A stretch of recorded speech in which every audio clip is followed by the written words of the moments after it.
We shall go out every day. You got a certain rate every day. Verse number 15, what he say? The book of Exodus, chapter 16, verse 15. Mm-hmm. And when the children of Israel saw it, they said one to another, What they say? it is matter, for they wist not what it was. And Moses said unto them, this is the bread which Yahweh hath given you to eat. Verse 16, come on.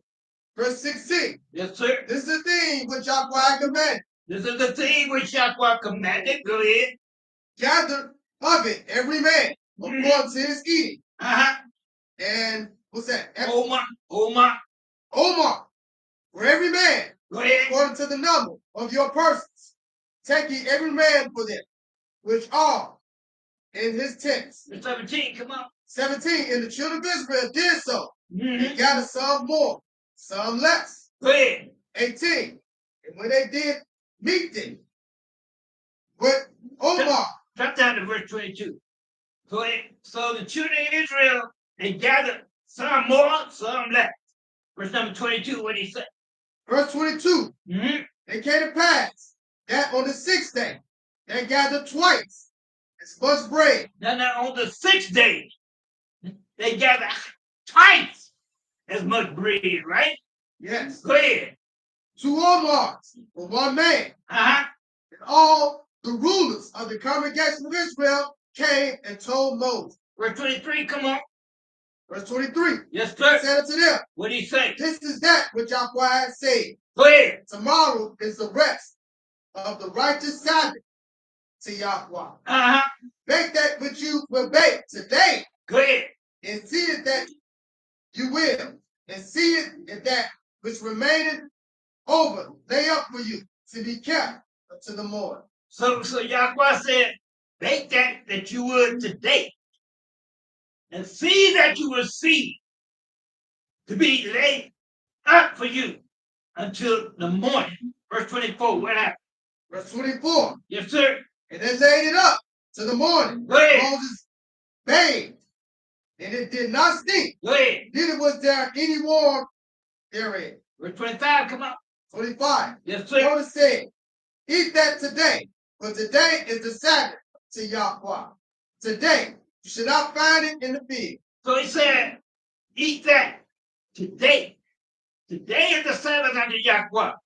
So he said, you're not going to find it in the field. So whatever you got to do to prepare for the Sabbath day, that's what you got to do. You got to make preparations before the Sabbath day get here. You got to have things already in order. Is that right? Yahweh. According to what we read here. Verse 24, what did he say? Where we at? We at verse 26. Verse 26. Yes, sir. 6 days till you gather it. Go ahead. On the 7th day, which is the Sabbath. Go ahead. In it there should be none. Verse 27, come up. 27. Yes, sir. It came to pass that therewith out of some of the people on the 7th day were to gather, and they found none.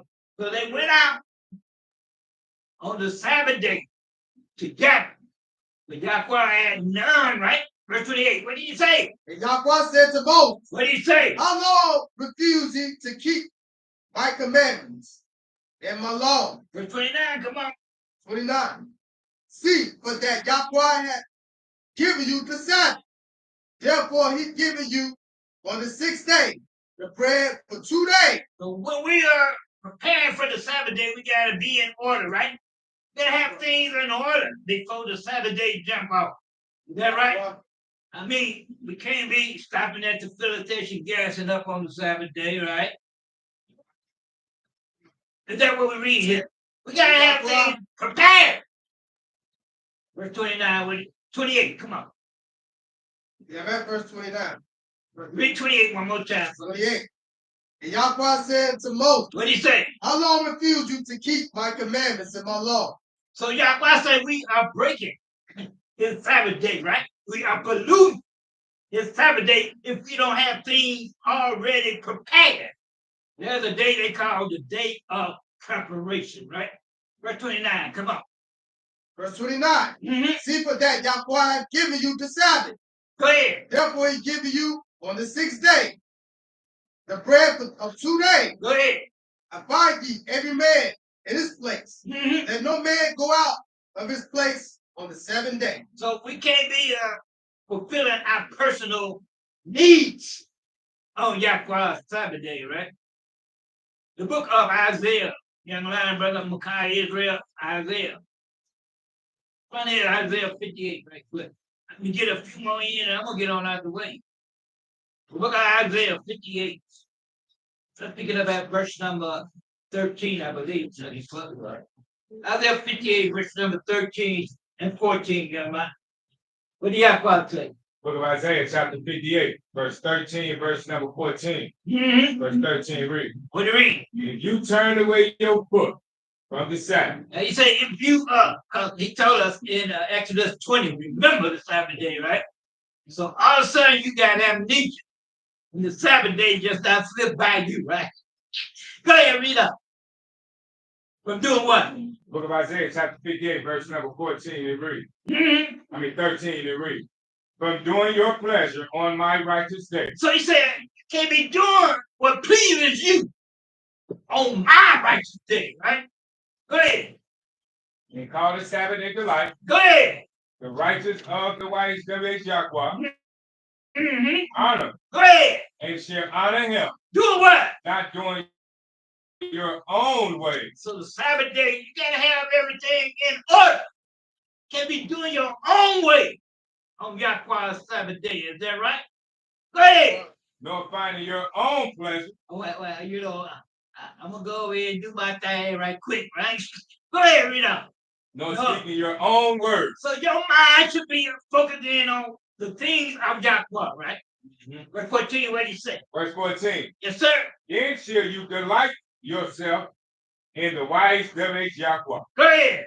And I will cause you to ride upon the high places of the earth. Go ahead. And feed you with the heritage of Israel your father. For the mouth of the YHWH Yahweh hath spoken. So Yahweh had made it, second address, 7:21.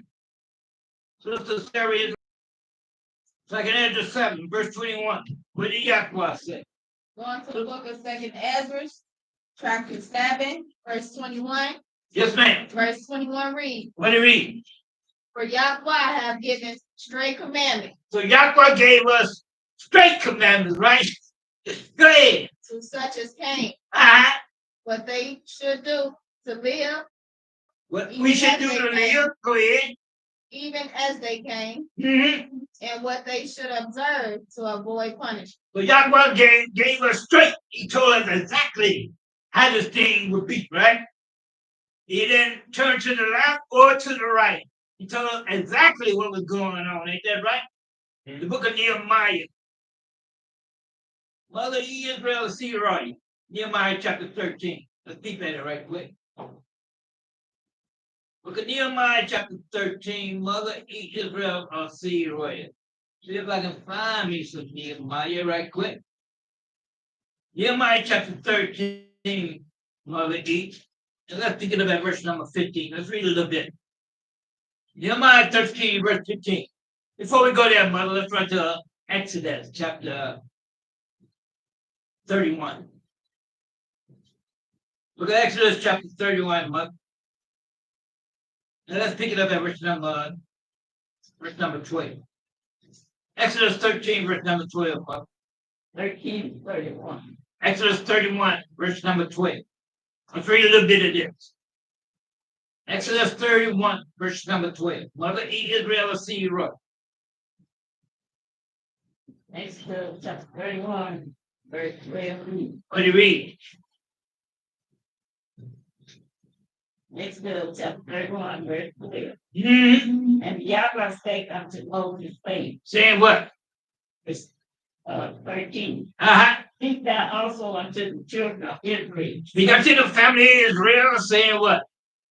Truly, my Sabbath ye shall keep. Hey, read on. For it is fine between me and you. You are your generation. So the Sabbath is very important, right? It's a sign between Yahweh and the nation of Israel, right? Go ahead. That you may know that I am the Yahweh that do sanctify you. Verse 14, come on. Verse 14. Yes, ma'am. You shall keep the Sabbath, therefore, For it is what? but it is righteous unto you. Go ahead. Everyone that defiles it shall surely be put to death. So everyone that defiles, pollute the Sabbath day, that's why I say you're going to be put to death. Is that what he say? Go ahead, read on. Well, whosoever. For whosoever doeth any work therein, You on your own agenda, right? I know the sun was coming in Friday, but I just didn't feel like going and filling up the tank. I just do it on my way to class, right? What do Yahweh say? that soul shall be cut off from among his feet. Go ahead, read on. 15. Yes, ma'am. 6 days may work be done. So Yahweh gave us 6 days to take care of our personal, right? But on the 7th is the Sabbath of rest. But on the Sabbath is the Sabbath of rest. Right? That's very important. He says the Sabbath of rest. Under the Israel, let's see what else goes on the Sabbath day. Leviticus 23. And let's peep at verse number 3. It's the Sabbath of rest. Let's see what else go down on the Sabbath day. Leviticus 23, verse 3. Mother Z Israel, see right. Leviticus chapter 23, verse 3. Mm-hmm. Verse 3. 6 days shall work be done, Great. but the 7th day is the Sabbath of rest. Oh, we got that part. And a righteous gathering, ye shall do no work therein. go ahead. It is the Sabbath of the Yahweh in all your dwellings. So he said, and a righteous gathering, right? The book of Hebrews, chapter 10, Sister Judith. Let's look at verse 25. What did Yahweh say concerning a righteous gathering? The book of the Israelites, chapter 10. And let's peep at verse 25. Sister Judith Israel will see you right. Hebrews chapter 10, verse 5 reads. What do you read? Not forsaking the assembling of ourselves together. So he said we can't forsake the assembling of ourselves together. Hold that point, young lion, brother Titus. Run to the book of St. Matthew, chapter 18.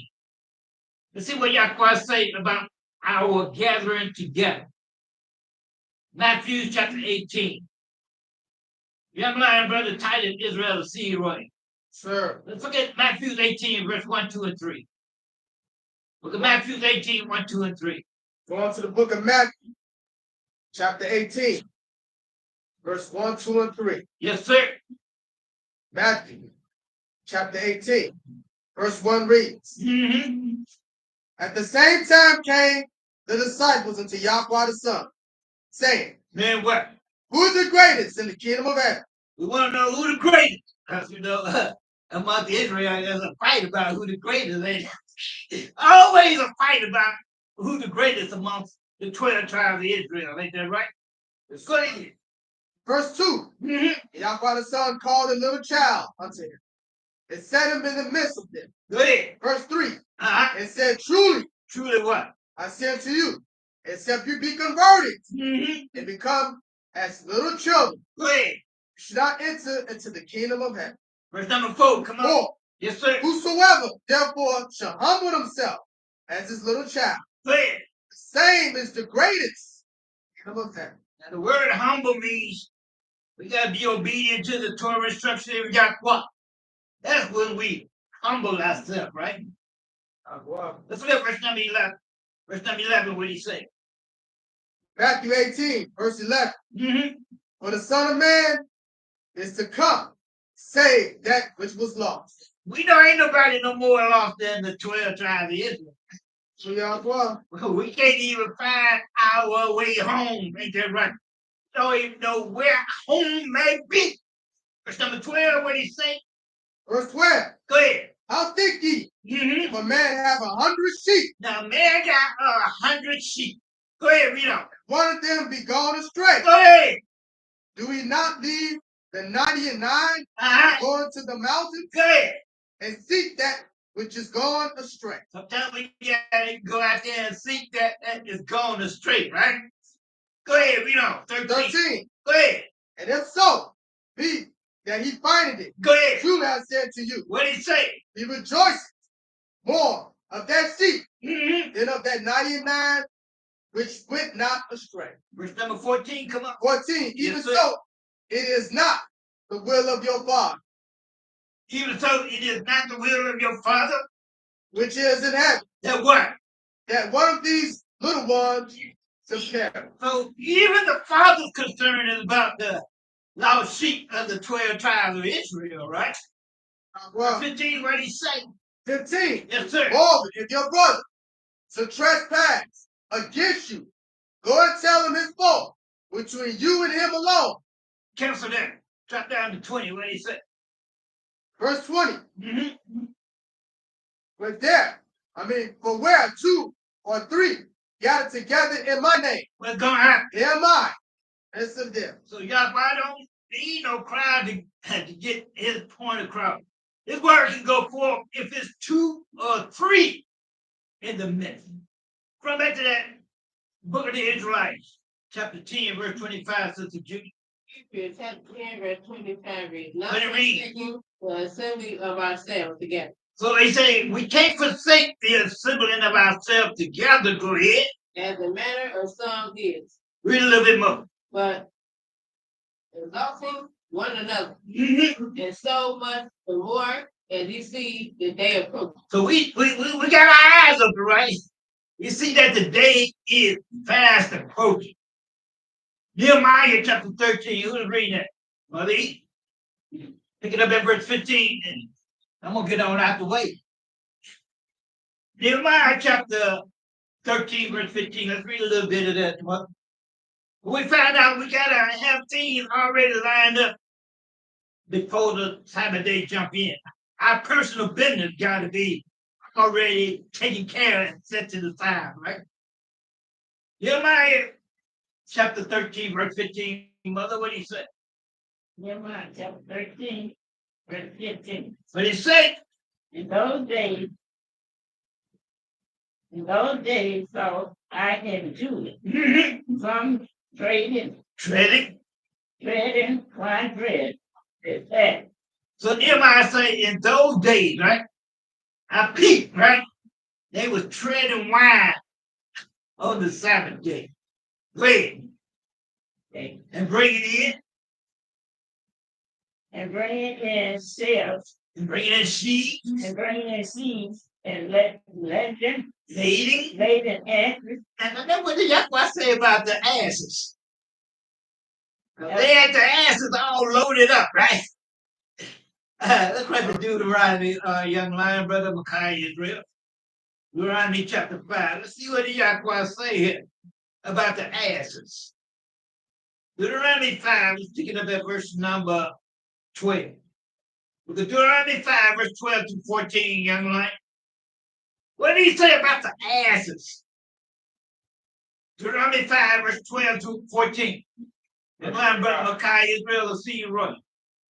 Book of Deuteronomy chapter 5, verse 12 down to verse 14. Yes, sir. Verse 12 reads, What did he say? keep the Sabbath day to sanctify it, He said, keep the Sabbath day and sanctify it. Go ahead. as the YHWH's Yahweh, your Yahweh, has commanded you. Verse number 13, come on.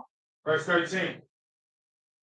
6 days you shall labor and do all your work. So he gave us 6 days to take care of our personal. Is that right? Verse 14, what did he say? Verse 14. Mhm. But the seventh day is the Sabbath of the YHWH, your Yahweh. Go ahead. In it you shall not do any work. Go ahead, read on. You, nor your son, nor your daughter, Go ahead. nor your manservant, Go ahead. nor your maidservant, Go ahead. nor your ox, Mhm. nor your ass. Hold on. Ask get a day to rest too. Is that what he's saying? Can be laying your ass on the Sabbath day. That's good enough. That's all we wanted to see what the asses about the asses. Nehemiah 15, verse number 15, mother, one more time. Nehemiah chapter 15, verse 15. Yes, ma'am. In those days, so I and Judah, So I and Judah, go ahead. braiding wine dress. So Judah is the so-called Negro, right? He said, I saw him treading wine press. And on the Sabbath day, boy, that liquor store be revolving, don't it? Come on, man. And they got the animals out there humping, right? Go ahead. As also wine, grape, and tea, Go ahead. all manner of burning. They said all manner of birds. Go that one. Mother Z, let's read Ezekiel chapter 17. See what he say about this burden. Book of Ezekiel, chapter 17, mother. Let me see if I can pull out what I'm looking for here first. The statement here that I would love to read, Ezekiel 17. That's the one I'm looking for. Book of Ezekiel, make that Jeremiah, mother Z. Jeremiah 17. Let's pick it up at verse number 1. Look at Jeremiah 17. So he said, and all manner of burdens, right? Let's see what Yahweh got to say about that. Look at Jeremiah 17, pick it up at verse 1. Mother Z Israel is seeing you wrong. That's the one I'm looking for, mother? You don't know? I don't know this. I don't see what I'm looking for there, mother. But let's read that. Jeremiah 17, verse 1. Jeremiah chapter 17, verse 1. Mhm. Verse 1. This is the sin of Yahweh Judah is written with a pen of iron and with the pen of a abomination. It is graven. It is What of a diamond? a pen of diamond, What of a diamond? part of a diamond. It is graven. It is graven upon the table of thy mind and upon the horns of your altar. Up down to verse number 19, mother. Jeremiah 17, verse number 19, what do you say? Chapter 17, verse 19.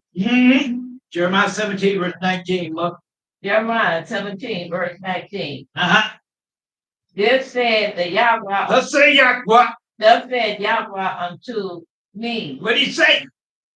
go and stand in the gate of the children of the people. He said, now go, Jeremiah the seer, and just peep at what your people got going on, right? Go ahead. Whereby the king of Yahweh Judah come in and by the which they go out and in all the gates of Yahweh Judah. Verse number 20, come on, mother. Verse 20, and said unto them, Say what? Hear ye the words of the Yahweh, And the word of Yahweh, go ahead. your king, You kings of Yahweh Judah. you kings of Yahweh Judah, and All Yahweh Judah. Come on. and all the inhabitants of Yahweh Judah that Enter. enter in by their gates. Now these gates. Verse 21, what do you say? By these gates, verse 21. Mm-hmm. Thus said the Yahweh, Thus say Yahweh. take heed to yourself. Watch yourself, Israel. Go ahead. And Do what? And bear what? and bear no burden on the Sabbath day, Go ahead. nor bring it in by the gate of Yahweh Judah. Verse 22, come on, mother. Verse 22. Go ahead. Nevertheless, neither carry forth a burden out of your house on the Sabbath day. Go ahead. Neither do ye any work, But what? but eat the Sabbath day as I commanded your fathers. So Yahweh said on the Sabbath day, we can't bear no burdens. We can't take it out of our house. Is that what he said? Yahweh. Book of Nehemiah 13, verse number 16. You get back up at 15. This will be it, brother. Nehemiah 13, 15. What did he say? Book of Nehemiah, chapter 13, verse 15. Come on. 15 read. What do you read? In those days, Mm-hmm. saw I in Judah Go ahead. from trading Tread dreaded wine press. it. Tread and wine. Dreaded wine press on Mhm. Sabbath day, And doing what? and bringing in sale, You bringing in sheep and and doing what? and bringing in seed, and let it act, And laid an ass. let it act. And we already read that the asses get a day off too, right? Asses ain't supposed to be doing no labor on Yahweh's Sabbath day. That we will read that in Deuteronomy 5. Go ahead, read on. In all manner. As also wine, Hold on, mother, where you at? And also wine.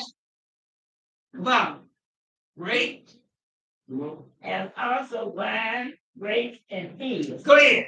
and all manner of birds. And now we just read in Jeremiah, right?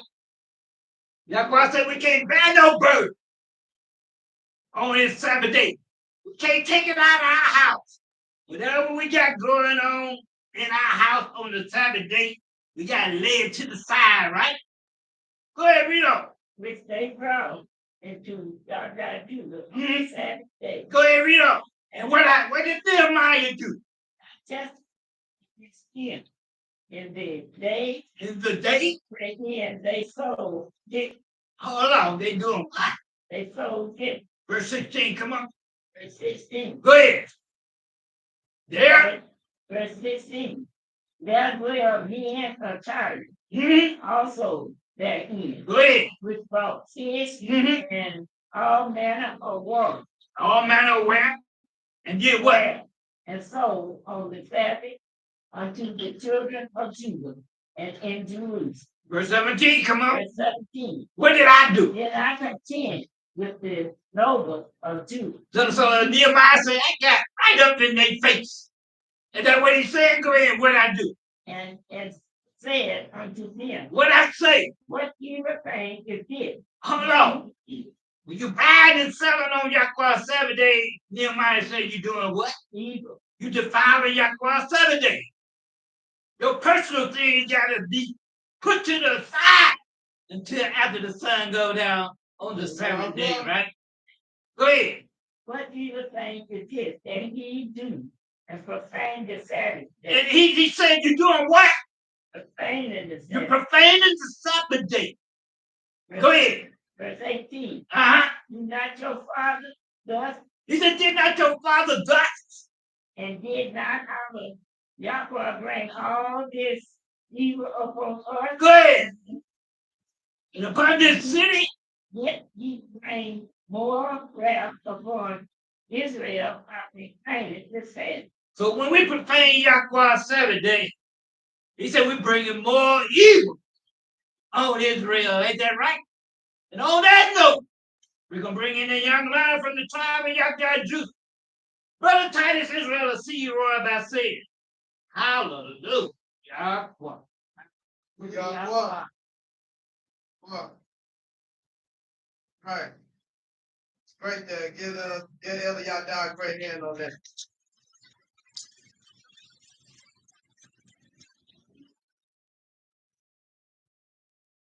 Right, Sister Judith. Give me some Luke chapter 12, verse 12.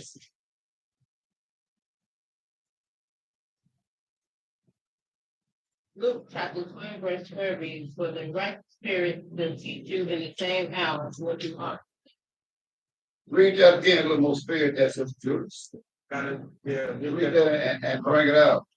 Bring it out with a little more spirit too. Chapter verse 12 reads, for the right spirit to teach you in the same hour what you ought to say. Right. That's fine. Right spirit do the teaching. Yahweh. Remember that. Right, Sister Jude, give that Matthew chapter 10. Matthew chapter 10. Matthew chapter 10, verse 19.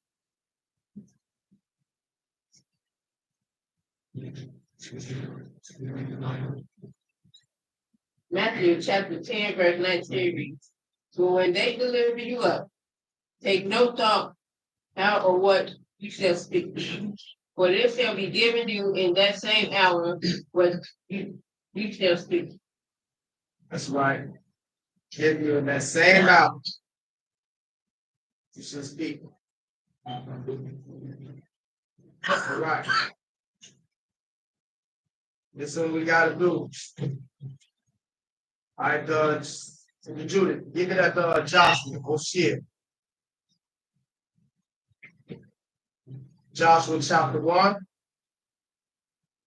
Let me get there real quick. Joshua chapter 1. Pick up at verse 1.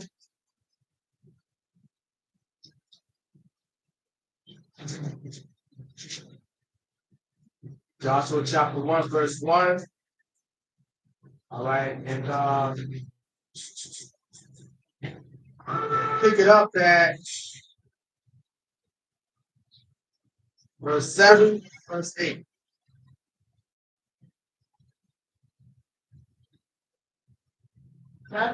Chapter 1, verses 1, 7, 8.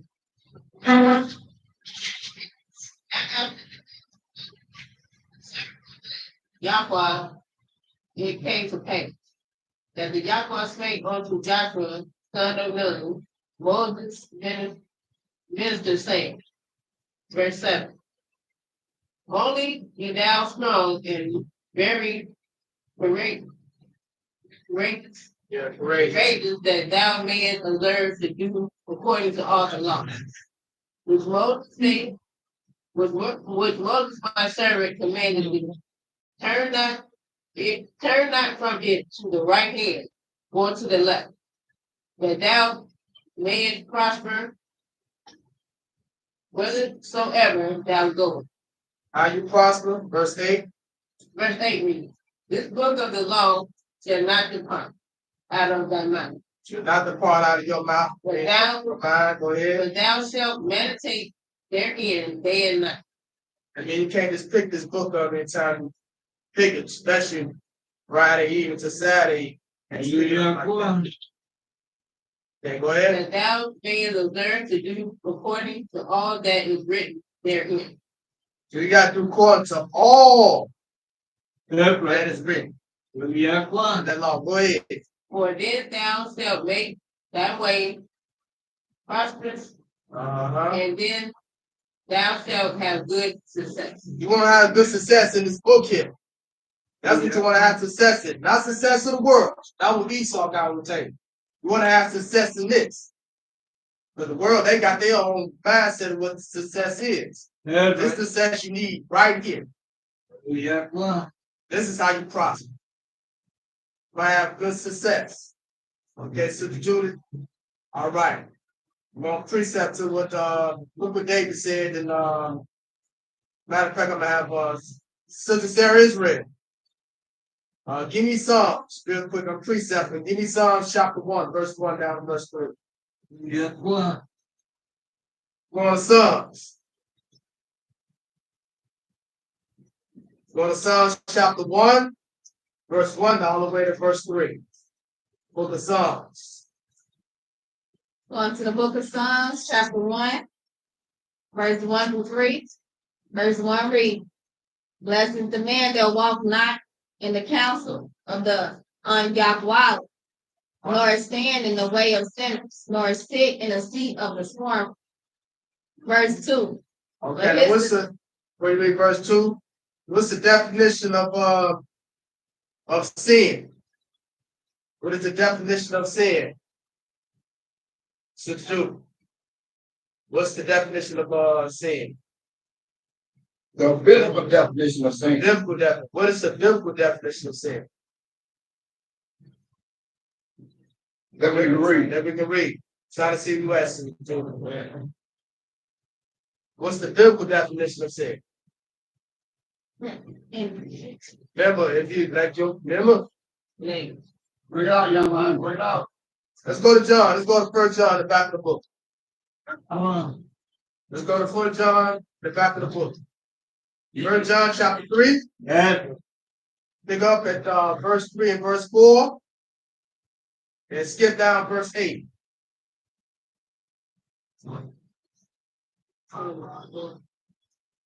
Yeah, 1 John chapter 3, verse 3 and 4, verse 8. 1 John chapter 3, verse 3 and 4, and verse 8. Verse 3 reading. And every man that hath this hope in him that Purified. purify himself even as he is pure. Verse 4 reads. Whosoever committed sin transgressing also the law, for sin is a transgression of the law.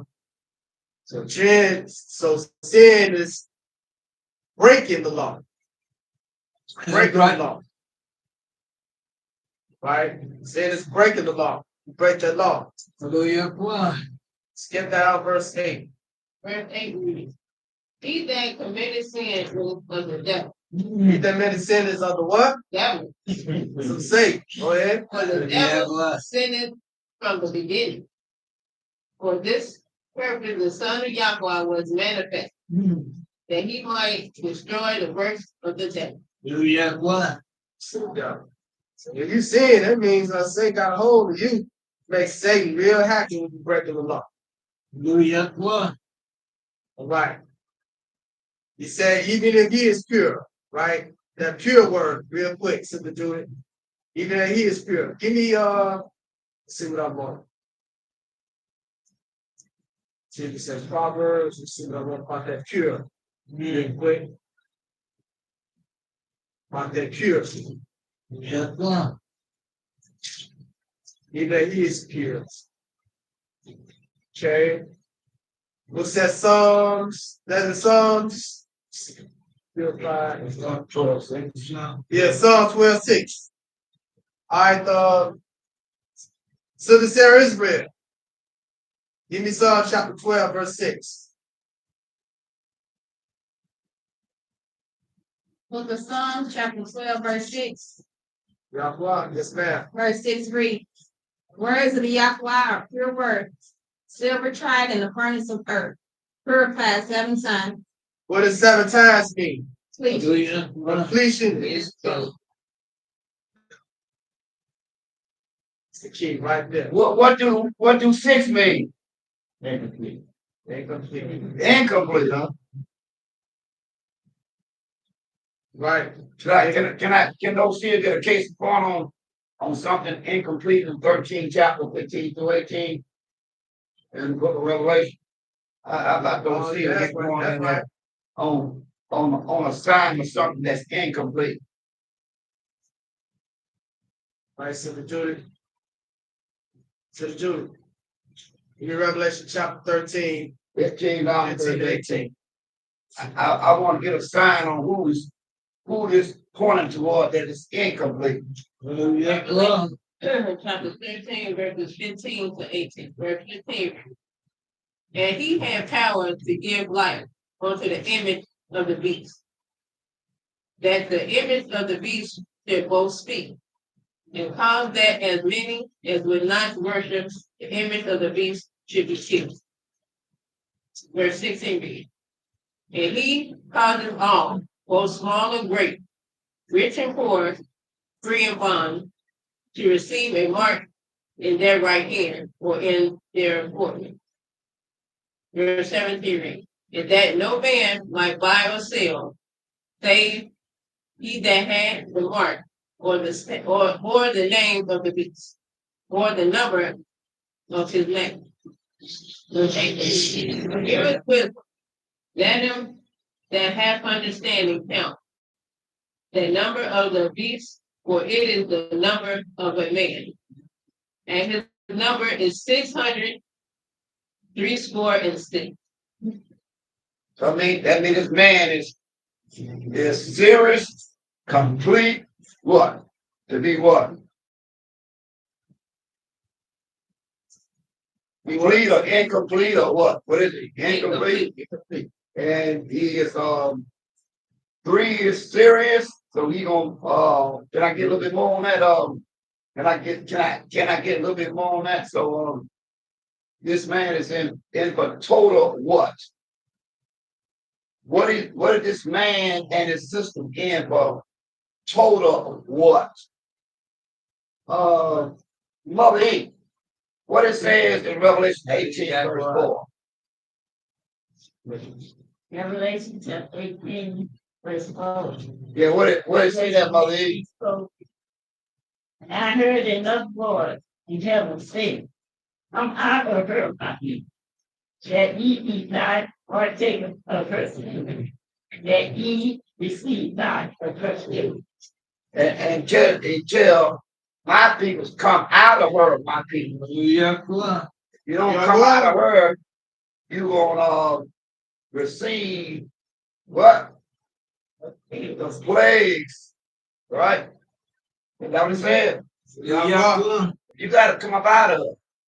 Hey, mother, swing down to the 14th chapter, 8 through 10, because the word was mentioned about you don't want to get this beast marked. Because if you get this beast marked, then it's 666. That means incomplete.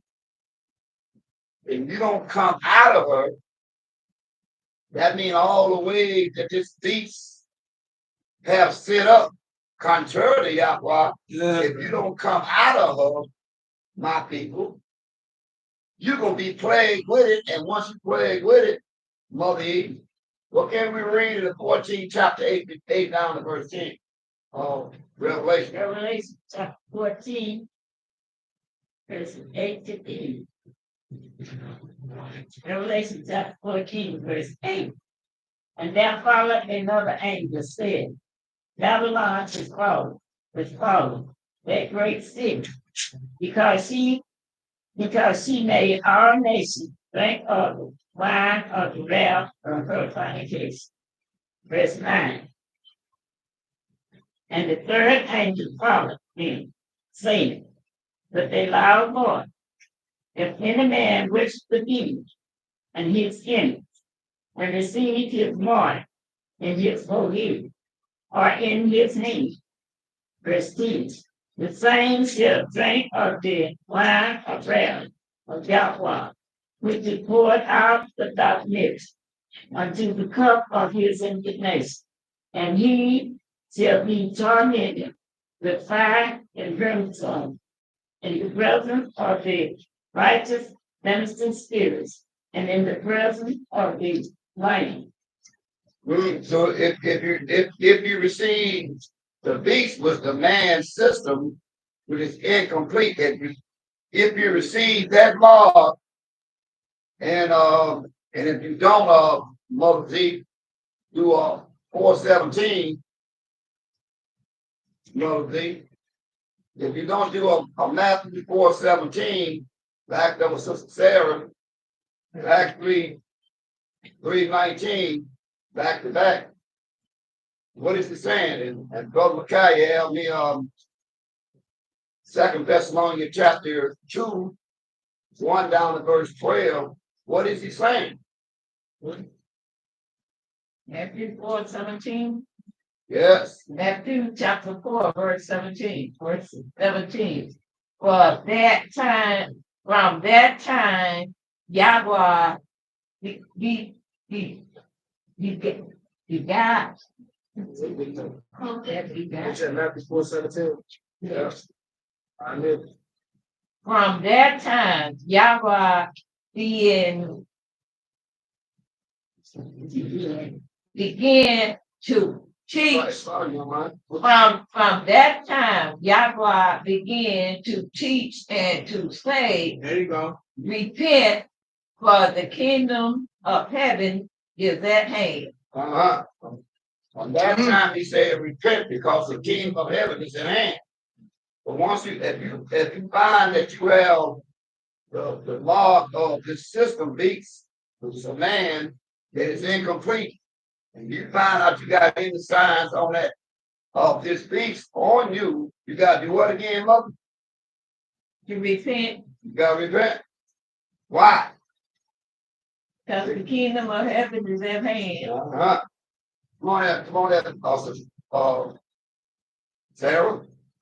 Going to the book of Acts, chapter 3, verse 19. Yahweh. Verse 19 read, repent you therefore and be converted, that your sins may be blotted out when the times of depression shall come from the presence of the Yahweh.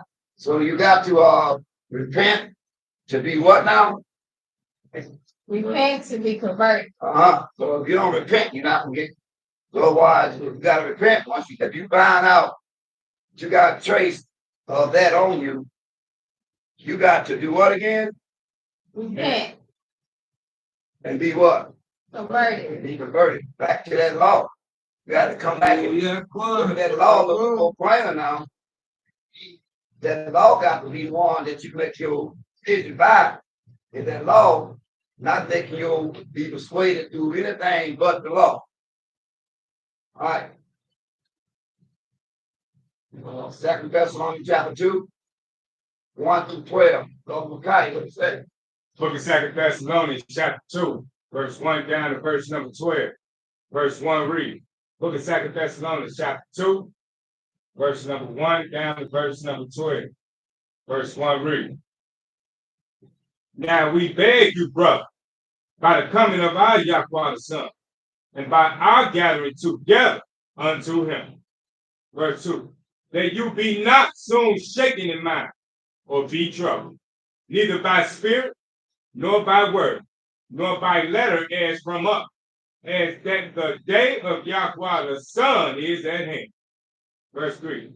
Let no man deceive you by any means, for that day shall not come, except there come a falling away first, and that man of sin be revealed, the son of perdition. Verse 4. Who opposes and exalt himself above all that is called Yahweh, or that is worship, so that he, as Yahweh sitteth in the temple of Yahweh, showing himself that he is Yahweh. Verse 5. Remember you not that when I was yet with you, I told you these things. Verse 6. And now you know what withholdeth that he might be revealed in his time. Verse 7. For the mystery of sin do already work. Only he who now letteth will let, until he be taken out of the way. Verse 8. And then shall that wicked be revealed. What he said? What wicked? That wicked. Oh, that wicked got to be revealed. Whom the YHWH, Yahweh, shall consume with the spirit of his mouth, and shall destroy with the brightness of his tongue. So that wicked is the one that's having he got a mark also. So you want to make sure you ain't got no part of that wicked mark. He got that wicked got to be revealed. Because Brother Titus in St. John chapter 14, verse 29, 30. Can you have those say out? Sir. About that wicked? Sir. I'm going to the book of John, chapter 14, verse 29 through 30. The book of John, chapter 14, verse 29. John chapter 14, verse 29 reads, and thou have told you before it come to pass, that when it is come to pass, you might believe. Verse 30. Hereafter, I will not talk much with the prince of this world coming. Nothing big. He said, because the prince of this world ain't gonna come and he don't have nothing to me, so but he gonna be a counterbalance, and he gonna bring a mob too. And you gotta examine yourself and see, do you have the mark of this system that is incomplete 666, or do you have the mark that gonna now give me Brother Titus, give me to be clear that it is a mark that the Almighty gonna put on you. And we have to observe that mark. We're going to the book of Ezekiel, chapter 9, verse 4 down to verse 11. Ezekiel, chapter 9, come back to your brother Cotton's hold you got. Trying to build a case to get back there. And Ezekiel, chapter 9, verse 4 there, Brother Titus, what said there, Brother Titus? Book of Ezekiel, chapter 9, verse 4 to 11. Ezekiel, chapter 9, verse 4 reads, And Yahweh said unto him, Go through the midst of the city, through the midst of Judah, and set a mark upon their foreheads. Put a mark on, Yahweh saying, go put a mark on in Judah on their forehead. Go ahead. I mean, put some in that brain to see what it comes from. Go ahead. Of the man that sighed and that cried, for all the abominations that be done in the midst thereof. Oh, the one that don't be worried about the feeling that you know where you stand in the Bible. For God, they put a mark on the one that when you see something out of order according to the Bible, you make sure you speak on it and you doing your thing. So he said, look at, put a mark on them that know when you're doing covenant and when you're not doing covenant. Go ahead. Verse 5. And to the others, he said, in my hearing, go ye after him through the city, and smite, that not your eyes spare, neither have you pity. He said, and when you find out they don't have a mark that I'm talking about. When you get at them and do what again? Don't have no what? Pity.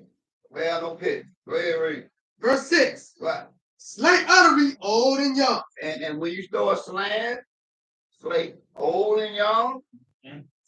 Both maids and little children. The babes and the little children. And woman. And who? And woman. And woman too.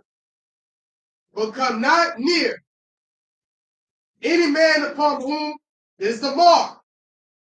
And begin at my temple. And start at my temple. Why start there? Why start there? Why start at my temple? Help me out there, daughter. Sarah, help those see out. Why start at the temple? 1 Peter chapter 4, 17, 18. Why start at the temple? Why you gotta start at the temple? Hey, bring it out.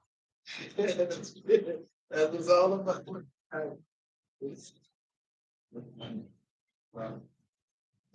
Hallelujah.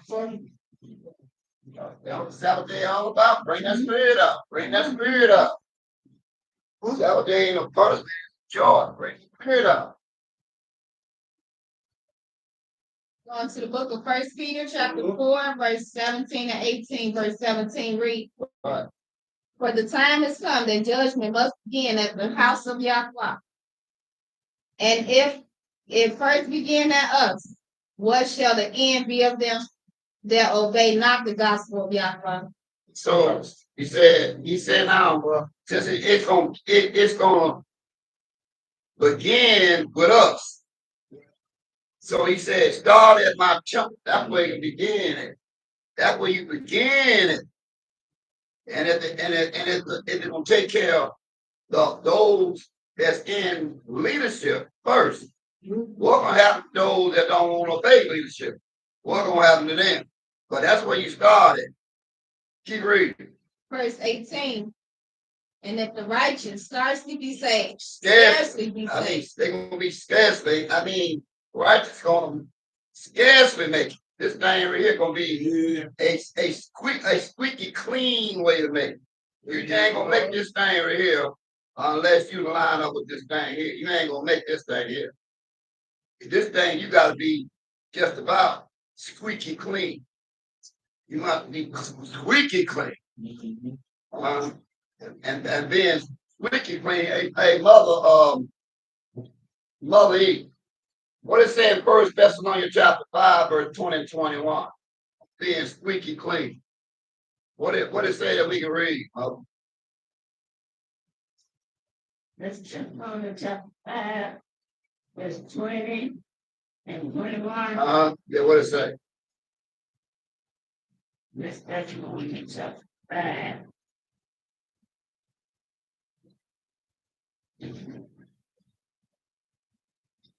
Yeah, what it say there, Mother?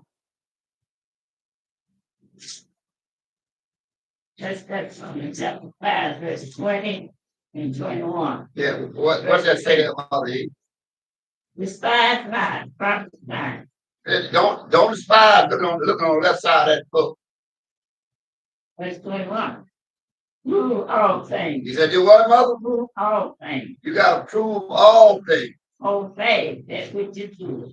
And you hold fast with what, Mother? That which is good. Hey, give me a little bit more. Verse 22.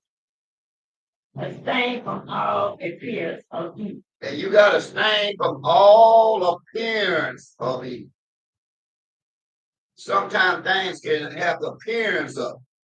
He said, you got to make sure you abstain from the appearance of. That's what he said. Now, in the Corinthians book, chapter 6, there, Mother, see? And the Corinthians chapter 6 there, Mother, see? Why was that statement made? Maybe we can get a precept on it in Galatians. I said 1 Corinthians 6. What do 19 and 20 say? Trying to find it myself, just keep up with what. I'm trying to find it myself to be better too. Well, found your book, I can people. What it say at Moses? What it say? 1 Corinthians chapter 6, verse 19 and 20. Yeah, what that say? 19. What? 19 and 20. You know that one? What knoweth, yes. 1 Corinthians chapter 6, verse 19 and 20. Why knoweth ye not that your body is the temple of the righteous? That's great way to say that, Mother. Okay. Temple of the Holy Ghost, which is in you, which ye have of Yahweh, and ye are not your own. He said, you're not your own. Especially, in leadership. He said, you're not your own. You've been bought with a what? You've been bought with a price. See, when you're in leadership, you've been bought with a price. And you're not your own. And you have to make sure that what you own, because people is watching what you own by being in leadership positions. So you got to make sure you have no appearance of anything of evil in leadership. Because you got people going to depend on you and they want to ask you questions. And, they're like based upon relationships. They might want to ask you a question about a relationship. And we know the protocol, how it goes. So, we have to make sure when we get that vow and get in that position, we prepared for, because we is not our own.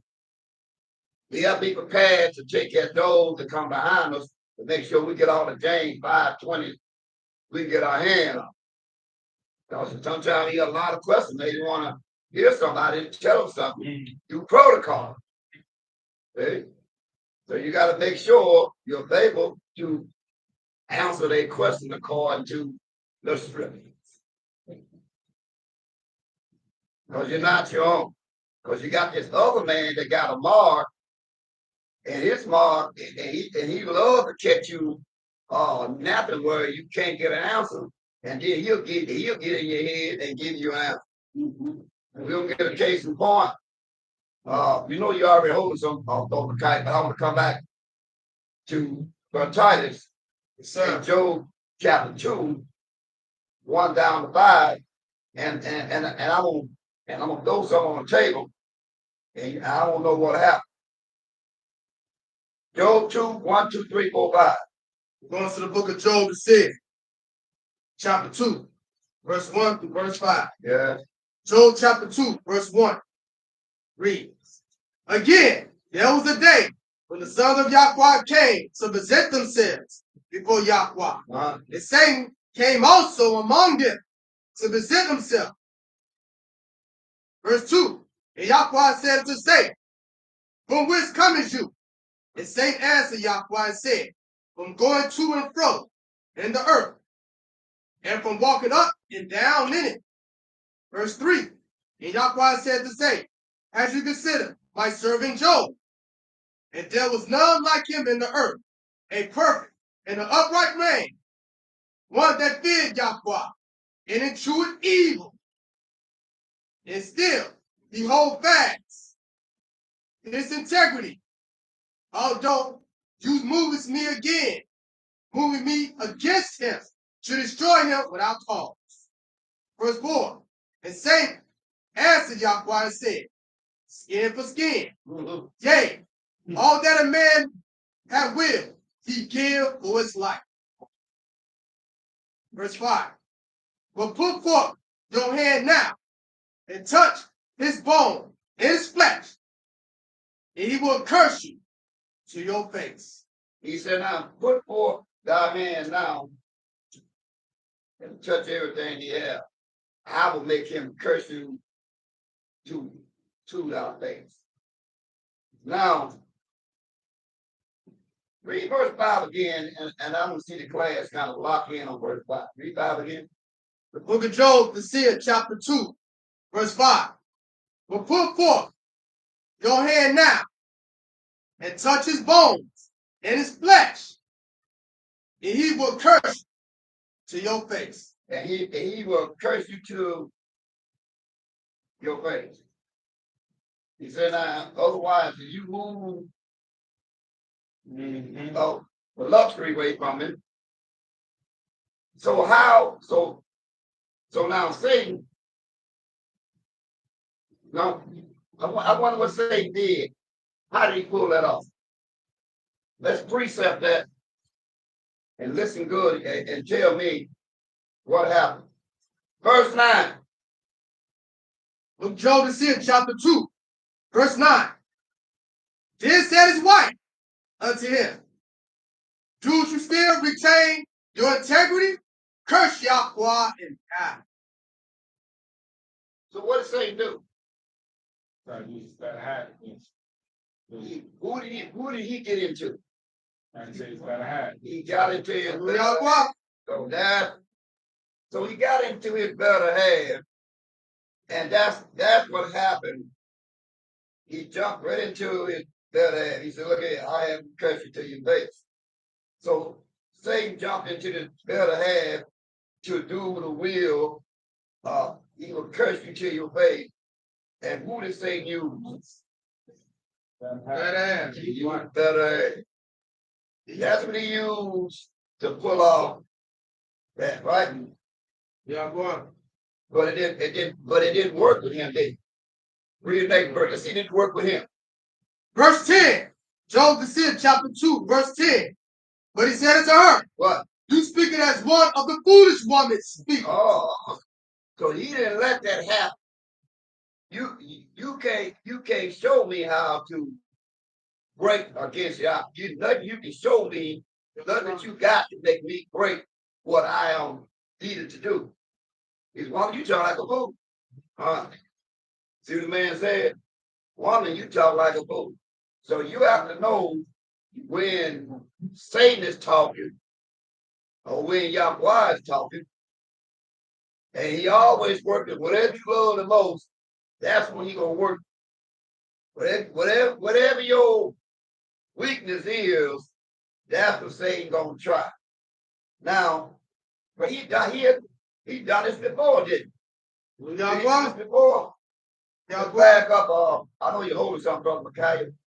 Let's back up and find out some things. Did he do this once before? He don't change how he operates.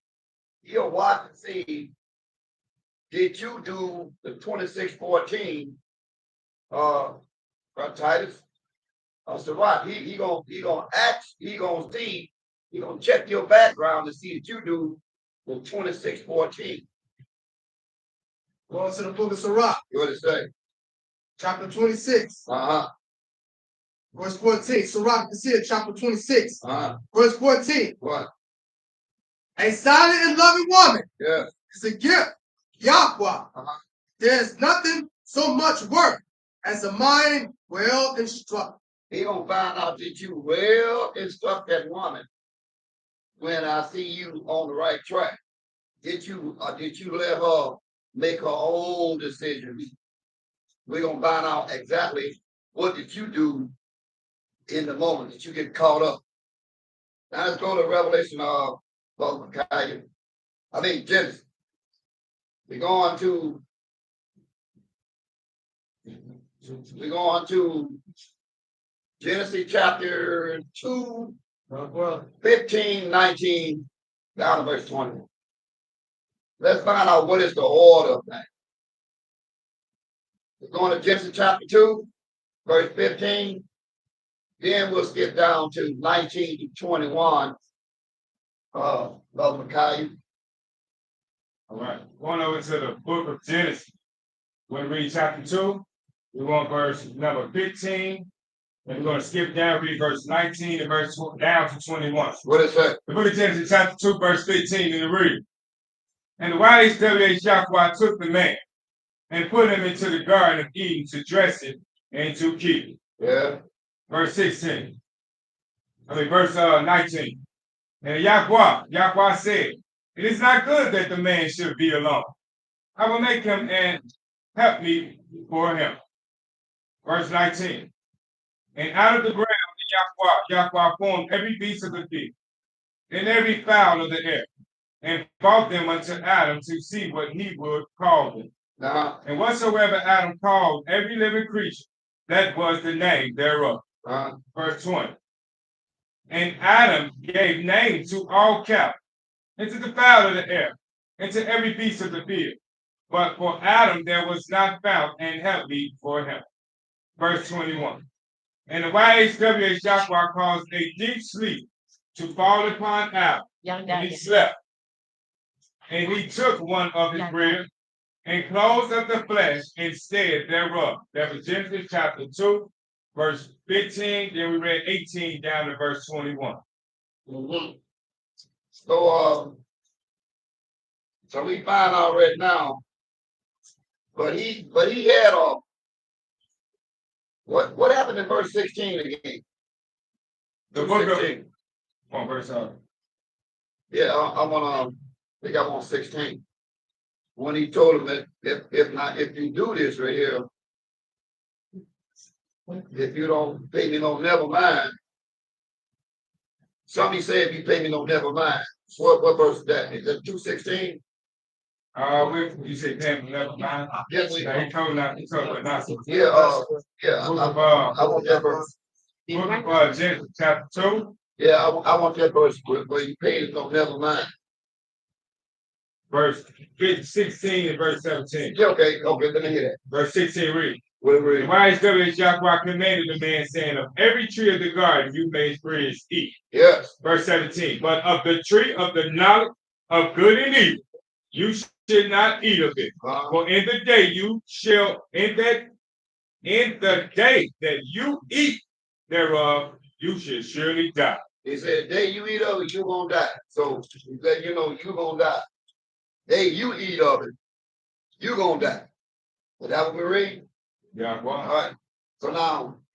So Yahweh have well instructed the man, the day that you eat of, you're going to die. Right? Now let's precept that for Sarah in Romans 5:14. We find out what happened. 13 and 14. What happened, Sister Sarah?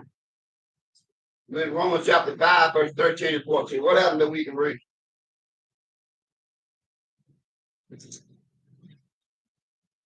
Going to the book of Romans, Yeah, chapter raise 5, the voice a little bit, that's Sarah.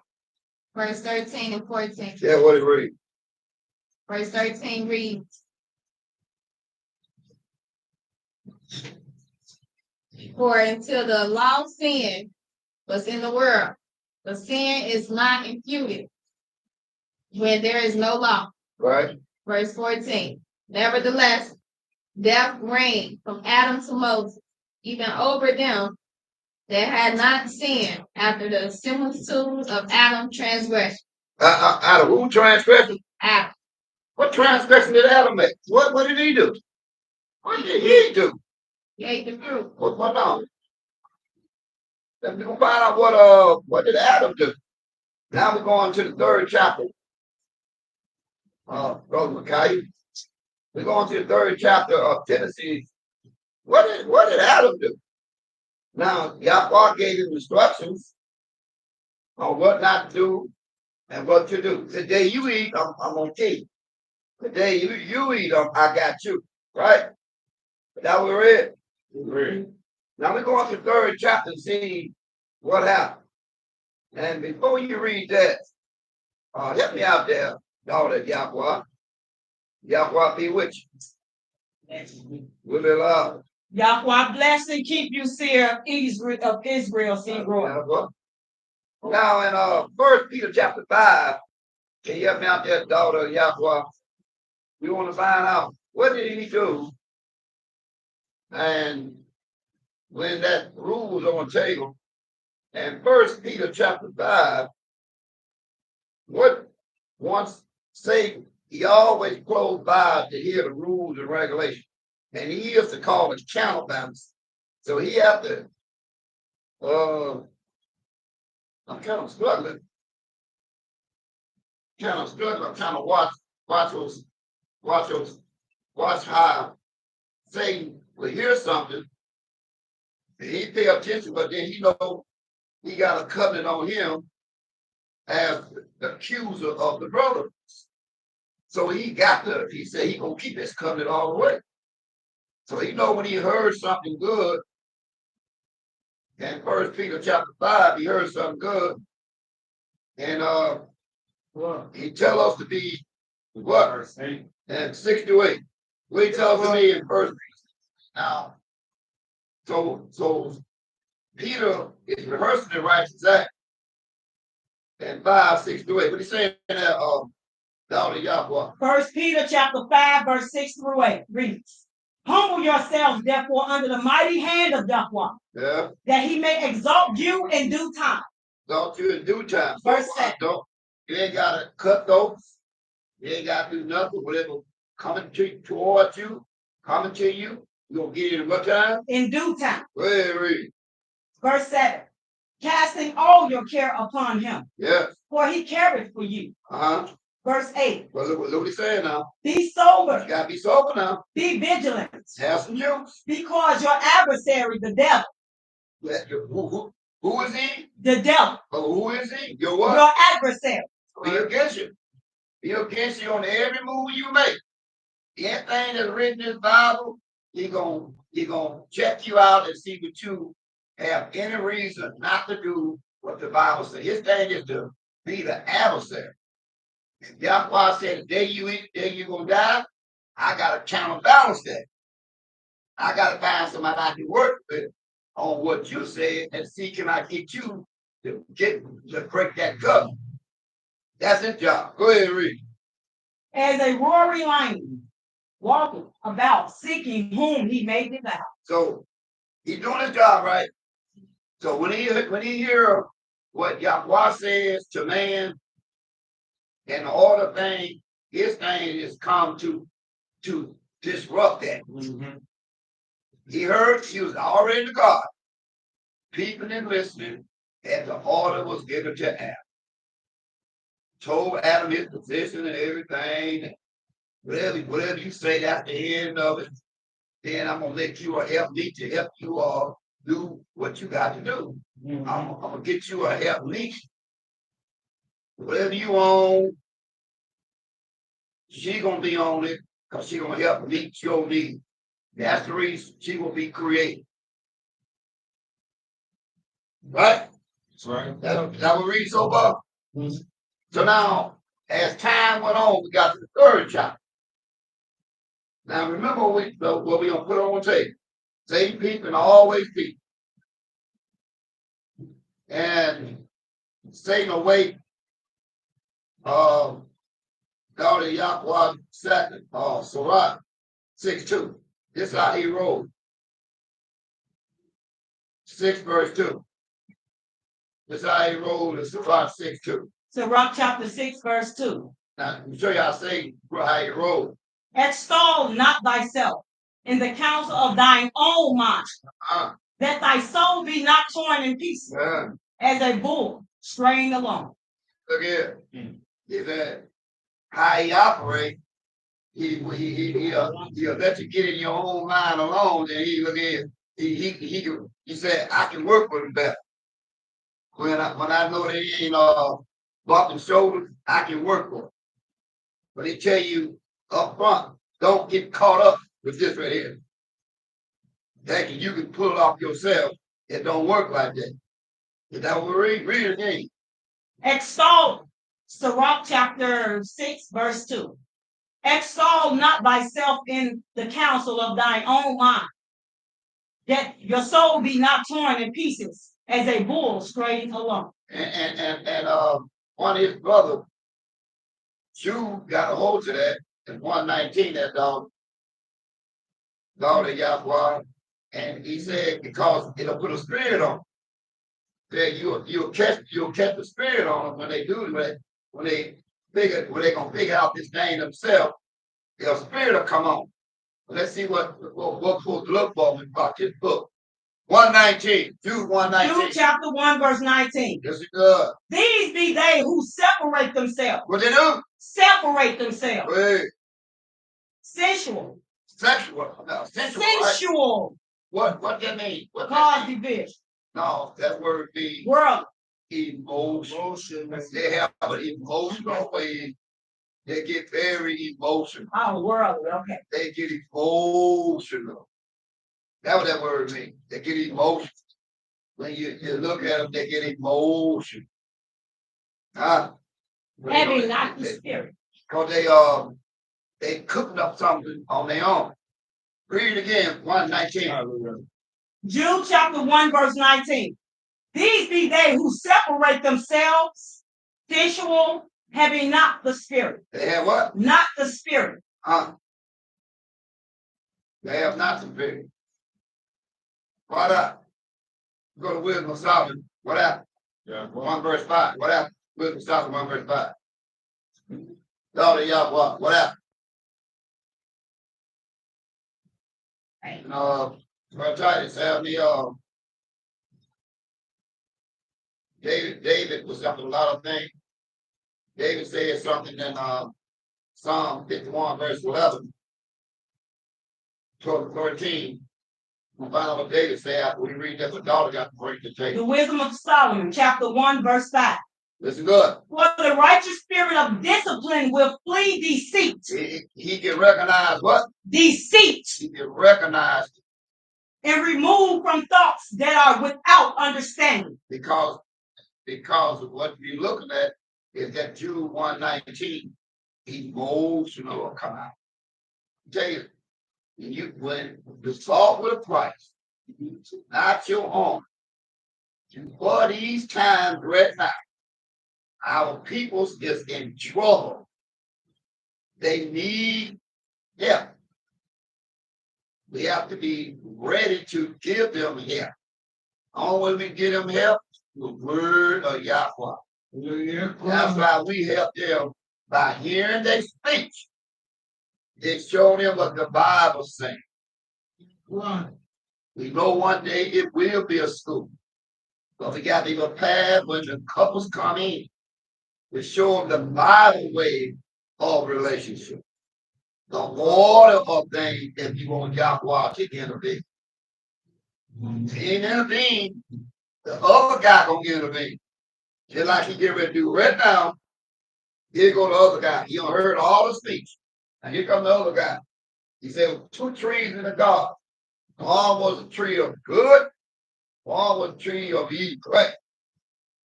So now, that tree we talk about men. What? We talking about the 2 men that were there. And look at it. Now you see that tree over there. You stay away from that tree. You stay away from that tree. You Adam. You stay away from that. He said, yeah, okay. I see Adam got it down pat. But did he do the 26:14 real good? We want to know, did he do the 26:14 real good? That's what we want to know. That was they going to find out. Say, yeah, okay, good. Let's go on 3rd chapter, verse 1. Let's find out. So Satan know right now that Adam man is well instructed. But one thing about Yahweh, he said, I'm always test you with whatever you love the most. Well, let's see if you well instructed your mate. We're gonna find out. 3, 1 down to verse 6. All right, we're going over to the book of Genesis. We're gonna pick it up at chapter 3. We'll read verse 1 down to verse number 6. The book of Genesis, chapter 3, verse 1, it reads. The book of Genesis, chapter 3, verse 1 down to verse number 6, verse 1 reads. Now the serpent was more substance than any beast of the field, which the YHWH's Yahweh had made. And he said unto the woman, yea, hath Yahweh said, you should not eat of every tree of the garden. Now wait a minute. Now see, Christianity is some more big drug. At the end and there, you like to pull that morphine, like a pillow laying on the baby. And get that Christianity and you got this circle. Now you think about somebody slithering around. You know, you got that all in your mind as a Christianity. But we're gonna stop at precept that and find out what happened. Mother E. 2 Corinthians chapter 3 and 14. We're gonna find out about this serpent. We'll find out about doing a little precept. And Sister Judith had me with from Psalms 14:27. Wait a minute. We're gonna find out something. We're gonna find out how to deal with that morphine drip. 2 Corinthians 11, verse 3 and 14. What does it say? 2 Corinthians, Mother E. 2 Corinthians chapter 11. Yeah. Chapter 3. Verse 3 and 14. Okay, that's what I'm talking about. 2 Corinthians chapter 3, verse 14. 3 and 14. 2 Corinthians chapter 11, verse 3, and skip down to verse 14. 11, verse 3 and 14. 2 Corinthians chapter 11, verse 3 and 14. 2 Corinthians chapter 11, verse 3. But I fear that my enemy has been circling the guy Eve. What did he do? The guy Eve. The serpent tricked Eve. Here's something. So your mind should be corrupt from the simplicity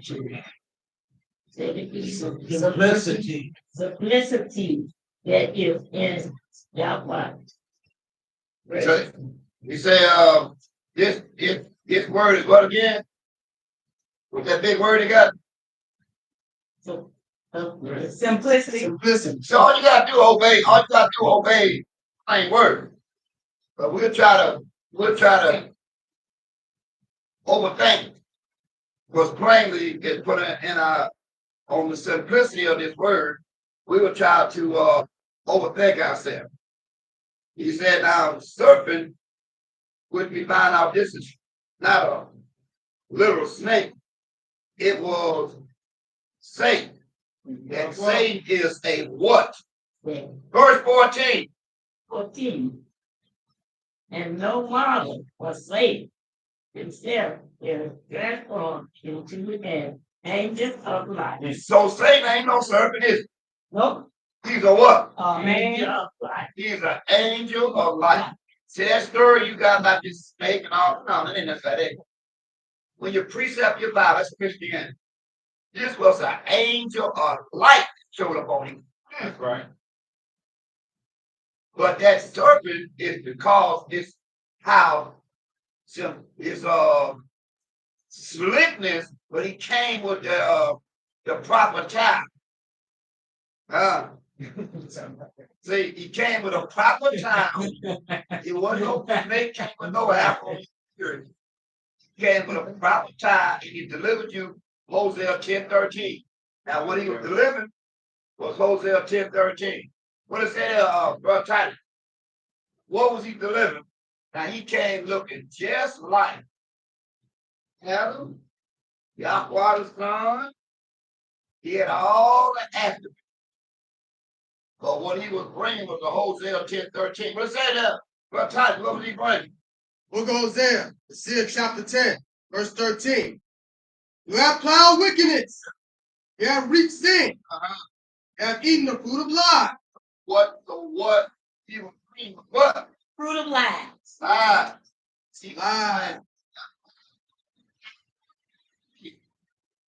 his job was to get to the wife that had and tell her what time it is.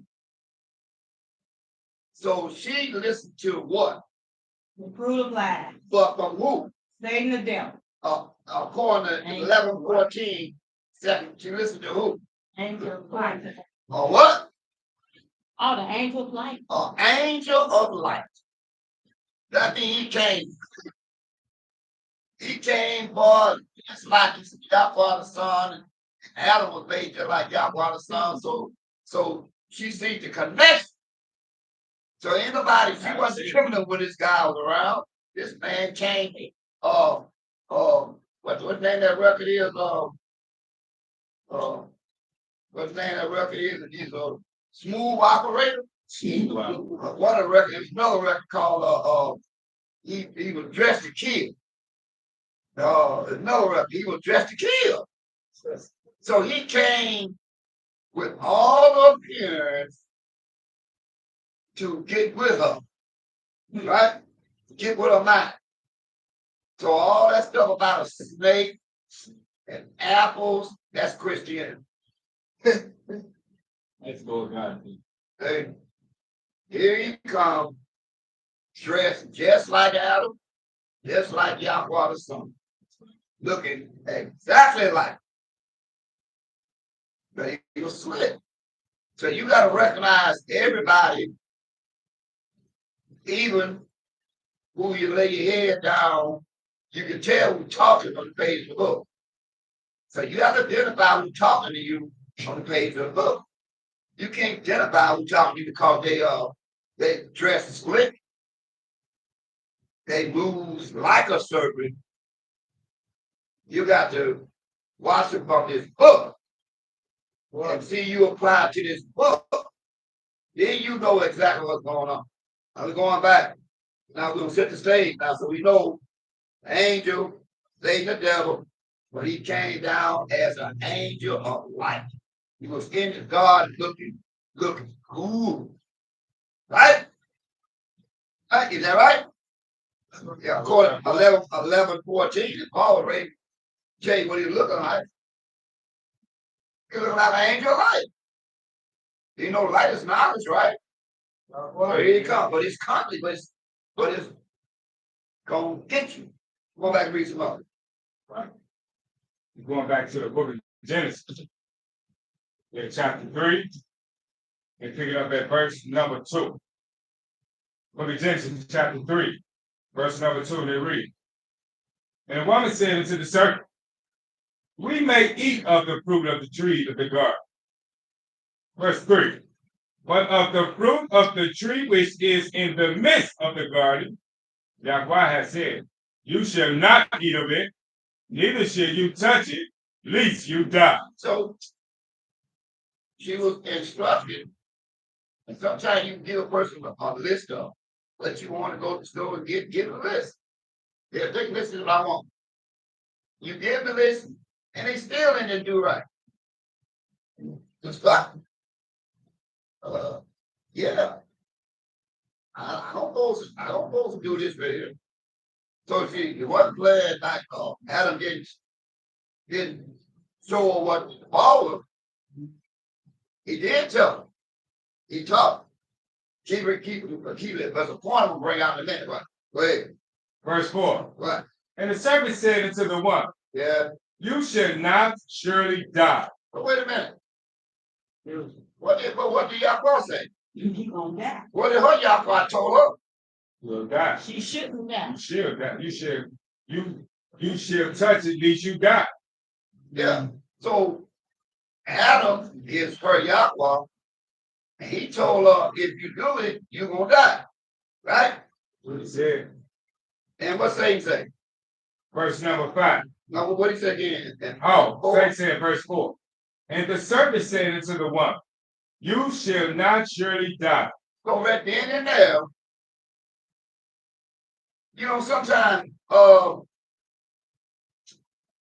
whatever in a person is gonna come out. Like for example, See it. yes. Can I plug in one? Yeah, well come on, help me time. Let's look at book of let me bag up that scripture there. Let's look at first book of Adam and Eve right quick. You better got the Adam and Eve book. Yahweh. My little brother Titus, look at first book of Adam and Eve, chapter 33. Let's read about 1 through 4. So let's see if we can bag up an angel right conversation right quick. Yahweh. That's all about. Bring it out. Yeah, let's read first book of Adam and Eve, chapter 33, 1 through 4. Young Lion, brother Titus. All right, the first book, Adam and Eve, chapter 33, verse 1 through 4. Yes, sir. Adam and Eve, chapter 33, verse 1. But Satan, the hate of all good, sought them in the cave, but found them not, although he searched diligently for them. Satan like a royal lion, right? Yahweh. And the to and fro singing whom he made divine, right there. Right? Hey, read out. Verse 2. Yes, But sir. he found them standing in the water, Read. praying, and thought within himself, Adam and Eve are dust standing in that water. Mm-hmm. Beseech Yahweh to forgive their sins and to restore them to their former state and to take them from under my hand. There we go. Verse 3. But I will deceive them so that they shall come out of the water and not fulfill their vow. Verse 4. The hater of all good went not to Adam, but he went to Eve and took the form of an angel of Yahweh, praising and rejoicing, said to her, Hallelujah, right. So Satan ain't came like no snake. He ain't have no apples in his hand either. He took on the form to look just like the sun and Adam. See, and more, I ain't gonna get off and interfere. When Adam looked at him in the book about me, you look just like me. You look just like me. He was an angel like me. You look thinner than me. I look just like you. That's why he said, look at it. That's why he listened to his speech.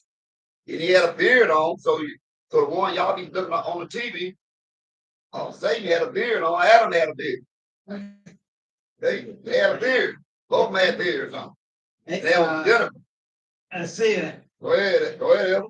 Yeah, I gotta get it in. All right, go ahead, Evan. Young Lion, see them first few words. Let's see how Satan creeped up on Eve. Verse number 5. What did he say? First book, Adam and Eve, chapter 33, verse 5. Peace be unto you. Hallelujah. All right, see. So he came with all the attributes, always. That's why Adam was up. He was always a discombobulated spirit because he had to Yahweh wide and word him up. He said, now this guy really gonna be kind of tough to get at. But I guess I got to work on somebody. Now come back Come on back. I want y'all to get a couple of in. I'm gonna get out the way. I don't want to beat this too much longer. Come on back, brother Micaiah. And I'm gonna find out something, verse number 5. Right. We're going back to the book of Genesis, chapter 3, picking up at verse number 5. Verse 5 reads. For Yahweh do know that in the day you eat thereof, then your eyes shall be open. So your eyes gonna be open. And you shall be as Yahweh. And you gonna be as Yahweh. Knowing good and evil. Wait a minute. You went out. Wait a minute. That was she created to be a Yahweh? She created to be a help me. So she must have something that was deep down in her soul to activate that angel life. And what sometimes you got something that catch your eyes, and like you may be at a party, and you might say, God, dog, I know you had that much energy in you. I mean, what was that record that made you get all that moving around? I mean, things start coming out that you didn't know was there. So he is working with her, say, right? And told her that you can be as what? Yahweh. Was she created to be a Yahweh? Help me. That's it. That was she created to be, right? Only to help me. Then she knew it too, does she? Yeah.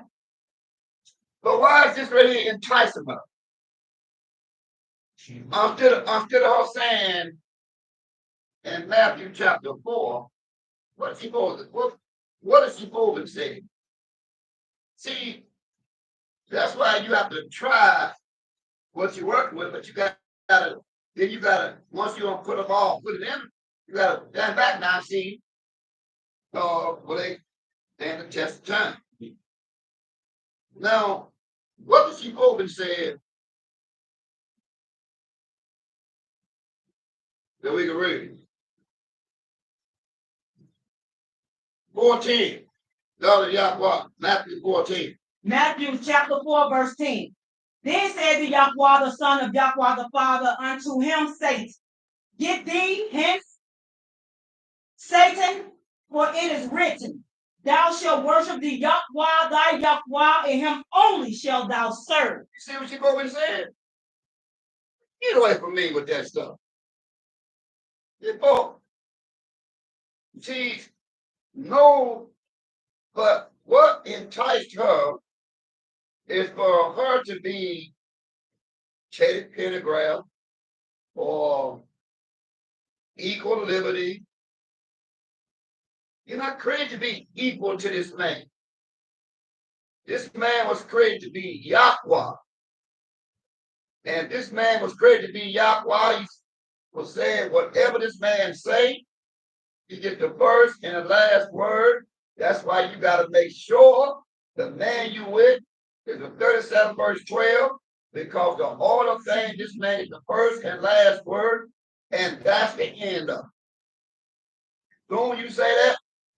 Uh-oh.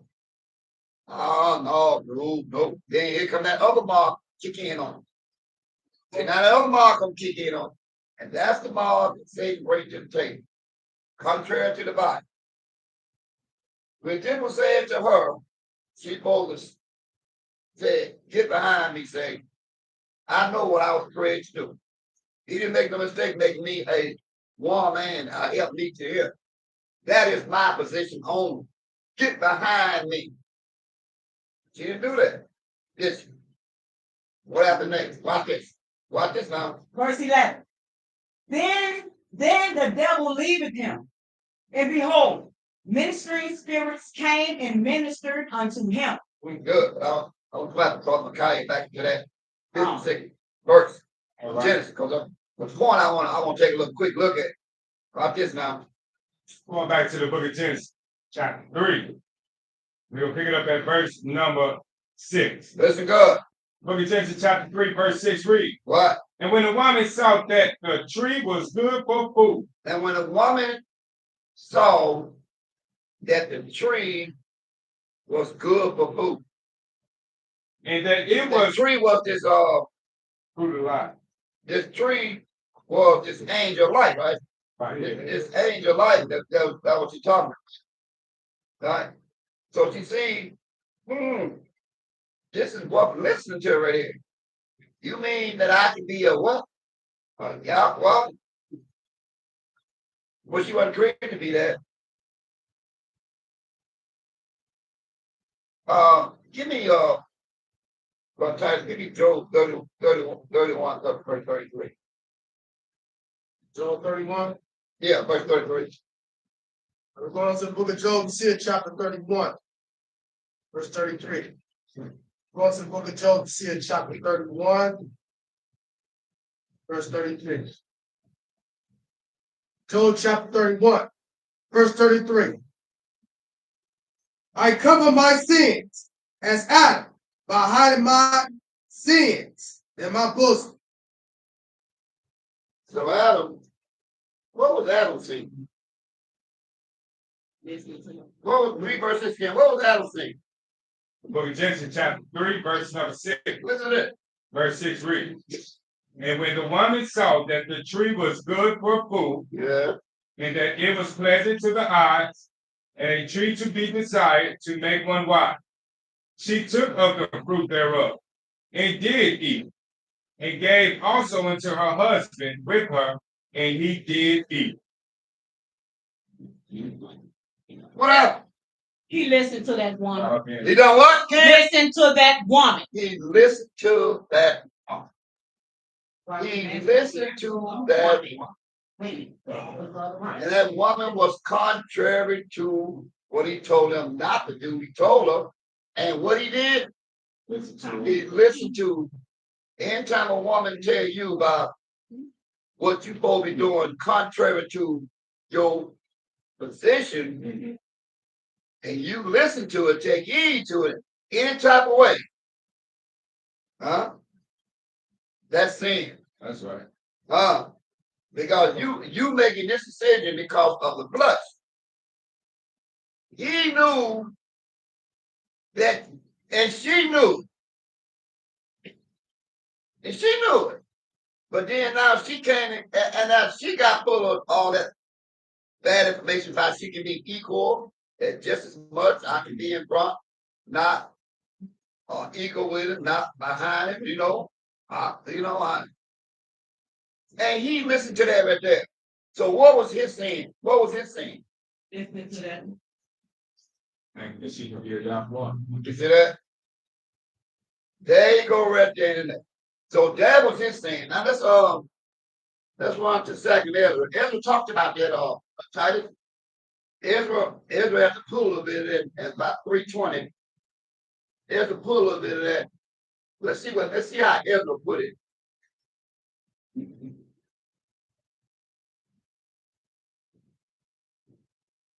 Second Ezra 3, verse 21. Let's read a little bit till we get our point. Going to the book. So what was Adam saying? Yes. She can be a young one. And now Ezra gonna report on this. The city said 3:20. We'll keep reading till we get our point. We're going to second Ezra, see it, chapter 3, verse 20, 21. Second Ezra, see it, chapter 3, verse 20. And yet tookest you not away from them a wicked mind, that your law might bring forth fruit in them. Verse 21. For the first Adam bred a wicked mind, sinned, and was overcame, and was overcome, and so be all that are born of him. You see that? So what happened in 21 again? Verse 21. Listen good. For the first Adam bred a wicked mind, sinned, and was overcome, and so be all that there are born of him. Wait a minute. What did Adam do? Listening to that Jesus. That's what Adam did. One. He listened to that woman take him away from who? Yahweh. Yahweh. And what did Yahweh say in 20 chapter 1 through 3 of Exodus? What did Yahweh say? Exodus chapter 20, 1, 2, and 3. 1, 2, and 3. And Yahweh spake all these words, saying, What? I am the Yahweh, thy Yahweh, Yeah. which have brought thee out of the land of Mizraim, Yes. out of the house of bondage. Yes. Verse 3. Y'all gonna give him. Thou shalt put no other Yahweh before me. No other Yahweh. No other Yahweh. So he's letting you know, I am, listen, no other Yahweh. When I tell you something, don't put no, I'm gonna be Lord to you, you be Lord to me. And that what you want in relationships? And that what you want? You want a relationship, so Yahweh is in a relationship with the children of Israel.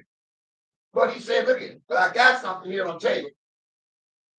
I'm gonna be Lord to you. You got to be Lord to me. Don't put no other Yahweh on me.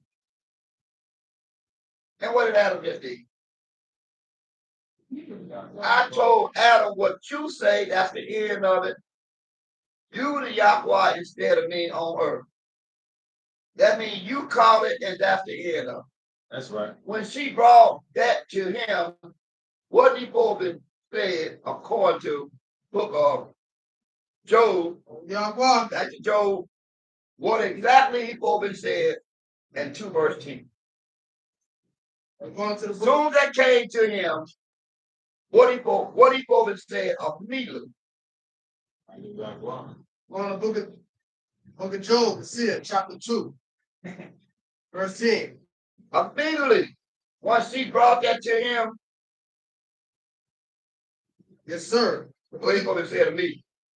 Job chapter 2, verse 10 reads, but he said unto her, you speak it as one of the foolish women speak. It's something you talk to you. Boy, you speak like a fool. Telling me that you gonna be what he created me to, and now you eating with me. Why you tell like a fool? So now he got his test on what he loved the most. He loved the most purest woman that ever was made. He had the most purest, big-legged woman that was the worst. So he got the top of the line. Yes.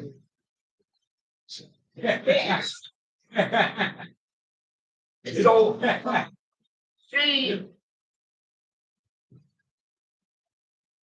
he bumped that ball. I'm telling him saying what Job said, why don't you talk like a fool? You gonna call death. You got some else? Yeah, can I bring? Come on, Elk. on the table quick? Can I add to Come on, Elk, that? take time. Let's look at daughter Yahweh. Don't forget James chapter 1. Yeah. Picking up at 12 through 15. Let's see if I can add to the conversation right quick. Hallelujah, Elk. James chapter 1, let's pick it up at 12 through 15. Right. James chapter 1, 12 through, James chapter 1, verse 12 through 15. Yes, ma'am. Blessed is the man or woman that endures temptation. For when he or she is tried, he shall receive the crown of life, which the Yahweh hath promised to them that love him. Who they keep his Torah instructions, right? Verse 3. Let no man say when he is tempted, I am tempted of Yahweh. For Yahweh cannot be tempted with evil. Neither tempted he any man or woman. Verse 14. Every man or woman is tempted when he or she is drawn away of their own lust and enticed. Verse 15. Then when lust hath conceived, it bringeth forth sin. And sin, when it is finished, bring forth death. Hallelujah. Yeah, give me Romans 6:23 on it. Give me a double hit of that death. Romans chapter 6, verse 23. For the wages of sin is death, but the gift of Yahweh is the Father is eternal life through Yahweh his Son. So when she brought that to him, he had the option. He had the option to straighten her out or receive the death. Which one did he take? Yes. Yeah. You see what he did? So that's why you have to watch and your mate through the Bible. You don't watch your mate according to appearance. If you got a call on you to do this, and they do anything contrary to what you're supposed to be doing, you're supposed to catch that right away. You bring a death on me. I know my responsibility. Adam knew his responsibility. It's nothing. It's the kids, the mama, the daddy. Ain't nothing gonna make me be not loyal to my Yahweh. See, you're gonna be tested to see what you be loyal to him. He ain't gonna bring the most purest thing in your eyes to you to see what you're gonna contrary to. And that what happened here? And Adam heard it. And that kicked off death. And now let's go Brother Titus and 2. They go to 4:30. Saturday to 4:30. So what's gonna get you off track? It's always gonna be somebody that they gonna look at, gotta get them to break Yahweh's law. I gotta come up with something. And I always come up with whatever you love the most, that's what you're gonna come up with, and that's one gonna entice you to ignore what Yahweh got written in his Bible for a day of pleasure. You don't repent. You don't repent behind it. Death sentence riding over your head. Because Satan got into Job's wife. Decided he'll curse you to your face. You know, one way I'm gonna get at Job, I get at Job through his good. And see, he got rid of her. He walked right over here, talking like saying, "You still gonna hold your integrity? Look at you, God, dog. You can't put me on none of them old camels no more. You're down here in the dust. Curse Yahweh and die." That same thing Satan say you'll be able to do. So who are you? The woman. Yeah. But he was strong enough to know, hey, woman, you talking like a fool. You got to know when your better half talking like a fool. If it's contrary to this Bible, you talking like a fool. Well, I was created Yahweh to get the first and last word. This is the way the Bible said it's supposed to do, and this is what we're gonna do. Yeah, see, Mario, we get it none of that. I give you some more. Let's look at Matthew, Matthew chapter 10. Let's look at verse 37 and verse number 38. Matthew chapter 10, verse 37 and 38. Well, the Israel see right. Verse 37 and 38. What did Yahweh say? Matthew 17. This verse 7. Yes, ma'am. Matthew 17.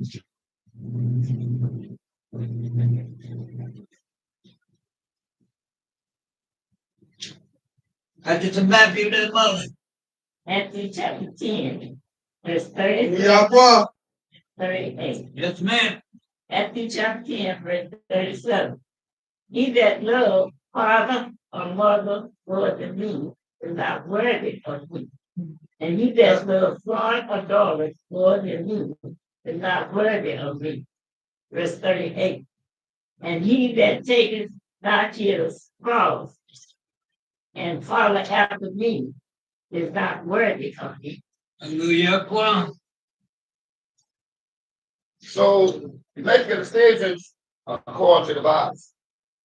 That's why you got to be very careful that when you jump out there, while you're at it, Mother D. Mother, give me that 1 verse 6 or Luke. Mother D. Maybe 1 verse 6. So you have to make sure this is on the table from day one.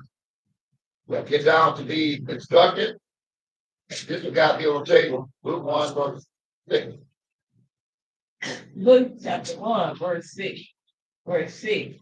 And they went and they were both righteous before the Yahweh, walking in all the Torah instruction and ordinance of the Yahweh blameless. So in a relationship, got to be taught for those who come. They come before you. What got to be happening? Both gotta be righteous. They both got to be. When they come in and time to come to school, well, what the one you talking about yet was? Well, no, they down the road a piece. But you might have gone down the road a piece on this conversation you're on there. Because one gotta be a help me to they gotta push the other to make sure they both what? Both got to be righteous. So it don't be no debate from this. Once this is explained to you about how it goes with your obligation, they got to fall in line on what the Bible's saying. You got to uphold your end of being 37 verse 12. What is saying 37 verse 12 there? Mother Z, that's right. Let's see if they use both ways. You'll see that word used both ways. So right, 37 verse 12. 37 12.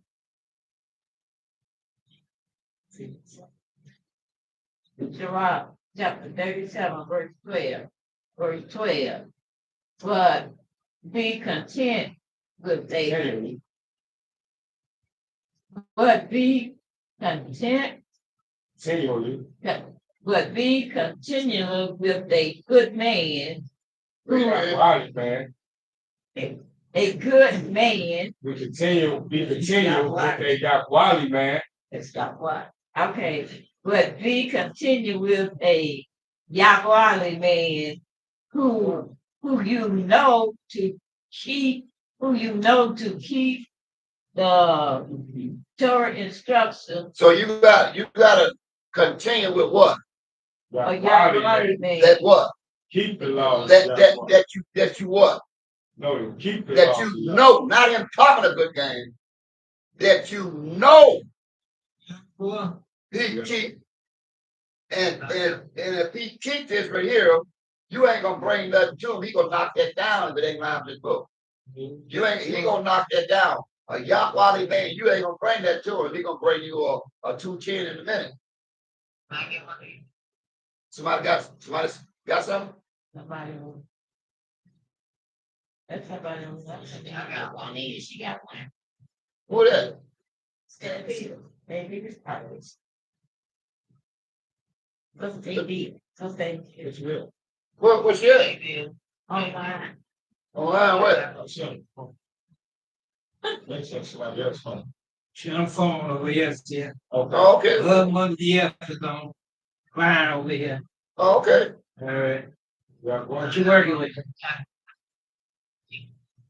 What was that?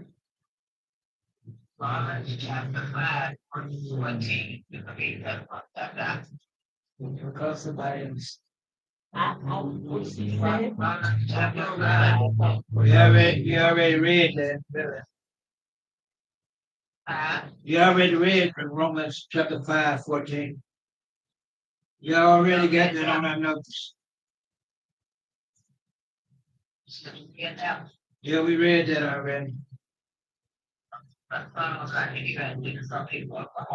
I reread it though.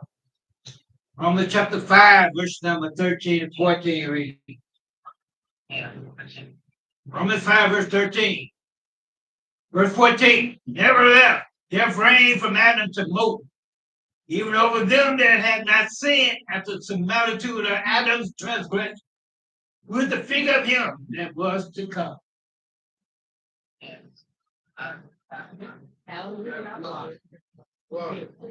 So again, what was Adam transgressed? Listening to the one. That was his transgress, was listen to the one. That was Adam transgressed, bro. Satan couldn't get up on him no type of way. He didn't Adam, because he knew that Adam was a YHWH.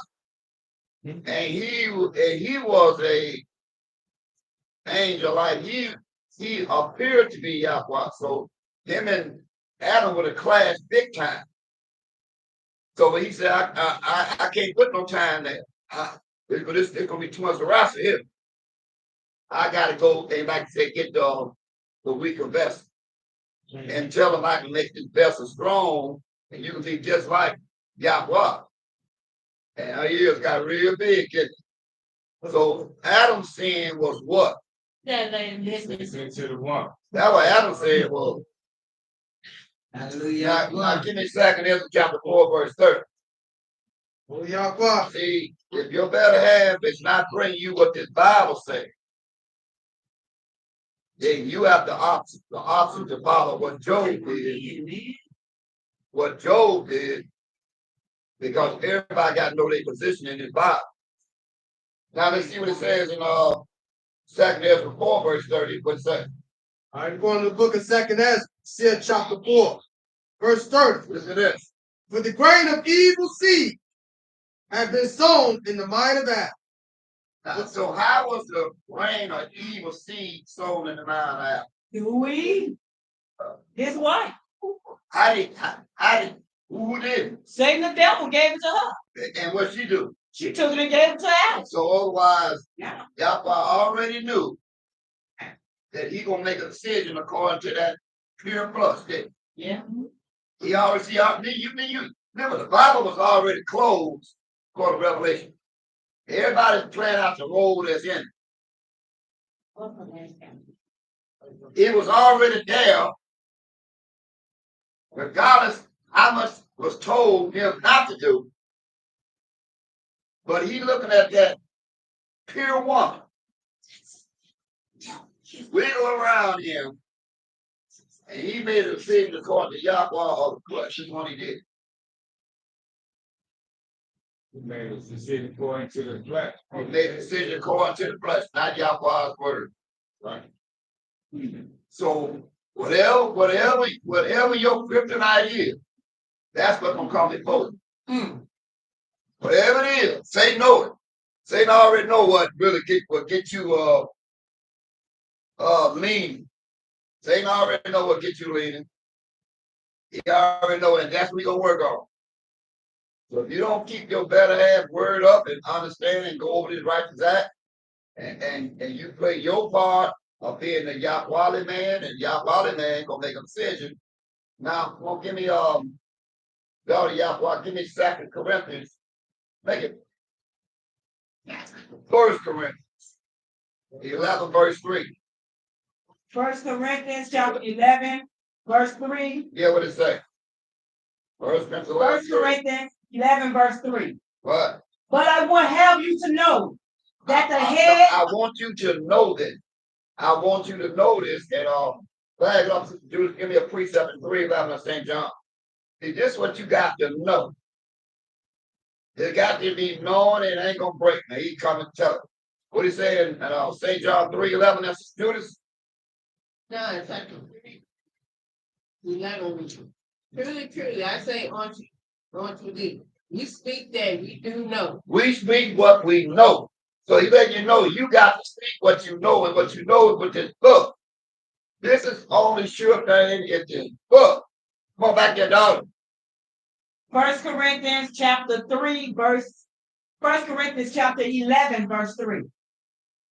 But I would have you to know that the head of every man Is Yahweh the son of Yahweh the Father?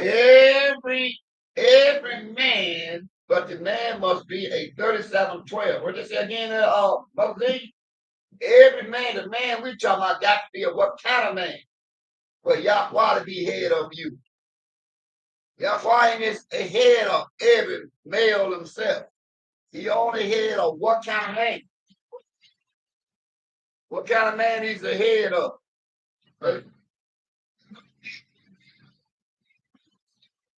He's not a head of course. Got on Stacy Adams. Like that's all. He ain't head of that man. Satan head of him. He head of a man that is a what kind of man, Moses? Sirach, chapter 37, verse 12. Let's go. Sirach, chapter 37, verse 12. What? But be contented with a Yahweh man who you know to keep the Torah instructions of the Yahweh. Stop it there. The man that Yahweh knows is who? The man that keeps the Torah instructions. That's the one he knows. Yes. The one that keeps the law. That's the man he knows. You got all these other nations he told, and he told you plainly, you only have I known all the faith out of people of the nation, and 3, 1, 2 ain't. He only ahead of the ones that keep the law. That man ain't keeping no law. If he not applying the law, he's not ahead of Satan got him. Yeah. Satan got him. So you got to recognize that. So when you bring your mate in, and your mate ain't into this, we know Satan got him.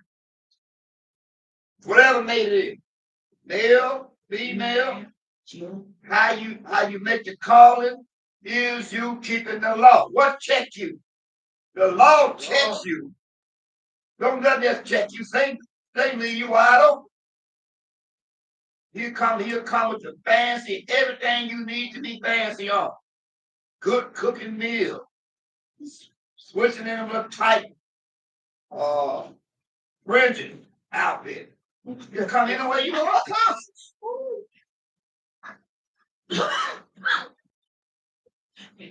Whatever it takes to get you from keeping the law, that's how Satan comes. He'll come, like he said, an angel or light. And how you know when Satan talking? They'll tell you something contrary to the law for you to break it. And once you break it, you know, then they'll Satan have gotten to your better hand. Either way, you're not keeping the law, you belong to Satan. If you keep the law, you belong to Yahweh. That's simple. That means you got it's 2 marks. The mark of Satan, breaking the law. What did it say? Let's back up and get a precept on that. Let's back up to 4 verse 7. Daughter Yahweh Genesis. Let's get a precept. 4:11 and 15. Genesis 4:11. 4:7. Genesis chapter 4, verse 11 and 7. Make it verse 7. Let's give me 7 verse. Genesis chapter 4, verse 7. Now listen to this. Genesis chapter 4, verse 7 and 11. Now give me 7. Verse 7 reads, What? if thou doest well, If you do well, shall you not be accepted? so if you do well, you be what? Accepted. Go ahead. And if thou doest not well, But if you do not well, sin lieth at the door. you see that? But there go your 2 marks. If you do well, you what? Accepted. That means you're doing the law. And if you don't do well, what it mean? Sin lieth at the door. And what the definition of sin? First, let me get Breaking the law. breaking up. Breaking the law. 1 John 3, and 4. 1 John 3, and 4. Breaking the law. So he telling Cain right now, if you do well, you what? You're accepted. And how you do well? By keeping the law. By keeping the law. That's how you do well. That's how you do well, period. By keeping the law. Okay, not keeping the law. Then you're doing what? Where? Okay, good. Go to Leviticus 23, 1, 2, and 3 there, dog.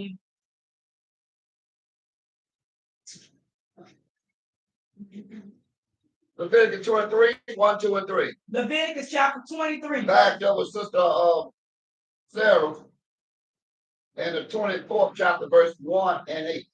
What? Leviticus chapter So 23. you do well, you're doing what? You're doing law, Torah Okay, and good. stuff. Let's see well. Leviticus chapter 23, 1, 2, and 3.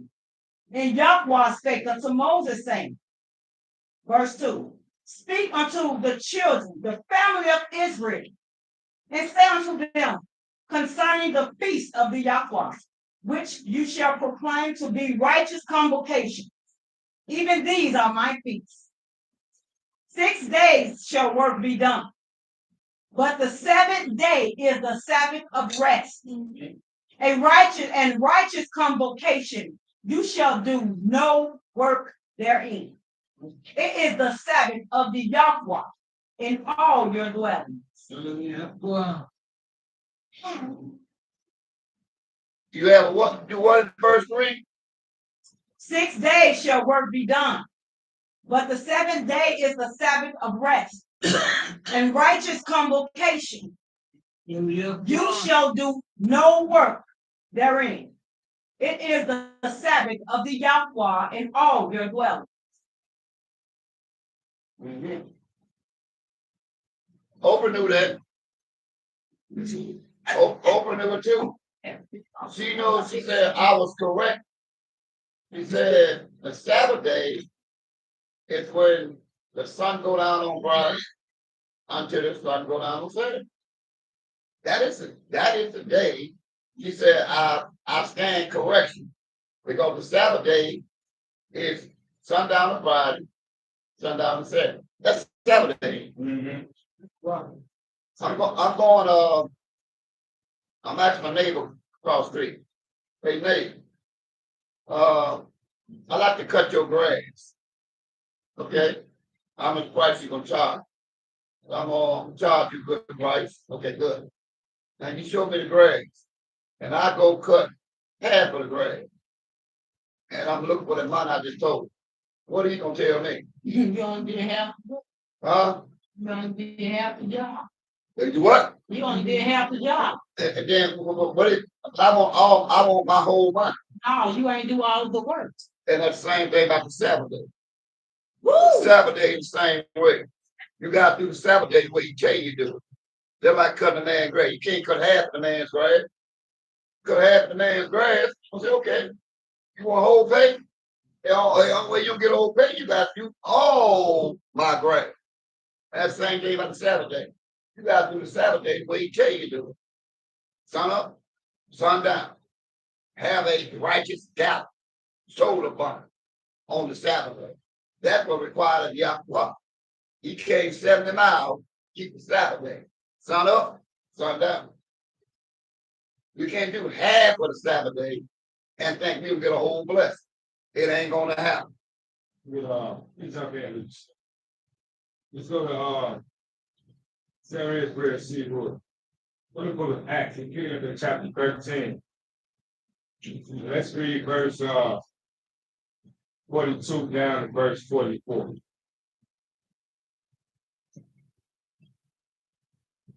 Give me verse 39, really though.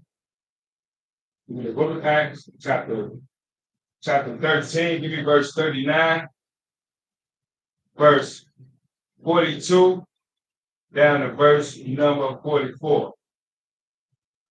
Going over to the book of Acts, get a case in point. And let's see how our fathers had done this thing. Book of Acts, chapter 13. Give me verse number 39, then drop down, read 42 down to verse 44.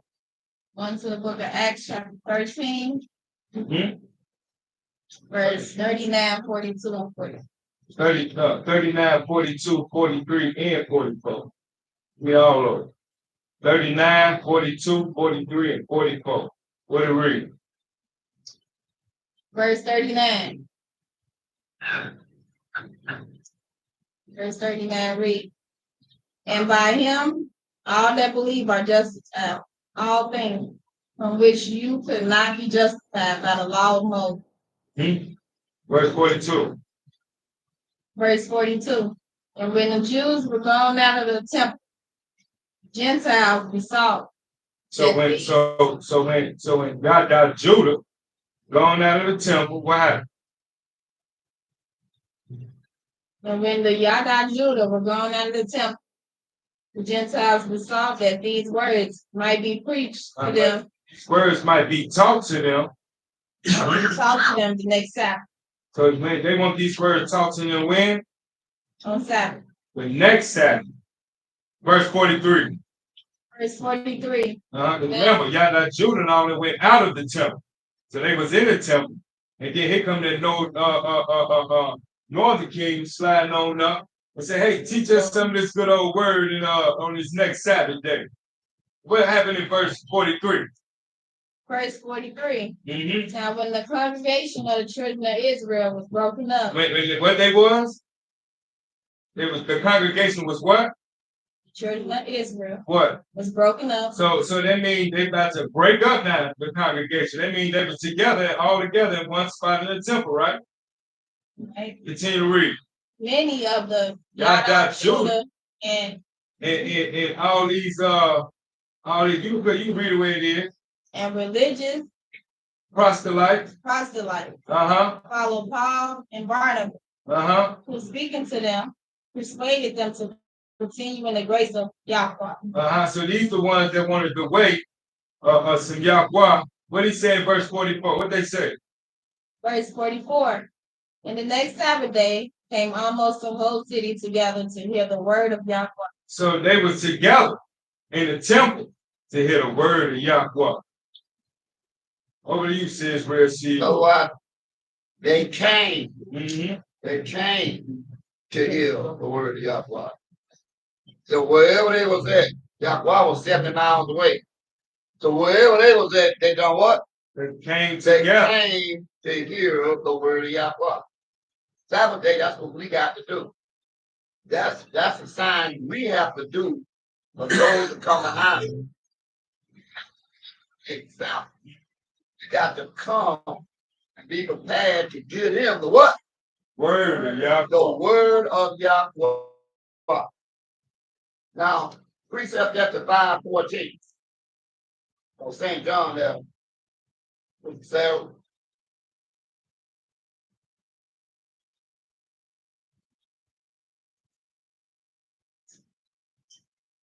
Going to the book of John, chapter 5, verse 14. What is that? Verse 14. Read.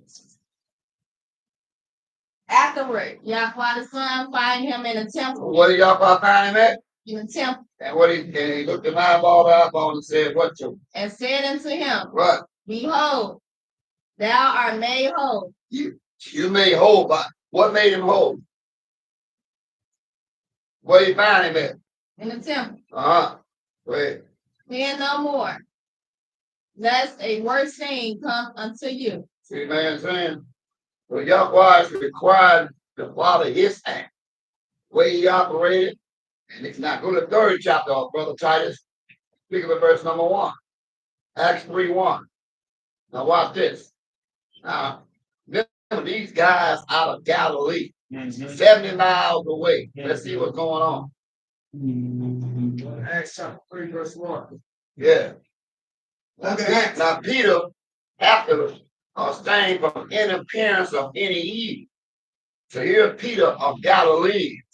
Like the women say, yeah, you're a Galilean, we can recognize your speech.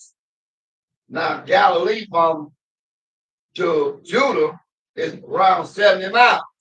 But look what's going on, and we can read. 3:1. Look at Acts chapter 3, verse 1 read. Listen to this. Now Peter and John went up together. Peter and John done what?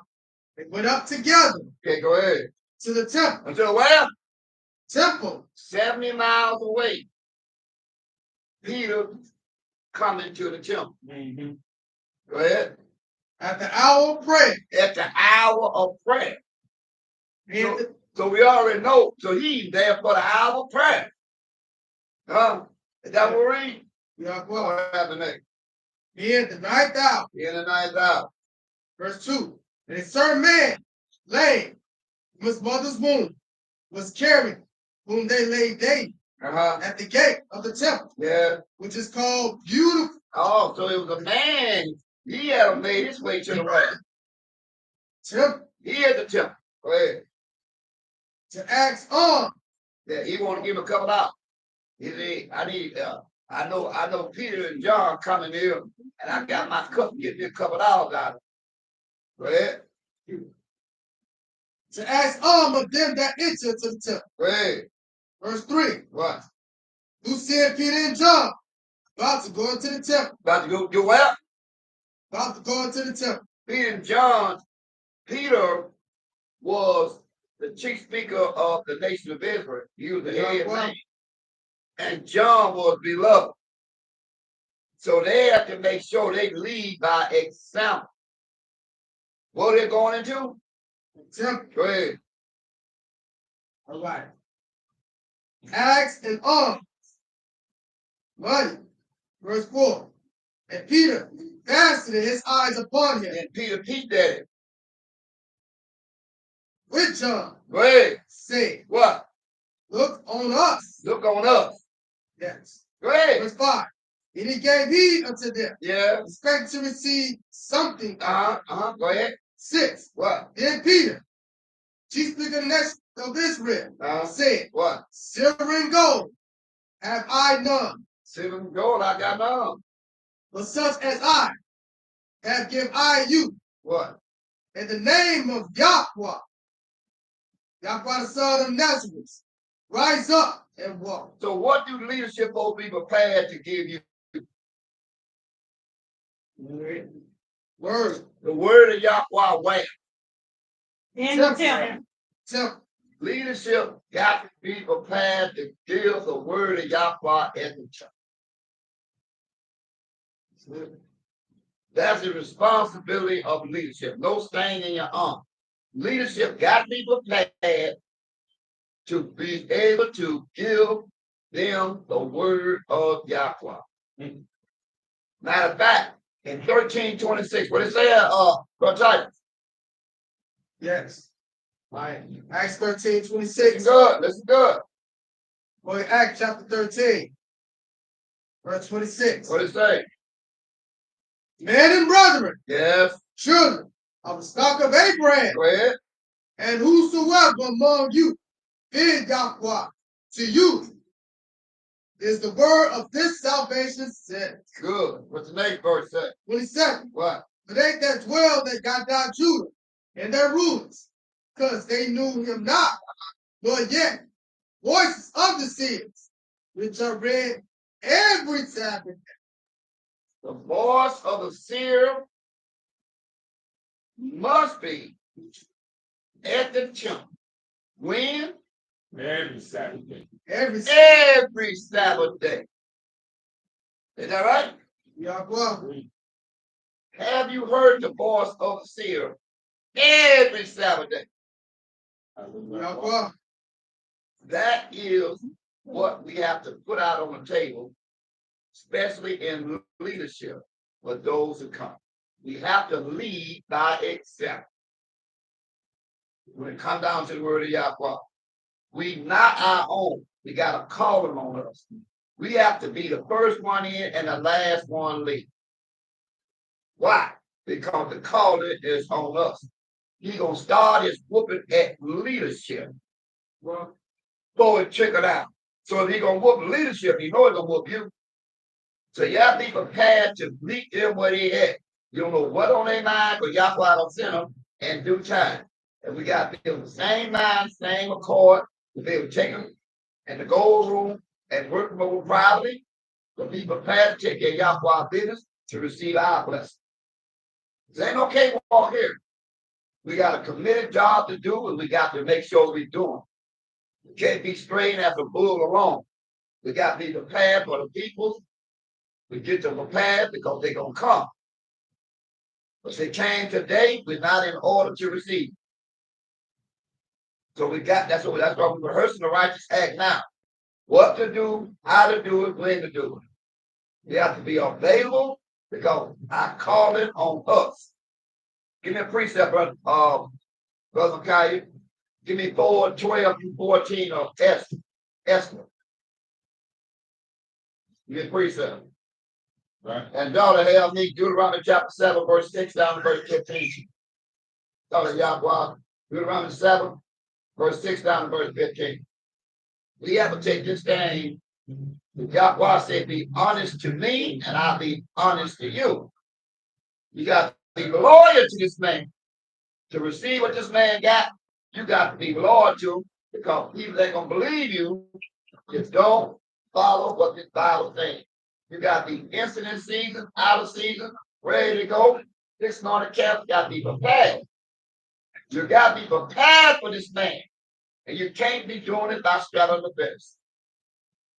That's the calling on you. Bring it out. We're going to the book of Esther, chapter 4, verse 12 down to verse number 14. This is good. The book of Esther, chapter 4, verse number 12 down to 14, verse 12 read. And they told to Mordecai Esther's word. Yes. Verse 13. Uh-huh. And Mordecai commanded to answer Esther, think not with yourself that you should escape in the king's house. Yes. More than all y'all got to. Verse 14. For if you altogether hold your peace at this time, then shall their enlargement and deliverance arise to Judah another place. But you in your father's house, your father's family shall be destroyed. And who knows whether you are come to the kingdom for such a time as this? The reason why we hear it is for such a time as this. Our people's in bad shape. Wow. We got to be ready to meet them, and Yahweh say, okay, if I make my move today, who is ready? Who have been proven to be ready? Let me try them on what they love the most and see will they bat an eye. Or will they say, man, if you talk like a fool, woman, you talk like a fool. I'm going to take care of Yahweh's business. That's why Peter and John came 70 miles to make sure they there. And the men knew it because they were waiting, even the one to be healed, to walk past the garment, even get a couple of hours, they knew Peter and John was coming. And we got that same spirit. They know we ready for you and prepared for you. Because this is our job. This is our first job. That's right. Is make sure we prepare for the people to come. And come on in, come. Well, what you want? Well, me and Big Bob plan on trying to get it together. Where's Big Bob at? Well, he's out there washing his car. I said, y'all know going on City Hall somewhere and deal with Satan because it don't work like that. Big Bob got to be hearing some words. You got to get Bob right to make sure he teach you right. Hallelujah. He got to be here to teach you right. Then once he taught right, he taught you right. Guess what your response is gonna be? And but give me 4, give me 8, the 8th chapter, 4th chapter, verse 8. Let me show what your response is gonna be when you talk right by your Yahweh. I'm gonna show the response to the Bible. Come on, that brother Titus. It's 4 verse 8. Or the Tobit, chapter 4, verse 8. Book of Tobit, chapter 4, verse 8. If you had abundance, give alms. No, give me 8, 4. No, give me 8, 4. 8, 4. Tobit, chapter 8, verse 4 reads. So take them down, verse 8. I'm gonna give it out to you. Well, I want to hear her response when you doing right. Yeah. Tobit, chapter 8, verse 8. I want one verse. 8. Tobit, chapter 8, verse 8. And she said with him. And she said what? And she said with him, And she said with him, Hallelujah. yeah, you a Yahweh man, that's the response you're going to get. Because the Yahweh woman going to look for you, be a provider, protector in this law. What you say is the end of it. All she can say was she heard half of it or none of it at all. Whatever he say, she gonna say what again? That's when you know what's going on. But the man must be a man of Yahweh because he got a Numbers 31 and 2 on him. What it say, Sister Judith? Numbers 30 verse 1 and 2. Numbers chapter 30, verse 1 and 2 reads. Verse 1 reads, and Moses spake unto the heads of the tribes concerning the children of Israel, saying, this is the thing which the Yahweh has commanded. Verse 2 reads, if a man vows unto the Yahweh, or swear an oath to bind his soul with a bond, he shall not break his word. He shall do according to all that proceeded out of his mouth. So when this man takes his opposition or his with the word being the Yahweh, you got to live what he say out of his mouth. Because when that better have submerge yourself to you, you got to make sure you fulfill that 31 and 2. And all one gonna feel that is a Yahweh man. A worldly man, he'll break that in a minute. But a Yahweh man gonna be checked. So whatever he come out of his mouth, he got to fulfill that. The Yahweh gonna collect on him. Just like one of the brothers said to me plain, well, I don't want to be a teacher no more. Well, brother, you was called to be a teacher. Well, no, I don't want to be a teacher anymore. From that point on, ain't nothing hidden but trouble and digress unto this day. When you got a call on you, take care of this man's business, this got to be your business. This is your business. Everything else from after. This is your business. Is the progress in the word of Yahweh to help those who come behind. You got to take this by being a Yahweh of your household, Yahweh before man of other nations. You got to make sure you live that. Can't talk it, you got to live it. You got to live this right here. Can't talk this right here. Then Yahweh will fulfill his word. But when you straddle the fence on this, and he gonna straddle the fence on you. Come on, daughter. 7 verse 6 to 15. Let's start praying. Deuteronomy.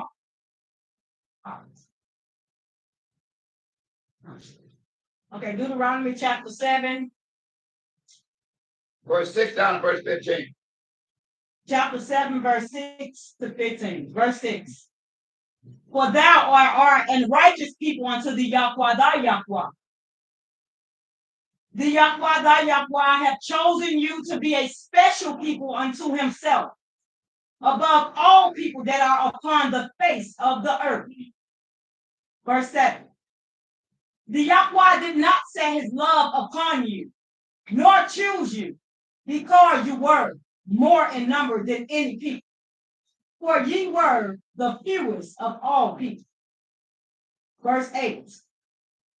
But because the Yahweh loved you, and because he will keep the oath which he had sworn unto your fathers, hath the Yahweh brought you out with a mighty hand, and redeemed you out of the house of bondmen, from the hand of Pharaoh, king of Mizraim. Verse 9.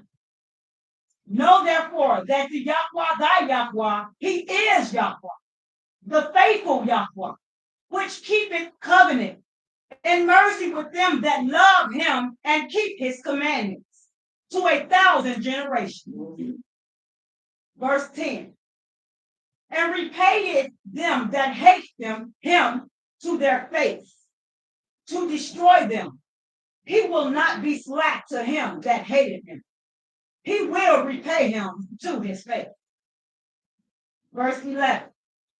Thou shalt therefore keep the commandments and the statutes and the judgments which I command you this day to do them. He said, be loyal to me.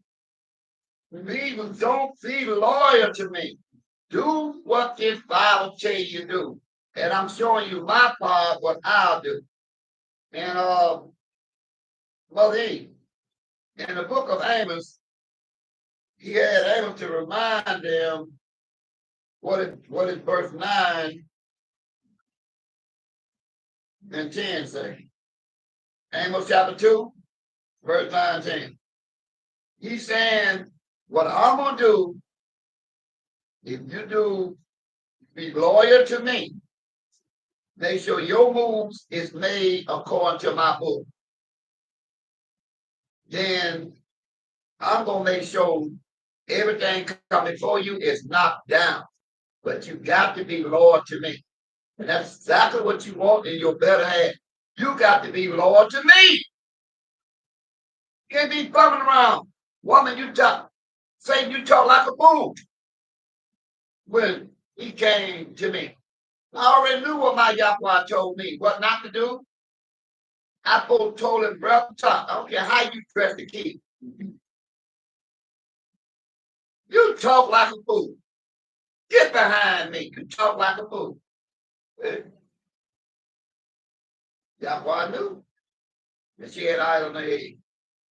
You will find out that your better half got an eye on the head when they talk like a fool and tell you about, well, look here. On this Sabbath day, we're going to do something else. No, we're going to take care of this Sabbath day, and after that, we'll do something else. We're going to get this out the way, then whatever comes after that, then I'm ready to go.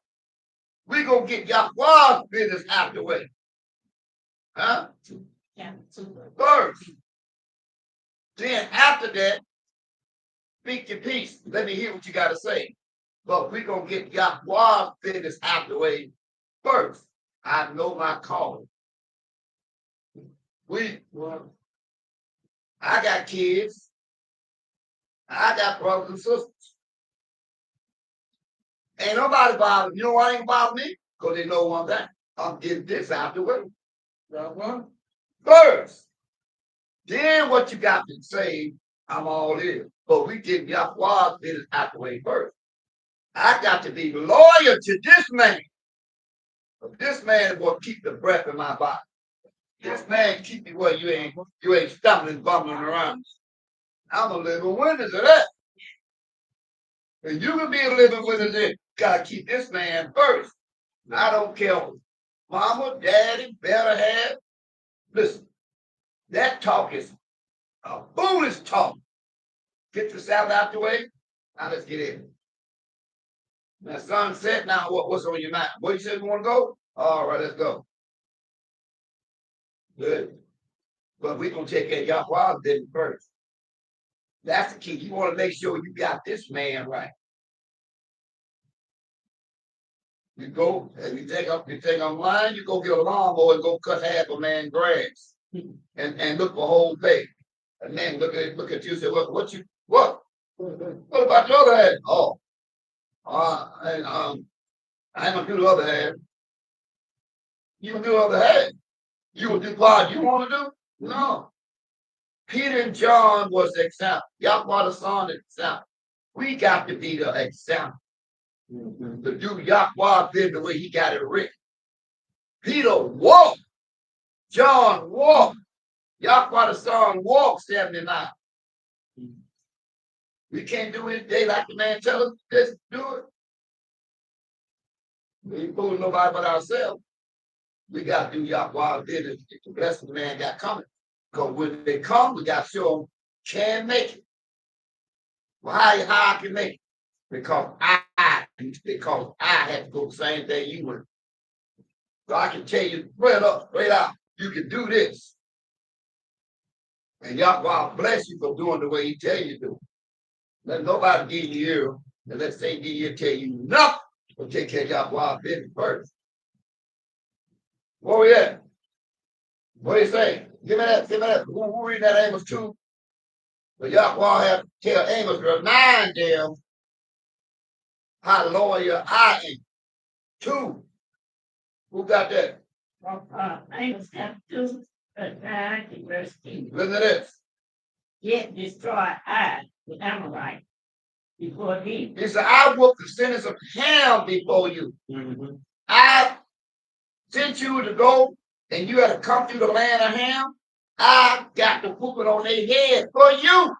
Go ahead. Whose height was like the height of a sea. And they were big. And Big giants. Big black giants. Big old men. That's what it was. Go ahead. And he was strong. And they were strong. As the what? Oh, As the oak. They used to have a basketball player used to call Charles Oak. They call him the oak tree. You bump into him, you fall down. Imagine around that tree. These are people I work for you. And you can't be Lord in me. yet I destroyed his fruit from above, Yeah. and his root from beneath. Yeah, I plucked them up by the root for you.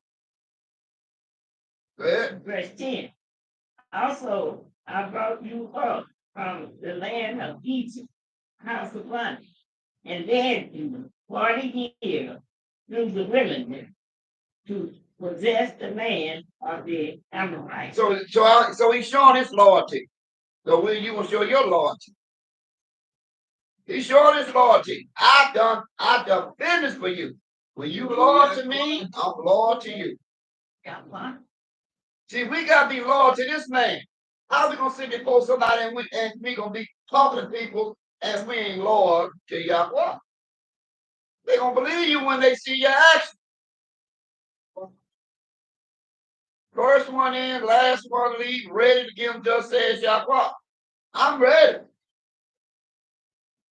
I jump over anything. I hear some book going. I stop today. I hear some book going. I know what this man got for us. I know what the man will say. Why you think all the land is vacant, north, east, south, west? Don't you know something's gonna be on north, east, south, west? He said, get them in order. See him? Get them in order. It's gonna jump off. So to jump off tomorrow, what is it? Is it ready to teach this book? This is our calling device. We got to lead by example. First one in, the last one leave. Because when we got to pull people to the side to help them out, we can use our example. You can make it. Because we here for you, and we got time for you, for this is Yahweh's will. Go back down. Okay, back to Deuteronomy chapter 7, verse 11. Deuteronomy chapter 7, verse 11. Thou shalt therefore keep the commandments and the statutes and the judgments, which I command thee this day to do them. Verse 12. Wherefore it shall come to pass, if you hearken to these judgments. Now, if you hearken to, if you listen to these judgments, if you listen, children of Israel, if you listen and keep, and do what? And keep, and keep, and do them, and what? And do them. Hey. That the Yahweh thy Yahweh shall keep unto you the covenant and the mercy which he sware unto thy father. So what is this? What is this cross? What is this cross, then? You just read the word. The covenant. The covenant. I would just take your cross and you take this covenant. Another word cross means this covenant. You take this covenant and keep this covenant. That's what he wants to do. Keep this covenant now. Go ahead. Verse 13. And he will love you. And he will do what? Love you. If you do what? Keep his covenant. That's when he loves you. We look at you from this book. His love is you keeping the covenant. Go ahead. Verse 13. And he will love you and bless you. And he do what? Bless you. He do what? He will bless you. He will bless you. And multiply you. And what? Multiply. Yeah. He will also bless the fruit of your womb. Yeah. And the fruit of your land. Yeah. Thy corn. Yeah. And thy wine. Yeah. And thine oil. Go ahead. The increase of thine kind. Yeah. And the flocks of thy sheep. Go ahead. In the land which he sware unto thy fathers to give you. Yeah. Verse 14. Thou shalt be blessed above all people. You will be what? Blessed above all people. Go ahead. There shall not be male or female barren among you or among your cattle. That means ain't no such, well, you can't have this. If you have this, you can have that. When Abraham and Sarah said, I'll pass my time. It was going to pass your time, but you never pass my time. You got to line up with the Bible to make these scriptures talk to you. He said it will be nobody what? Barren. Great. Verse 15. And the Yahweh will take away from you all sickness. What kind of sickness? All sickness. That means you won't be walking around sick. And will bumming all around. Because you're doing the man take. He said he can do what with sickness? Take away all sickness. I can take it away from you. He can. But you got to be loyal to me. And how you be loyal to me is do what I'm loyal to you. When you came out of Egypt, I put everybody's tail. I don't care how big you black you look. Didn't I do it? Yes. You got problems, I take it away from you. But first, make sure you got me right. You got to call on you, make sure you got this man right. This man saying, you're loyal to me, I'm loyal to you. And I'm a perfect example. Huh? Every Sabbath day, you can hear the seer on the top part and the bottom part. Why? Because I know that I'm loyal to him, he's going to be loyal to me. This is our job. This is our job. Lead by example. Get prepared for what's coming. We got to see the vision. You don't see the vision, you don't see the vision. But to see the vision, you got to be prepared. You got to be, what that word called, believable when you talk. When you show them the Bible. Oh, well, you know, this happened to me. I'm okay to show you the Bible. It happened to this guy, too. Let's see how he got, now you return pay. Oh, well, but it's bad on me. Yeah, well, y'all must get prepared, too. Do what you do. You got to be prepared to help these people. Y'all got to holy blessings on them.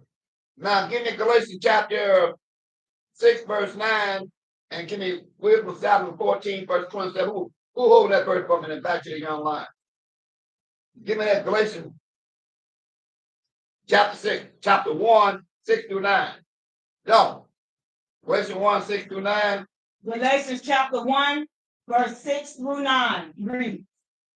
I marvel that you are so soon removed from him that called you into the grace of Yahweh. He said, I marvel at you. All this knowledge that we have, and we will let something interfere on what this man's saying. I marvel at you. Paul said I wasn't gone but a couple of hours. Go ahead. Okay. From him that called you into the grace of Yahweh, the Son of Yahweh, the Father, unto another covenant. Yep. Verse 7, which is not another. It really ain't no other. Either you do this and receive this mark, or you continue doing it and receive same mark. Ain't no other. Right? But there be some that trouble you. And some, and what will trouble you, whatever you love the most, that's where your trouble gonna come from. And would pervert the covenant of Yahweh. They can say, well, no, we can slack off on this one and do this. No, that's converting the covenant. You got to do what the man tell you do. If they led by example, we got to lead by example. Go ahead. But though we or in ministering spirit from heaven taught any other covenant unto you than that which we have taught unto you, let him be accursed. Let him be accursed. So when Eve met that guy in the garden, she always said, let him be a what? Accursed. And he came from where? Where he come from? Came from Yahweh. But where he came from? Where was he at? When Yahweh. He was in heaven. So just there you go right there. That's the one in God. He came from heaven. He cast him out of heaven, didn't he? Yeah. So this guy come out of heaven. I don't care to come out of heaven tell you about we gonna break the covenant. Not a itty bitty piece we breaking no covenant. Yeah. Verse 9. Go ahead. And like we said before. Now again. And I'll tell you again. Teach any other covenant unto you Yes. than that you have received. Yeah. Let him be accursed. See that? Yeah. If they bring you anything other than thus says Yahweh, no, we ain't taking no itty bitty piece off of this. We get this out the way. Now hold your hand after this. Watch my phone ring when the sun get on real good. What you doing now, Daddy? Well, I ain't doing nothing. What you doing? Okay. Now let's come on get your daddy and give him a steak or something. I go. Well, I bet you ain't gonna call me now. You can't tell me nothing till it's over with. That's the point we gotta do. That's how you receive the blessing of Yahweh. Whatever flows to you, knock that down. Take care of Yahweh's business first. Now, because what we got? The wisdom of Solomon, 14:27. And Brother Titus 70, 1 Timothy 2:12-14, back over to you. Wisdom of Solomon, what it say? Wisdom of Solomon, chapter 14, verse 27. Listen good. Items not to be named is the beginning, the cause, and the end of all evil. Now, when did all this start? When at the cause in the end? When did that begin? In the garden. In the garden. That's when that spiritual stuff happened. Of wickedness. It's happening in the garden. Snake. That angel of light came to Eve and told her what she could be besides what she was created to do. He fell for it, and that's where it started right there. 1 Timothy 2:12-14, Brother Titus. Back over to Brother Mackay. 1 Timothy chapter 2, verse 12-14. Listen good. Check it out in verse 15. Yeah, wow. 1 Timothy chapter 2, verse 12-15. But I suffer not a woman to teach, nor usurp authority over the man. It's not over the man. Yeah, wow. Not over the man. Not over the man. That's right. Go ahead. But to be in silence. Yeah. When the man is talking, be in silence. Go ahead. Verse 13. For Adam was firstborn. Adam was firstborn. Then Eve. Then Eve. Verse 14. And Adam was not deceived. Adam was not deceived. Not by the angel come out of heaven. Right. But the woman. But the woman. Being deceived. The woman being deceived. Was in sin. She was in sin. And brought him into sin. Is that right? What that makes? Verse 15. Notwithstanding. But notwithstanding. She should be saved. But she will be saved. In childbearing. In childbearing. If they continue. If they do what? If they continue. If they continue. In covenant. In the covenant. Saved and continue in the covenant. The covenant is you created to be a helpmeet. When that man is talking, you hallelujah Yahweh, because the Yahweh name you don't give no mouth back. That's the will of Yahweh. Now you in covenant. Now you don't have that mark. But you got that mark if you open your mouth one time when that man got his talking. Whether you are hearing or not. You come in and discipline the kids. What's going on? You know what's going on. Whatever going on, Yahweh taking care. Well, Mama, you did what my Yahweh say. That's the end of it. Yahweh. Once we understand that, we have the laws of Yahweh. I create this man to get the first and last word. I create that woman to help him, to be a helpmeet to him. That's my creation. You ain't gonna change anything till he come back. That's right. Over to the young lion. Hallelujah.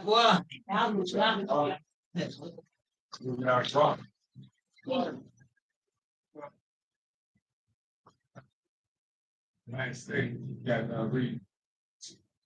Yeah, 13. Let's go to Sister Daughter Yahweh.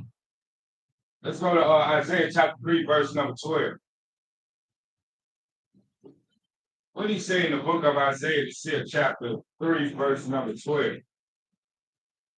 Isaiah chapter 3, 12.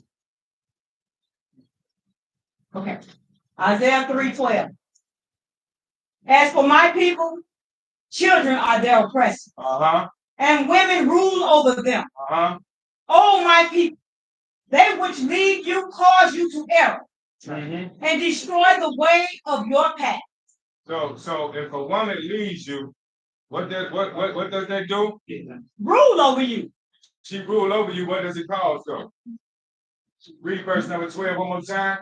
Okay.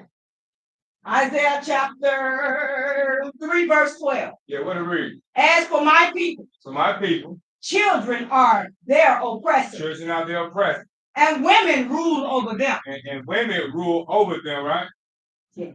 Oh my people, my people. they which lead you cause you to err. So who's doing the leading right now? The woman. The woman. And what he said, they do what? Cause you to error. And what else he say after that?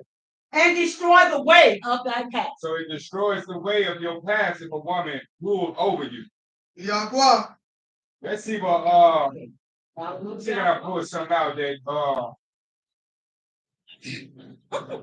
let's go read something Sister Judy. Go to Numbers chapter 27. And read verse 15 down to verse number 17.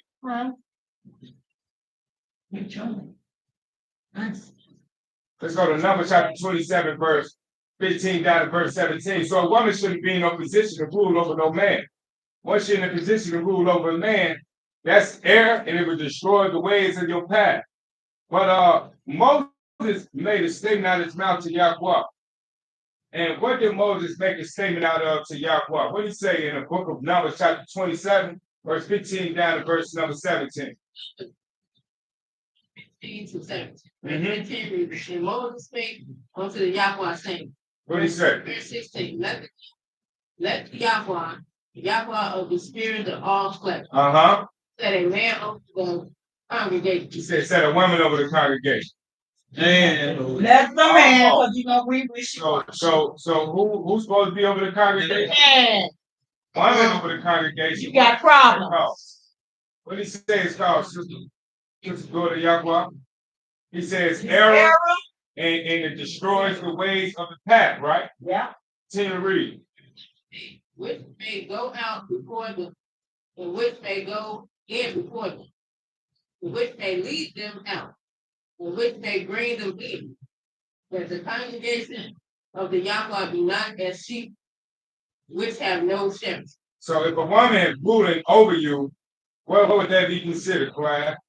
That we just got done reading the last verse 17. A woman ruling over you, what does that consider? A sheep with no what? That's right. So if a woman ruling over you, it's a sheep with no shepherd. Is that what we reading? Hallelujah. So let's go pick something up again. You see what you get Really loud, daughter. I said, no wonder Yahweh don't use women like that because of the mind of a woman. Ooh, there's something that I be hating this body. Also, see can I run something down in the book of Job. No, it's something else too he said about in the book of Job. Okay, so let me see how I run it down. It's not the last. Hold on there, y'all. Now, what's the precept about in the book of Jeremiah when he said, ask for the old path? So you gotta see, you want to see things up, you gotta ask them. What that verse is, the elder? When you ask for the old path. And it says the old path is the way. So we gotta search back in this Bible for the old path from the book of Jeremiah. What verse is that? Yeah. We got to ask for the old path. And then we got, but we ask for, we got something else. It's a couple of words and now I want to bring out. Where's that verse at? Jeremiah. Ask for the old path. And do something with it. What did you do with it? 6:16. Then what now? 6:16 and 6:16. Let's see how much I need of that verse. 6:16, right? 16:6 say what? 6:16. Let me get that. I'll start reading a little bit. I'll pull you down. thus said, oh, who you got? Somebody. Go ahead. All right, check it out. Wait, no. Thus said Yahweh, stand ye in the way Yeah, stand in the way and see and see. and ask for the old path. And ask for the old path. And watch this now. Where is the good way? And walk therein. and what we gotta do? Walk therein. So that's what we gotta ask for. Old path, what we didn't read. We gotta find out what success they had while they went, not create something outside of 96 AD. We gotta find out what the past is. Then we gotta do what with it when we find it? Walk therein. Walk there. How do we walk? Let's go to the book of St. John. Y'all, First bro. John. Yeah. See how we walk. Let's go, Sister Sarah's word. Let's go to 1 John in the back of the book. Let's see how we can do some walking here. Let's see how our steps should be. Let's do a little walk. Let's go to 1 John chapter 2. Let's pick it up at verse number 3, and let's bring it all the way into verse number 6.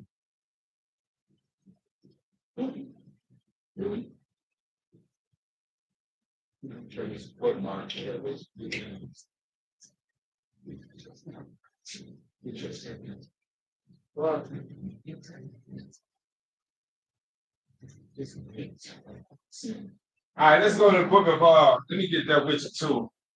Because some more things we gonna bring out. He said how this walk should be. So let's see how this walk has to be. And let's go kick it off to St. John chapter 2. I mean 1 John, sorry about that. 1 John, pardon me. Going to 1 John chapter 2, pick it up at verse number let's say 3 down to 6, right? Yeah, you can take off. On to the book of 1 John, chapter 2, verse 3 to 6. Mhm. Verse 3 reads, and hereby we do know that we know him if we keep his commandments. Verse 4. He that say, I know him. He said, he cut in from me. He said, hereby we know that we know him. We got to keep his commandments, his laws, the first line of the Bible. Verse number 4. Yes. Verse 4. He that say, I know him. Right? Keep not his commandments is a liar. And he said he know him and don't keep his laws. And what? Yeah. Right. And what? You're studying hard. What's not in him? But the truth is not in him. And what's the truth that we can read? Mother Eve. St. John chapter 17, verse number 17. Yeah, come on. Let's get the truth out. Because he said, the one that said they know him, he said is a liar, and the truth is not in him, right? He said they know him and keep not his laws, and is a liar, and the truth is not in him. So let's do a precept about what's the truth. In the book of St. John, maybe 17. The book of St. John, chapter 17, verse 17. Yes, ma'am.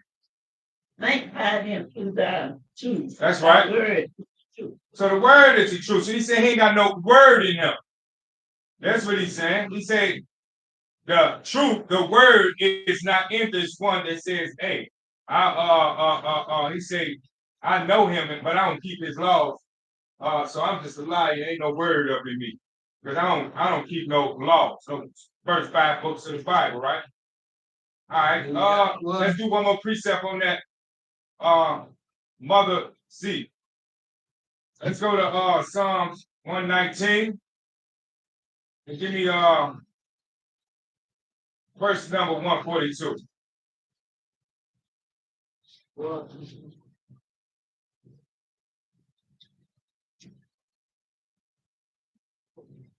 Let's go. We're going to 119. Look at Psalms 119, verse 142. They want to get a second witness on what this truth is. Then we're gonna come back over to you, Sarah Israel, C. Roy. Let's pick it back up where we left off at. Let's find out a little bit more about this truth. Let's get a second witness on that, Mother Z. Psalms 119, verse 142. What's the second witness on this truth, Mother? Psalms 119, verse 142. 119, verse 142. 142. Okay. At 119. Your mother go bring us on home. Mother, she go bring us on home and find out second witness on this truth. So we're going to book of Psalms 119, verse 142. Psalms 119, verse 142. Verse 142. Thy righteousness is an everlasting righteousness, and the Torah instructions, the law is the truth. The law is the truth. So he said, hey, listen here. If you are talking about you know me, but you ain't keeping none of my laws, then you are liars, and my word, my law is not in you. Coming back to you, Sister Sarah, let's go back to St. John chapter 2. Let's pick it up at verse number 5 now. Let's just find out how you got to walk it out. Book of 1 John chapter 2, verse 5 reads. What it read? But whoso keep his word, in him truly is the love of Yahweh perfect. Oh, so he said, you the ones that keep his word, the love of Yahweh is perfected. So you gotta keep some law in order for this thing to be perfected, right? All right, continue to read. Hereby know we that we are in him. Verse number 6. How this walk gotta be? Verse 6. He that say he abide in him, out himself also, so to walk, even as he walks. So let's find out how his walk was. So let's find out a little bit more about how his walk was. Let's go to 1 Peter chapter 2. Let's find out how his walk was. Let's pick it up at verse number 29 and verse 21. Let's go there, Sister Sarah Israel.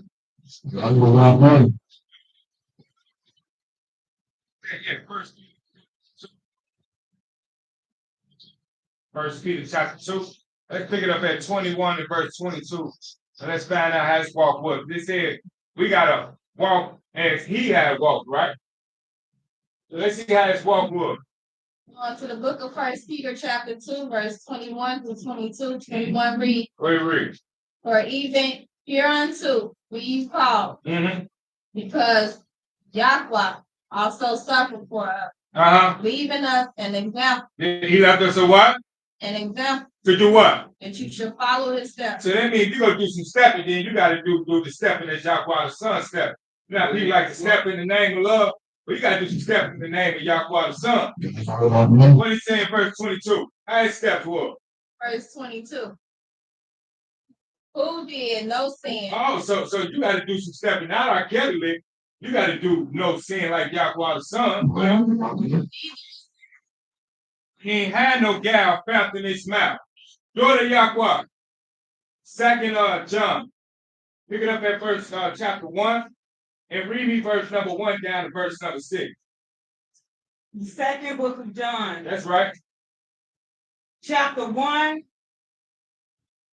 from 1 to 6, right? Yes, ma'am. Okay, chapter 1, verses 1 to 6. Yeah, we said try to find a little bit more about this walking on now. Because we just found out Yahweh the Son, he did some walking, and he gave us an example how that walk should be. And we know he said because Yahweh the Son, he did some suffering for us, leaving us an example that you should follow his steps. So we know when no sin found in him, But what did they say in St. John? I mean, 2 John, chapter 1. You need 4 down to verse number 6. What did it read? Chapter 1, verses 4 through 6. That's right. Chapter the second book Second of John. That's right. Chapter 1, verse 4 through 6. Mm-hmm. I rejoice greatly that I found of thy children walking in truth, as we have received a commandment from the Father. Mm-hmm. Verse 5. And now I beseech thee, lady. And we received a commandment from the Father. And he said, I beg you, lady. Not as though I wrote a new commandment. I ain't writing nothing new. We talking from the old path. That's right. But that which we had from the beginning. So this thing came all the way back to Genesis 1:1. That we love one another. That's right. In verse number 6. What does it say? 6. And this is love. And this is love. That we walk after his commandments. Oh, how you gotta walk? After his commandments. Continue to read. That is the commandment. That as ye have heard from the beginning. Oh, so you heard this commandment from the beginning. You shall walk in it. So you gotta do how your walk gotta be. And the commandments. And the commandments of And the commandments of Yahweh. I got a precept, and I'm gonna see if I give an answer. Read that down. Let's read 24. Let's see what's missing out of this and what this really means. Genesis chapter 5, verse 24. God of Yahweh, what do you mean? Genesis chapter 5, verse 24. And Enoch walked with Yahweh, and he was not, for Yahweh took him. Break down. What up? How did Enoch walk with Yahweh? Oh, look at Enoch. He walked with Yahweh. So the Christian gonna say, look at Enoch. He walked with Yahweh. Is that what they're saying? Is that what they're saying, bro? So how do you work with Yahweh?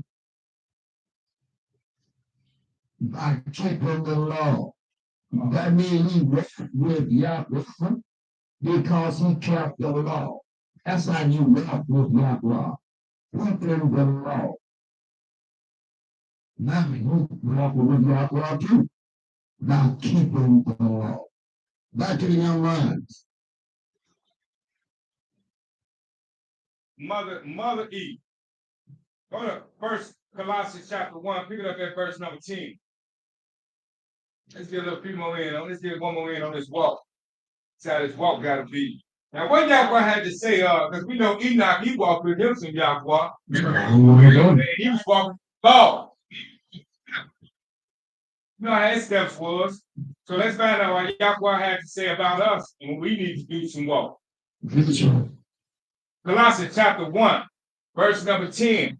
We coming to you, Mother Eve. Let's find out how this walk got to be. Book of Colossians, chapter 1, verse 10. Mm-hmm. That ye might walk worthy of this Yahweh. You got to walk into who? Yahweh. Uh-huh. Unto all pleasing, bringing fruitful. Yeah, being fruitful.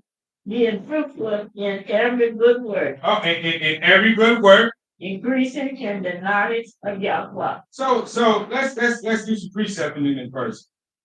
Because we come to find out in Colossians chapter 1, verse number 10, he say that you might walk worthy of the Yahweh.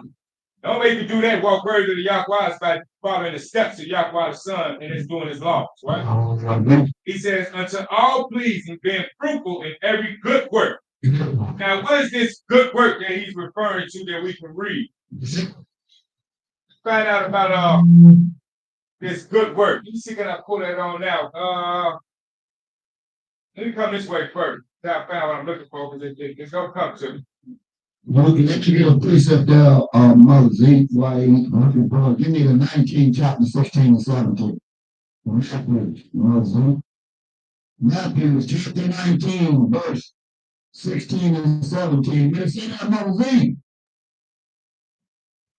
18. 16 and 17. Verse 16.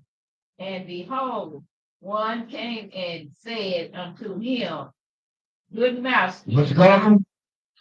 Good master. what good thing shall I do Uh-huh. that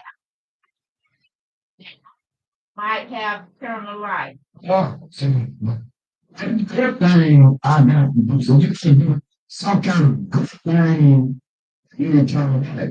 You got to do some, I'm good. You know? Okay, if you do your good, it's gonna get you eternal life. This what being good get you eternal life. 17. And he said unto him, Why call you me good? There is no one good but one that is Yahweh, Yeah. Yahweh the Father.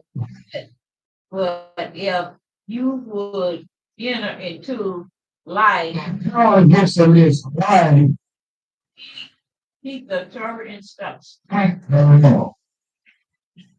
Thank the Lord. If you want something in life, you want to be good, then make sure you good by keeping the law. Back to the young woman.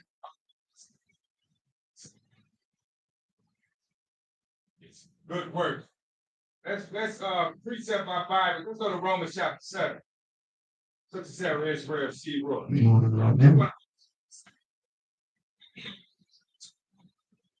16. We're going to the book of Romans, chapter 7. And we're going to verse number 16. Because he said, if you want to do something good, you got to keep the law. Keep the law. Let's go to Romans chapter 7 and give me verse number 16. See how close. Romans chapter 7, verse 16 reads. Yeah, what it read? And then I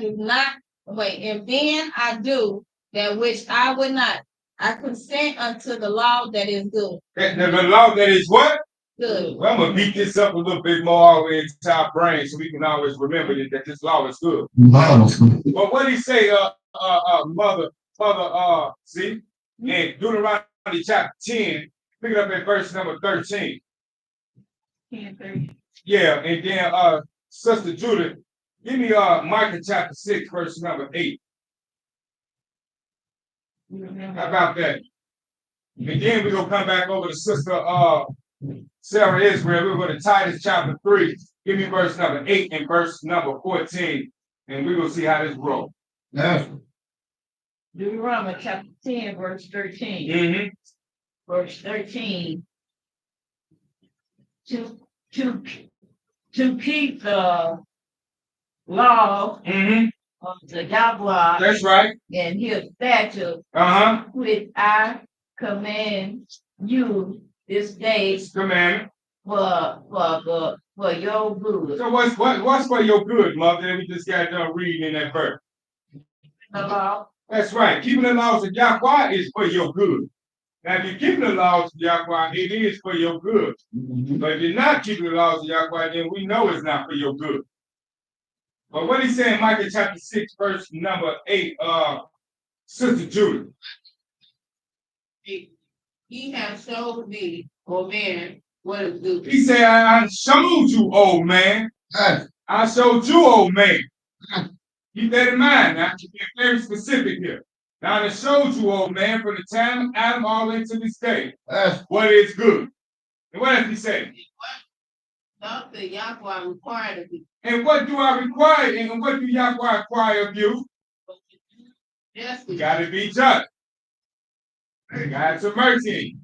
How you got to walk? Oh, so that walk comes right back out. With who? How was Enoch walk? And he walked with Yahweh because he walked and kept the laws of Yahweh. Let's go back now. We're going back to this good, right? Now he said you gotta do some good though by doing the laws, but it's a certain thing that comes with when you're doing the laws, and that means you're doing some good. How you gotta keep this good going on? Let's go to you, Sister Sarah Israel, CEO. Travis Yadaju. We're going to the book of Titus, chapter 3. And give me verse number 8. And give me verse number 14. Let's see what he had to say about this. Good. Book of Titus, chapter 3, verse 8 and 14. Right, Verse read. 8 reads, this is a faithful saying, This is a faithful saying. and these things I will that thou firm consistent. So that means you got to be consistently in this thing. Change, really. You got to constantly be in this thing right here. What do you say? That they which have believed in Yahweh might be careful. Slow down real quick. Because I want to emphasize what he's saying here. I'm pulling the papers on. He says, I will that you affirm consistently that they which have believed in Yahweh might be careful. Now you got to be careful to do what?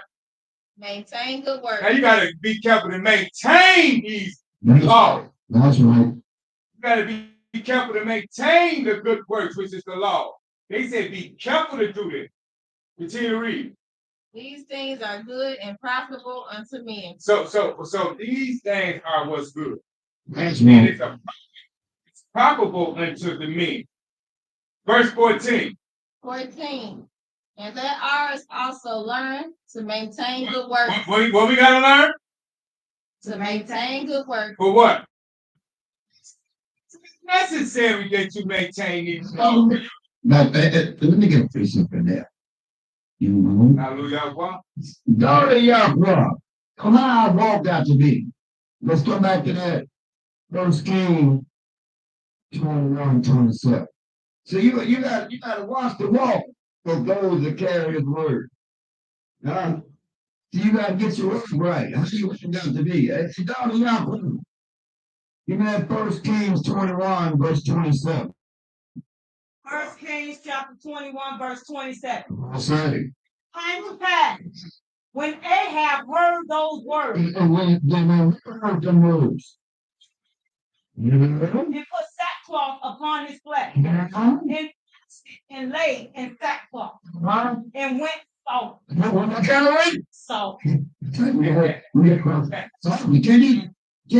like the elephant comes, you got to walk the way. That's right. Not to the wrong lines. Yeah, that was the second.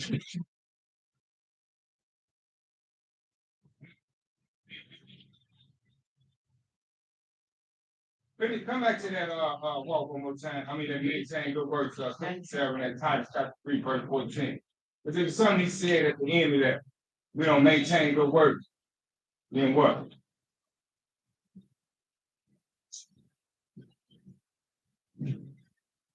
About time you get kind of quiet about time when you get it with some precepts like you. No. You don't say you kind of quiet. When you go, I mentioned something. Hey, and you getting something. Like Elder Taylor told you, talk about else now. That last verse in verse 14.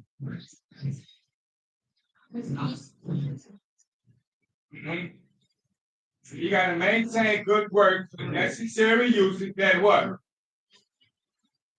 That means if you don't maintain these good work, you could have been doing all the laws for the rest of your life. And then all of a sudden you slip up and you ain't maintaining no more. You ain't repenting. What did he say they become? Unfruitful. Unfruitful. That's the word I want to pull out. So we got to make sure that we maintain these good words and be careful.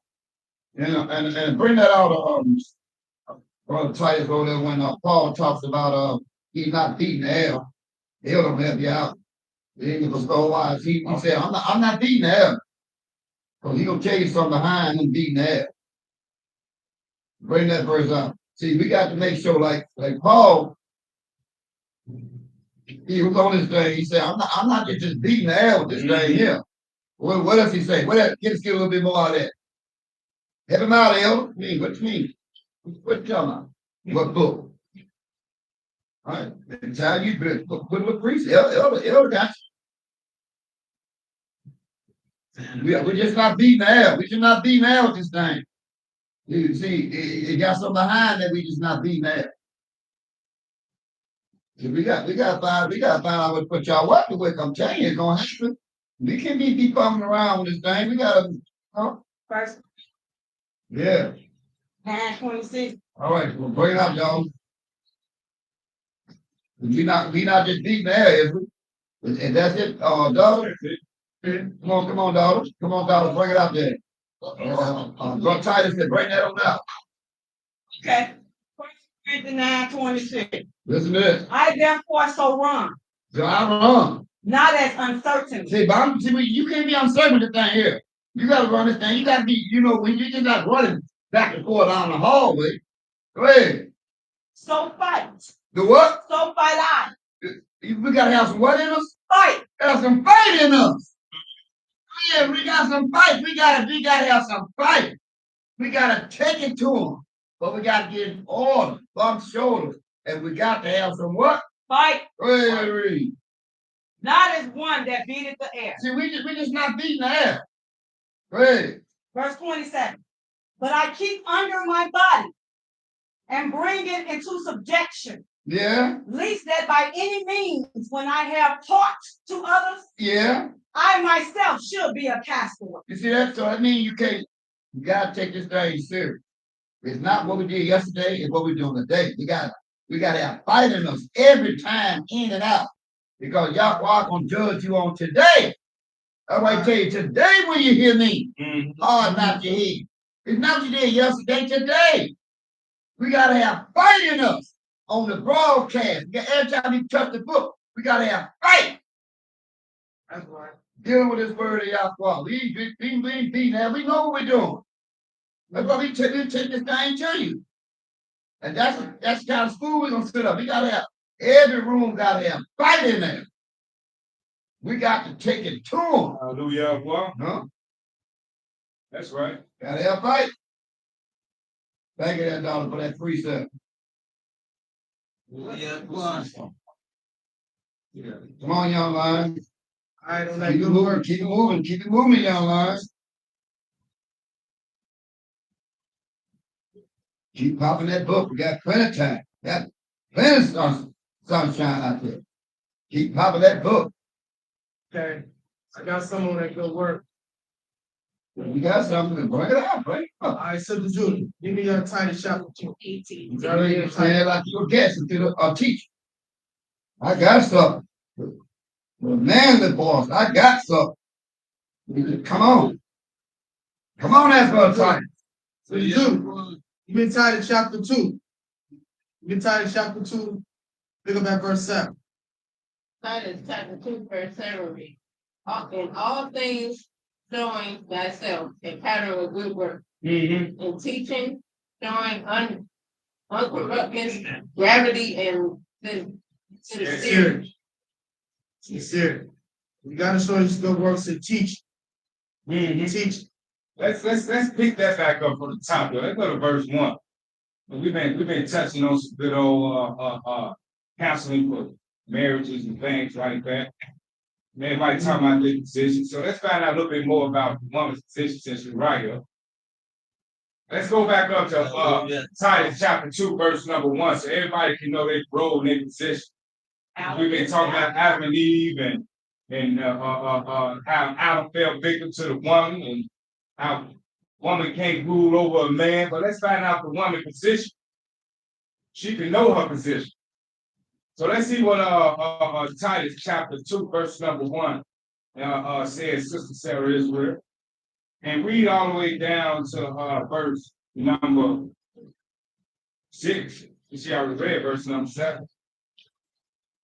Book of Titus, chapter 2, verses 1 through 6 reads, verse 1. But speak the things which become sound doctrine. Now speak the things which become sound doctrine, sound teaching. Verse 2. Verse 2. That the aged men be sober. Grave, temperate, sound, and covenant. Sound and covenant. In charity and patience. Verse number 3. Verse 3. The aged women likewise. They be and behave as become holiness. Verse becoming righteousness. not false accusers, That's right.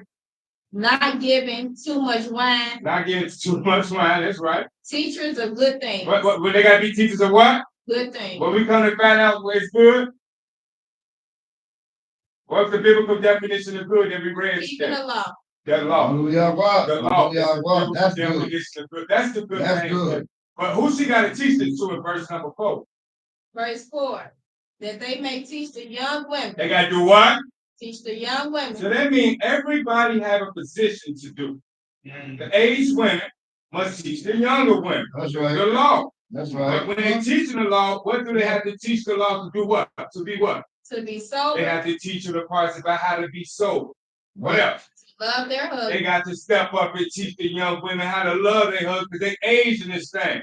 They done been through this thing, so they got to teach them how to love their husband according to the way the book said this thing's supposed to go. That's We're right. gonna find out. We're gonna find out in a little while. Continue to read. To love their children. They got to teach them how to love their children. Hey, like, why you got to teach a young woman how to love her children? She already know that. They don't know how to love them according to the law. So they got to teach them the law how to love your children the proper way. That's right. Verse number 5. Discreet. They got to teach them to be what? Discreet. That means don't be a loud mouth. That's right. Want to be seen and want to be heard. What else? Chase. They got to be chaste. Keep them at home. They mean they got to listen. They got to keep things in order at the house. That's right. I mean, that man should never be sitting at home. Never should be coming out here looking like, not looking like he came out the zoo. What else? You got to be Good. good, Obedient. obedient. To their husband. To who? To their husband. Now, it's a word you missing in there. To their own husband. To their own husband. That's right. That the word of Yahweh be not blasphemed. So you can blaspheme the word of Yahweh if you're not doing this? Is that not what we read? What we read. That's what we read. Verse number 6. Verse 6. Young men likewise. Exhort to be sober minded. Mm-hmm. And now stop right there because there's something else I want to touch on because now let's go find out a little bit more they got to show them. Look, don't say give a piece of right looking for it there. Let me get. And see, we got to be prepared for this because hey daughter, Yahweh, give me that 26 chapter 1 through 4 and 14. That's all right, daughter. See, you know, you want that man to excel. See, we watch couples. And see, we know what's supposed to happen in a couple according to the Bible. See, you watch couples, they supposed to reflect. One is supposed to reflect the man, no doubt about it. But do we know Sister Judas in Sirach 30, 24 and 25? Let me see what it said there. Come back to God in a minute. Give me Sirach 30, Sister Judas, verse 24 and 25. 24 and 25. That's down. Think about this. Go ahead. What do we see? In where?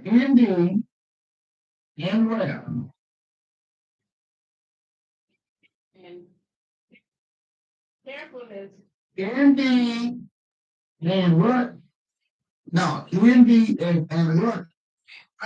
So if you're in a relationship and all in that relationship is envy, Biden got you, yeah, brought open the college and it's my up in your ear.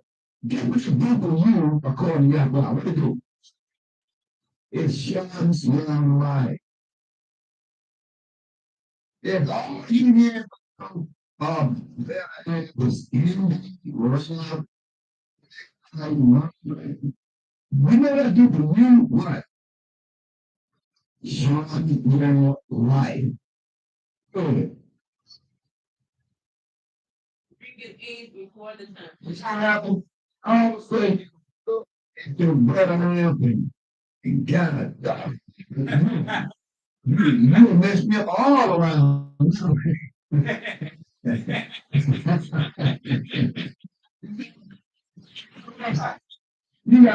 you watch it.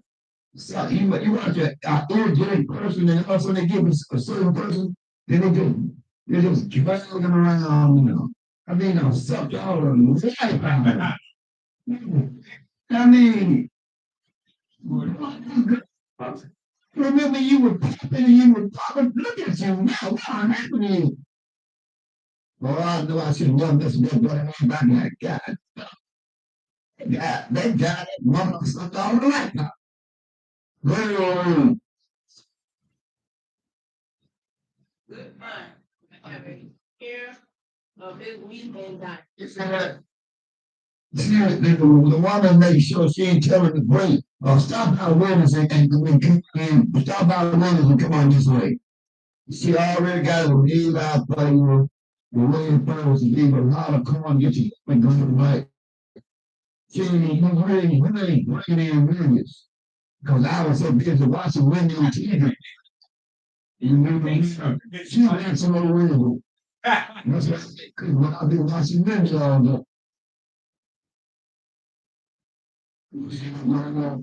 It's 22 and 23 though. And they gotta bring it home. Come on, dog. So you been watching all that. About 26, 1, 2, 3, 30. What you say that dog? Yeah, well, wait a second. Come on, bring it. Yes. Shall be double. There's no more than bad to be again. See, if you gotta always somebody putting you on team that they got the corner your eyes and all the praise, you cut your days down. This woman is around this TV. Listen to this.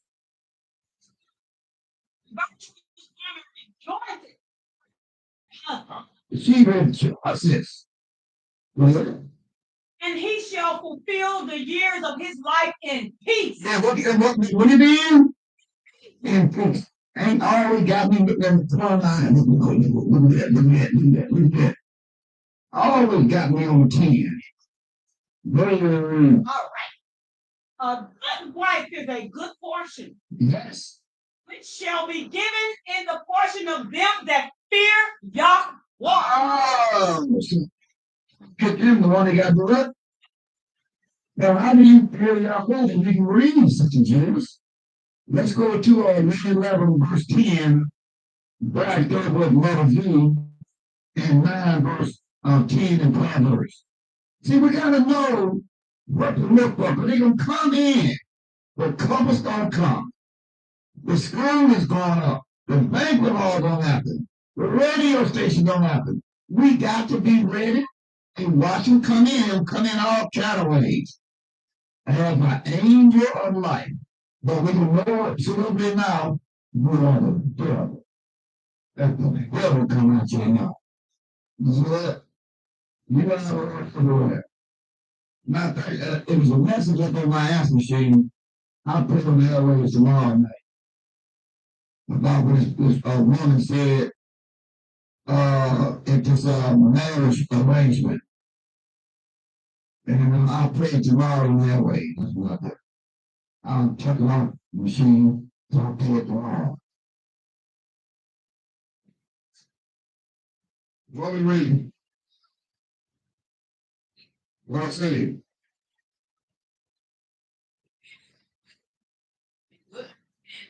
Have all they that do his commandments. All the way you have a good understanding in the Bible, you got to do it. That's the only way you have a good understanding. You're not going to have no good understanding unless you do it all.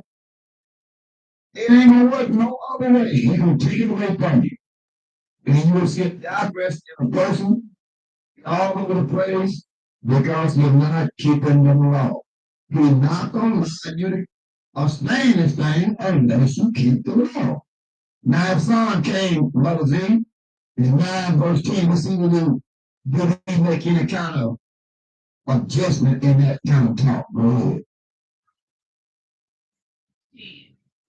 10. The fear of the Yahweh is the beginning of wisdom, and the knowledge of the righteous is understanding. And the knowledge of the righteous understanding back to the young man, Brother Micaiah and Brother Titus. I see. Now go on. Sister Judah. Sister Judah. Give me Proverbs chapter 18, verse 22.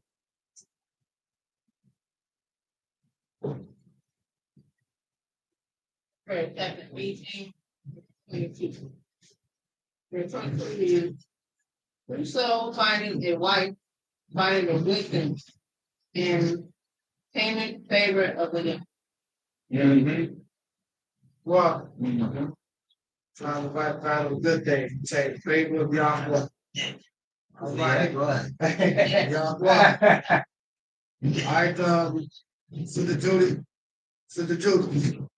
Give He me. didn't say a woman, he said a wife. That's white. White. And then he got quiet. That's right. White. Brother Sister Judy. Give me Sirach 26. Pick up at verse 13. Sirach chapter 26, verse 13. The grace of a wife delighteth her husband. What's he supposed to do? Delight. Supposed to light her husband. Go ahead. Discretion. Discretion will fatten his bones. Right. With fatten his bones. Discretion will fatten his bones. Go ahead. It says, salad.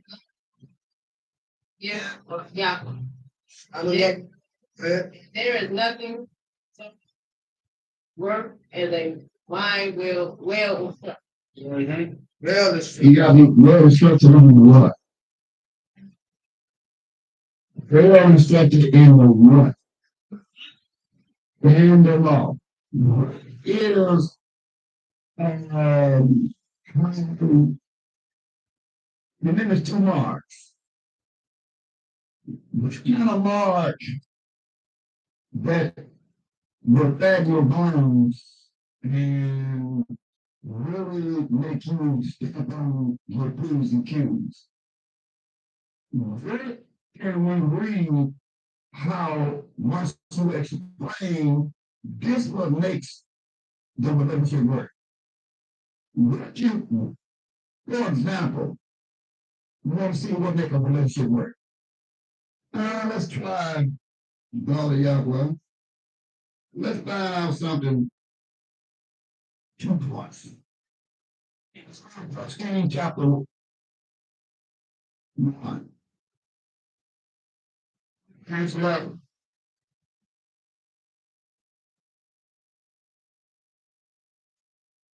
15, 16, and 31.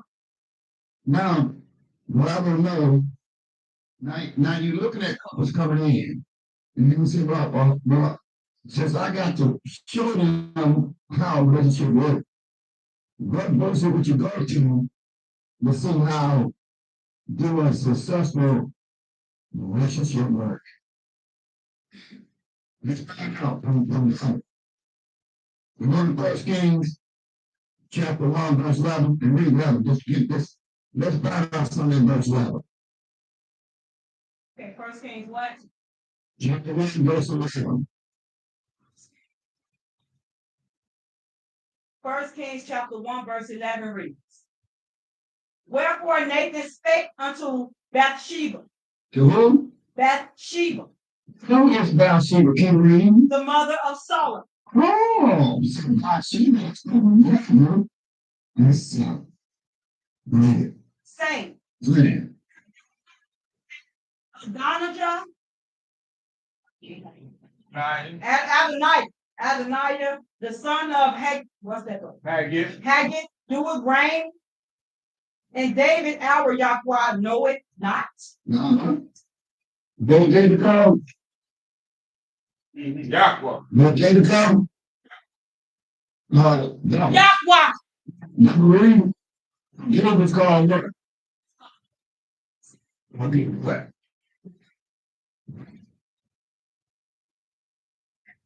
Now, number 12. First Kings chapter 1, verse 12. Now therefore come, let me, I pray thee, give you counsel, that thou mayest save thine own life and the life of thy son Solomon. See, we'll give us some counsel.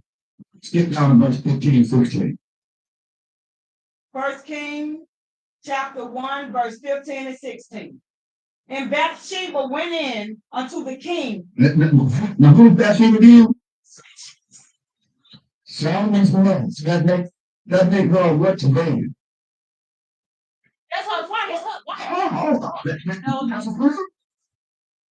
Wife. That's a wife? Okay, good.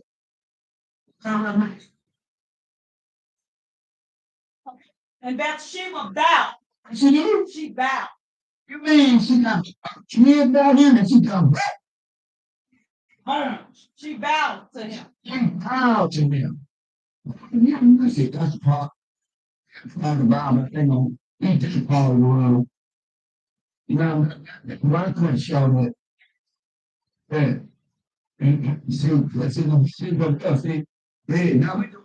But now, so whether you got a kid, Bible, or not, you see your YHWH, Lord, put his head on the same tree, you go through what with him? Are you reading that? What's next?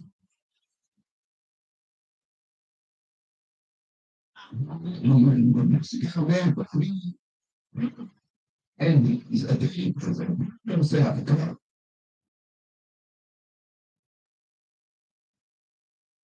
Okay. And Bathsheba bowed and did homage unto the king. What that word mean? What she do? What she do? She bowed down to him. Yeah, but get that word all the time. And find out what else she did. I'll find out what else she did. I mean, we know she bowed. We try to show you how about a successful relationship. We try to show you, and then when you read people, although we're not gonna read it, but notice amaze you. We gotta do about it. So when we teach the young ones come in, we gotta show them that way according to the Bible. Then the ball back and leave what the word mean. Such as bow. She has to respect. She honored that man. She respect for that man. Is that what we read? That's what we read. She had respect for that man. You take the wet for water, we gotta take the wet that goes with it. Exactly right. We got a 712. Look out the help for that man. Is that what we read? Is that what we read? That's what she respected him to bow to him. That's right. Okay. Verse 17. Verse 31. Then Bathsheba bowed with her face to the earth and did reverence to the king and said, let my YHWH King David live. Don't you know that sign on the door said do not disturb her? That's when you put a sign on the you said like this is how the woman get the man roused up. When you look and see how the man gets them roused up. Huh? The man not supposed, it's the woman's really supposed to bow down and hope he take her hand in that. Okay, let's get a precept on it. Let's get a precept on it. Let's get a precept. Let's get a 25th chapter, verse 18.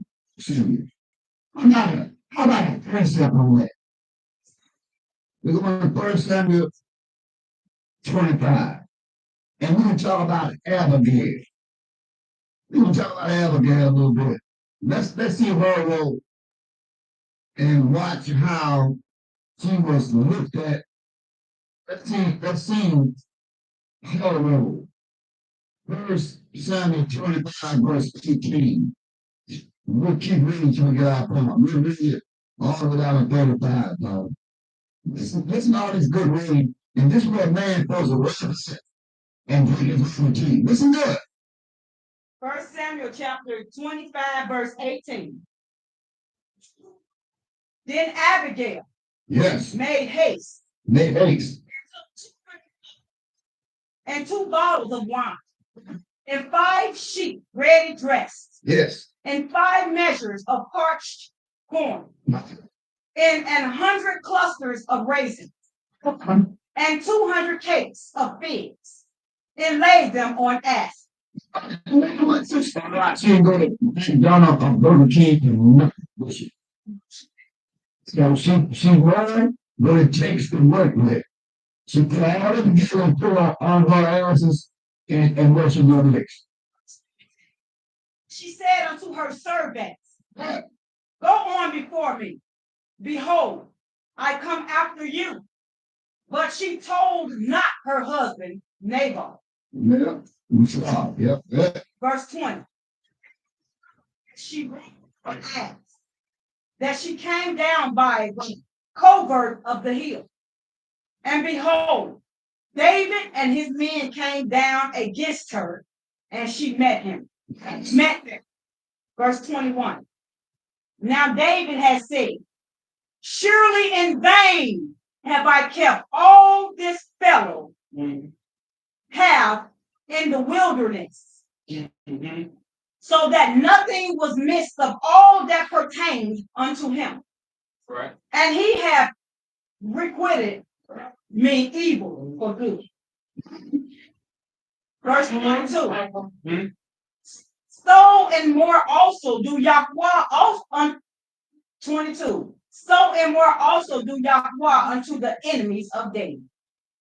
If I leave of all that pertain to him by the morning light, any that pisseth against the wall. 23. And when Abigail saw David, she hasted and lightened off the ass. Face. Fell before David on her face and bowed herself. Bowed herself to him. Oh, and she bowed herself upon him. Verse 24. And fell at his feet. And fell at his feet. And said upon me, My Yahweh, my Yahweh, upon me let this iniquity be. And let thine handmaid, I pray thee, speak in thine audience. So what she talking about is the wicked guy, but she still had respect for him because he was with him, and she called him what? Called him Yahweh. That's Nathan. She was calling her husband that didn't do right by David, and David said all the good things he did. But she had respect for him, and she said, he is my what? You see that? So she had respect for him. So you got to respect that man on the way. Whether he be right or and won't be right. You can drop your manners, and that's why you have been taught prior to how to get your out of man. So this man in church, but in her eyes, he is on what? Learn.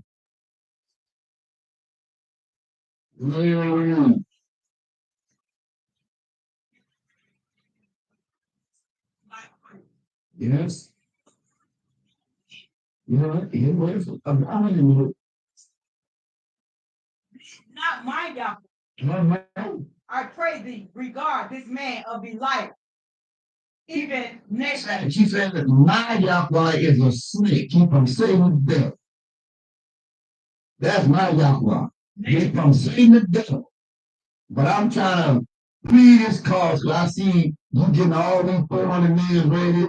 And he said, when I get through, it will be nobody left that pisses against the wall when I get through with him. right? So she's trying to save her YHWH's life. That's killing loyalty. And that was YHWH up from children of Israel loyalty. And that was what they give me loyalty. I want loyalty from you. And return, you gotta give me loyalty. Loyalty. I gotta know you trustworthy. So this is what we're trying to show you. The better way. We got to know what we're working with. Come on, YSRAEL. I pray thee regard this man of Elias, Nabal, for as his name is, so is he. Yes. Nabal is his name, and folly is with him. You see that? Deal with my YHWH. But I, thine handmaid, saw not the young men of my YHWH, whom thou didst. See, they wouldn't use for this word. This is what it is. Because you know, man is credited to be YHWH. You got to make sure you get your YHWH. Because you got bad YHWHs, and there's the one right here. Then, Is that right? yeah. So we're not loose with the word. You got good YHWHs, and you got bad YHWHs. And we read them from that, right here. Okay, well, Verse 20. Now therefore my YHWH, as the YHWH liveth, and as thy soul liveth, seeing the YHWH have withholden thee from coming to shed blood, and from avenging thyself with thy own hand. Now let thine enemy, and they that seek evil to my YHWH, be as Nabal. But he still, they call him what? But he's an evil YHWH. And that was wrong? Now this blessing which thy handmaid have brought unto my YHWH, let it even be given unto the young men that follow my YHWH. Verse 28. I pray thee, forgive the trespass of thy handmaid, for the YHWH will certainly make my YHWH a sure house. He said, I'm clear that my YHWH days for being wicked is numbered. I'm clear about that, David. I'm clear that my YHWH days gonna be short. So you cannot be wicked and remain. He's gonna catch up with you before you know it. Go ahead. But she had loyalty and respect because that man is her YHWH. Go ahead. I pray thee forgive the transgressions of thy handmaid, for YHWH will certainly make my YHWH a sure house. Because my YHWH fought the battles of thee, YHWH, and evil have not been found in thee all thy days. Yes. Verse 29. Yet a man is risen to pursue you and to seek thy soul. But the soul of my YHWH shall be bound in the bundle of life with the YHWH thy YHWH. In the souls of thine enemies, them shall he sling out, as out of the middle of a sling. Verse 30. And it shall come to pass, when the YHWH shall have done to my YHWH according to all the good that he hath spoken concerning thee, and shall have appointed thee ruler over Israel. You see that? That's Abigail talking. She's talking now. And David listen. He ain't saying a word. He listen. 31.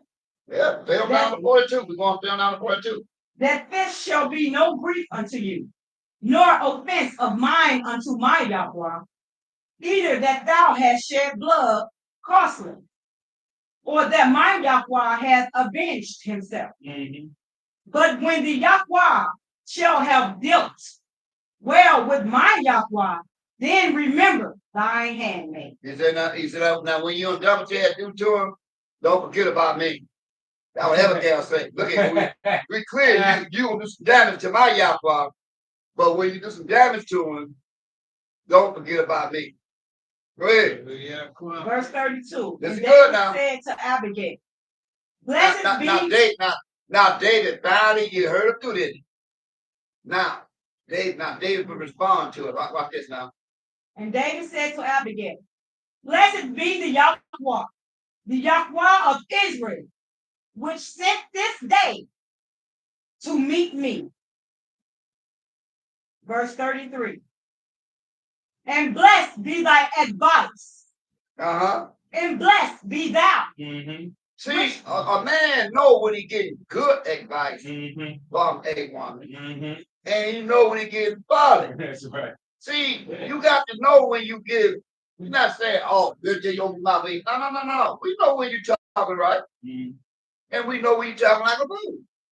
Huh? We got to know these days. David, listen, because he's talking good. Go ahead. And blessed be thy advice, and blessed be thou. And he took her advice, didn't he? Yep. Go ahead. Which has kept me this day from coming to shed blood. See, her talk, because he done got his 400 men ready. They was dropping the blaze up. Sure was. We gonna kill everything that pissed against the wall behind us. Sure was. Hey, David was coming. Hey, look up all your sins, all your things. Now you gonna tell me you ain't gonna send me nothing? Who is this David? Who is this son of Jesse? Right. You gotta be right. You gotta be right in this thing. You got to be right. You gotta look by yourself. Go ahead. And from avenging myself with mine own hands. Yeah. Verse 34. Go ahead. For in very deed, as the Yahweh of Israel liveth, which have kept me back from hurting you. Yeah. Except thou hast hastened and come to meet me, Yeah. surely there has not been left unto Nabal by the morning like any that pisseth against the wall. You see what David had in mind? Go ahead. Verse 35. So David received of her hand that which she had brought him, and said unto her, go up in peace to thine house. See, I have hearkened to thy voice. You see that? And have accepted thy person. Go ahead. Verse 36. And Abigail came to Nabal. Yeah. And behold. Now what David? Now what was he doing? He held a feast in his house, like the feast of a king. And Nabal's mind was merry within him. Yeah. For he was very drunken. Wherefore she told him nothing, less or more, until the morning lights. Verse 37. But it came to pass in that morning, when the wine was gone out of Nabal, and his wife had told him these things, that his mind died within him, and he became as a stone. Verse 38. And it came to pass about 10 days after that the Yahweh smote Nabal. You see what Yahweh did? Yahweh killed him. That he died. Verse 39. What? And when David heard that Nabal was dead. And when David heard that Nabal was dead. He said. What did he say? Blessed be the Yahweh. He said, blessed be Yahweh. That have pleaded the cause of my reproach. See, Yahweh will take care of your business. That's why we got to take care of Yahweh's business. If we take care of Yahweh's business, he's going to take care of our business. Go ahead. That have pleaded the cause of my reproach from the hand of Nabal, and have kept his servant from evil. For the Yahweh have returned the wickedness of Nabal upon his own head. And David sent and communed with Abigail. And David sent and communed with Abigail. Not this now. Him to wife. And David took her, and that's how he got what name? Abigail, right?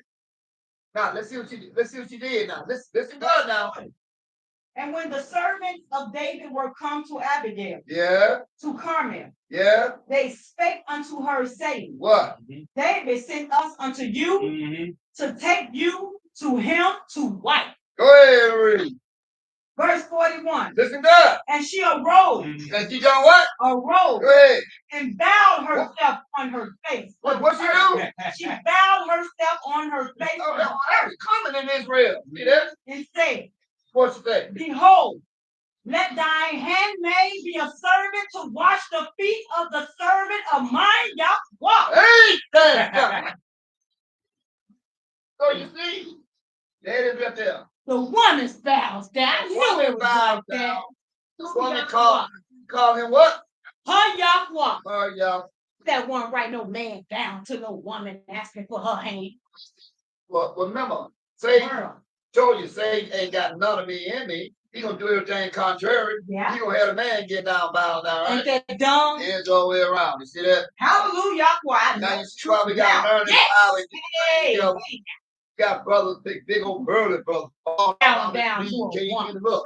He all on his knees trying to get him down, hold him down, raise him back up. Be down. Is that what we read? Chapter 25. Who folk be on their knees? That woman. Not her knees, her face. And you will call him what? Her Yahweh. I just read all that and I got the answer. Hallelujah. Yahweh. That dog. That's a responsibility. A real responsibility. Can we not get out from this? And then y'all follow. Close statement. Now, Sirach, chapter 25, verse 8. Sirach, chapter 25, verse 8. Sirach. Yeah, that's Sirach, chapter 25, verse 8. Reads, well is him that dwelleth, wife of understanding, and that had not slipped with his tongue, and had not served a man more worthy than himself. All right. Get another one over that. Real quick. I'm going to book of Joshua. Going to book of Joshua real quick. Going to book of Joshua. Chapter 21. Book of Joshua, chapter 21. All right. Book of Joshua, chapter 21. Okay. Number reads. Verse number read. Book of Joshua, chapter 21. Hallelujah. So we got to teach some Bible, y'all. I know that one. Go ahead. Book of Joshua, chapter 21. Pick up at verse 22. And it's sometime after Abraham. Well, just saying. Joshua chapter 21, verse 22. And it's sometime after Abraham said to Sarah his wife, I will go and see my son Ishmael. For I have a desire to see him. For I have not seen him for a long time. Verse 23. And Abraham rode for one of his camels to the wilderness to seek his son Ishmael. We had heard that he was dwelling in a tent in the wilderness, with all belonging to him. Verse 24. And Abraham went into the wilderness, and he reached the tent of Ishmael about noon, and he asked after Ishmael. And he found the wife of Ishmael sitting in the tent with her children, and Ishmael, her husband, and his mother were not with them. Verse 25. And Abraham asked the wife of Ishmael, saying, where has Ishmael gone?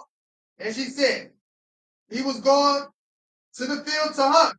And Abraham still mounted up upon the camel, for he would not get off to the ground, as he had sworn to his wife Sarah, that he would not get off from the camel. Verse 26. And Abraham said to Ishmael's wife, my daughter, give me a little water, that I may drink, for I am fatigued from the journey. Verse 27. And Ishmael's wife answered said to Abraham, we have neither water nor bread. She was continued sitting in the tent. I ain't giving you. It did not notice Abraham, neither did she ask him who he was. Verse 28. But she was beating her children in the tent, and she was cursing them. And she also cursed her husband, Ishmael, and reproached him. And Abraham heard the words of Ishmael's wife. I don't care how bad that Ishmael were, she had no business doing what? Cursing. Cursing her children. Because that Laban was from Satan, the devil himself. But what did Abigail still do? What? She did what? She still reverenced him. That means gave him respect by calling him Yah. That's when a woman. That's when you know what you're working with. You don't say, well, hey, I keep trying to say, I can get a plus with you. I can get with you. I can get with you. I can get with you on this. I mean, this brings the best out of me. You got to break that spirit. That's You right. got to stay, regardless of that man low down. Yahweh take care of that low down man. Right. You got to stay in the spirit of Yahweh when Yahweh make it move, and then he gonna also send a man to you that put you in the right perspective. You got to respect that man. I don't care what that man on if you get yourself in that position. That's why we got to teach you not don't get in that position. Get with a man that you know can keep the law. Be able to teach your offspring. Get with somebody that keep the law. But you got to be keeping. Well, right. Hey. And Abraham heard the words of Ishmael's wife to her children, and he was very angry and displeased. Verse 29. Abraham called to the woman to come out to him from the tent, and the woman came and stood opposite to Abraham. For Abraham was still mounted up upon the camel. Verse 30. And Abraham said to Ishmael's wife, when your husband Ishmael return home, say these words to him. Verse 31. A very old man from the land, the Philistines, came thither to seek you, and thus was his appearance in figure. I did not ask him who he was. And seeing you was not there, he spoke unto me and said, when Ishmael, your husband, return, tell him thus did this man say, when you come home, put away this nail of the tent which you have placed in his place. Another nail in this thing. Yeah. That nail, that white, Right. that cursed him. Tell him. Tell him. But she didn't know Abraham was the daddy that came on real. And tell his son to marry her. She didn't. Right. Otherwise, you got to be well instructed or without you. Right. I'm supposed to have trust in you to be the same. Don't have no two faces, but one face, this another face. No. I ain't way. She was cursing the man out and everything, beating the kids, everything. He's look at take that nail out and go get you another nail. Yeah, what? That was what you do. Take that nail up in a hurry. And he did so. And he followed instructions. See what we do, we keep with the miserable better half, and that's why we end up always nervous, taking all type of high blood pressure pills and everything. Trying to hold on to the trust. And that person's supposed to lift you up. Tell it. Well, I break you down. Person ain't lifting. What's you gotta lift me up. You gotta break me down. I want to hear about look that corny eye. Look. Get on. Woo. You ain't break me down. Take it. We got work to do. All right, young lions, y'all go ahead. Go ahead, Titus. I got a hey, Don, I got a precept waiting on you. What I did. When it close out, come on, when the young lion close out. Him and the better ad close out. right, Going to chief speaker of the nation of Israel. Going to chief speaker of the nation of Israel. Going to chief speaker of the nation of Israel. Going to Peter. See what I'm saying? Yahweh see, he see all the way. See that the that? Yeah. Yahweh seen that. All you gotta do is make sure you keep your respect level. Don't get down in the gutter with them. Stay in Yahweh. Yahweh will take care from there. All right. First, chief speaker of the nation of Israel. 1 Peter chapter 3. Pick up at verse 5. 1 Peter chapter 3, verse 5. But after this matter, the old time, righteous women also, who trusted in Yahweh, adorned themselves, being in subjection to their own husbands. Verse 6. Even as Sarah obeyed Abraham. You know what? Obeyed Abraham, calling him Yahweh. What you call it? Yahweh. That was common. Man, remember you read in Jeremiah, search for the old path. If you want Yahweh to intervene in something, search for the old path.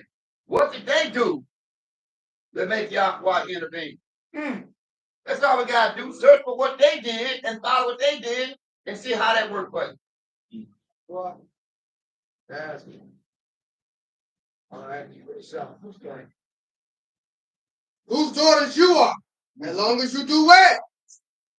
Not afraid with any amaze. I mean, you don't worry about what your neighbor seen you did. You do. You worry about pleasing Yahweh, the one put the blessing on you. That's right. You worry about what your neighbor said. The neighbors heard me call you, you know, and when I see you, I bow my head down to you. You see, you worry about your neighbor. No, you better worry about this man got all his power. You want this man to intervene. This man to intervene if he can see you line up with his Bible. He ain't gonna break his word.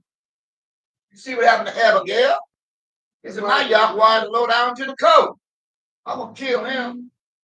But then I'm gonna have somebody for you, take you from there. You can go reach her with Abigail, she had plenty babies by day. Yahweh. Yahweh. All right, let me read one more. Verse 7. Verse 7. Likewise, you husbands, dwell with them according to knowledge. Give honor to the wife, as unto the weaker vessel. Weaker vessel in the word of Yahweh. Yahweh, that's right. I know some women that can pick up a car outside. So I'm telling you, not that way.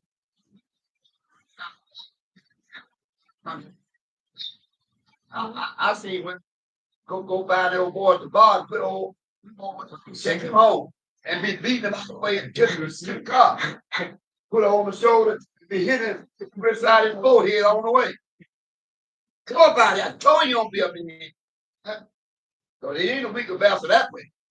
They weaken the vessel according to the word of Yahweh. Yahweh. Show them the right way. As, and apply it yourself. Go ahead. As being heirs together. Right. Of the mercy of life, that your prayers be not hidden. That is a beautiful marriage counsel. Yahweh. People knew what real marriage was. They wanted. Well, that's what Yahweh said right now. When we come together on one accord and understand this thing, Yahweh gives you increase. That's why we go on all this stuff 6 days a week on the radio. In the conversation. You gotta get in and do our part, and Yahweh will take it down. That's right. Then they gotta hear this, killing one another. We doing everything contrary, because we not hearing the word properly. This is what makes it work. We gotta make sure this work with the young couples coming up. We gotta get out our own feeling and do some Bible. All right. Yahweh. All right. Hallelujah. Hallelujah. Yahweh. Hallelujah.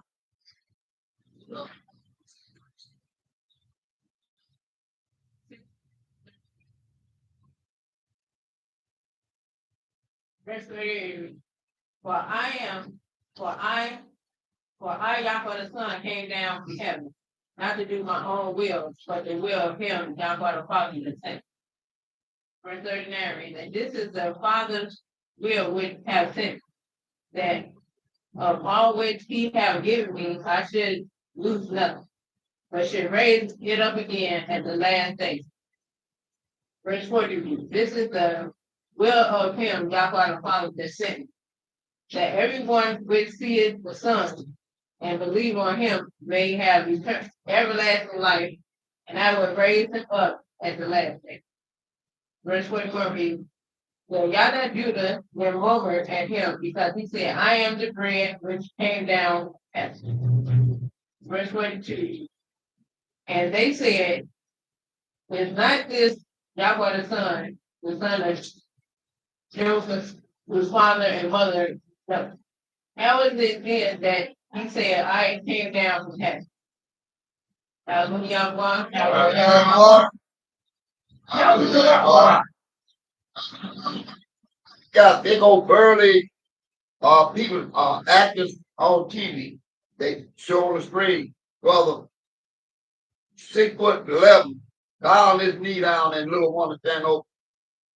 He said that's contrary to the Bible. Ain't it? Yahweh, Ain't it? right? Very contrary. That ain't no Bible. What precept you got to tell me? Show me.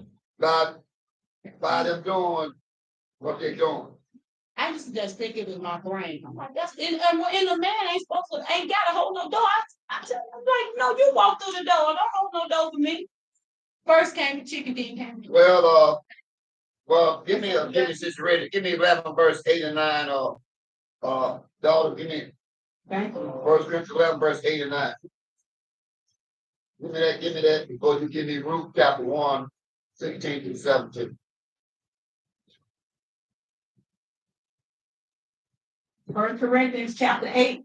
Chapter 11 verse 8 and 9. 1 Corinthians chapter 11, verse 8 and 9. For the man is not of the woman, but the woman of the man. Now, neither was the man created for the woman, but the woman was created for the man. The woman was created for what reason? To be his helpmeet on. For the man. That's it. That's why you reading this today. That is the purpose. That will read. Whatever. Now, give me Luke chapter 1, verse 16 and 17. And this what and how will you know what you're working with after you have 26 give me 26:14, sister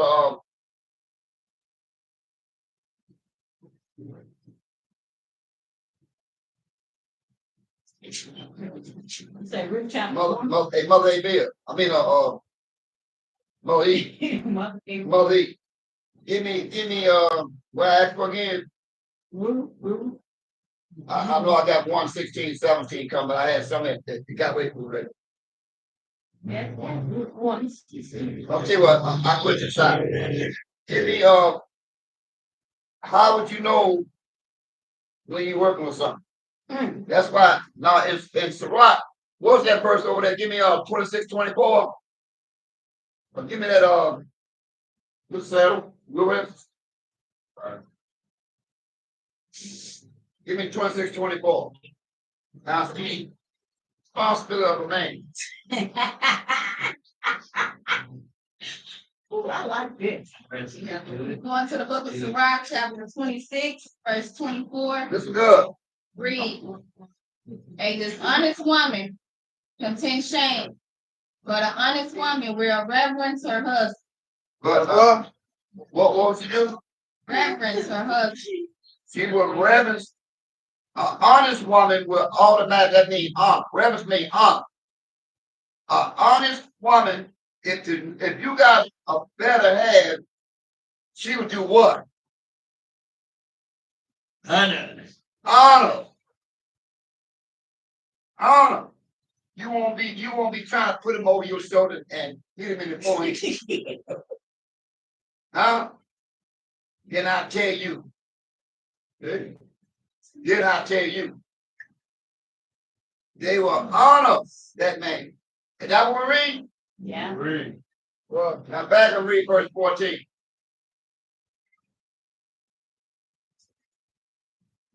Verse 15. 14. 14.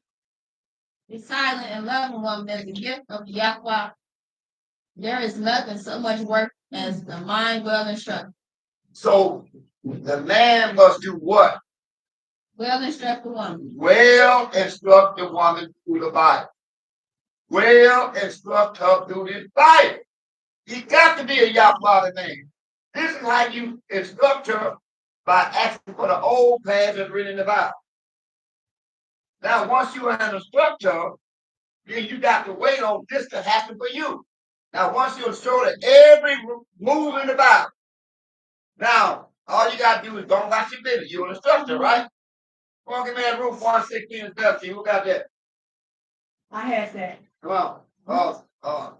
Mother E, have me Ruth 2:11. Luke chapter 1, verse 16. Now, you got to expect this if you're working with something. After you are shown to these scriptures, you'll rehearse the righteous act. Don't do what you're supposed to be doing in a relationship. Because this will come to you when you least suspect it. What? Luke chapter 1, verse 16 and 17. Listen good. And Ruth said, entreat me not to leave you, or to return from following after you. From doing what? From following after you. Yeah. For whither thou goest, I will go. And where thou lodgest, I will lodge. Thy people shall be my people, and your Yahweh, my Yahweh. Wherever you lodge at. So the man got to make sure he got a place where you lodge at. Well, you got to make sure it's set up where you got the place where you lodge at. I'm gonna follow you where you lodge, where you lodge at. That He what got read? to be the head of the household. Okay, good. Verse 17. Where thou diest, Where you do what? where thou diest, Where you die at? will I die, Right. and there will I be buried. The Yahweh do so to me, and more also, if aught but death part you and me. Well, so now that's what you're supposed to hear coming up. When you disrespect, when we hear that. Now watch what Yahweh do in 2:11. That's what you're supposed to hear. Too late, you're supposed to hear that. I'm gonna show you what to look for. After day is up. 2:11, Mother E, what it say, Mother E? Also answered and said, And who said what? And Boaz.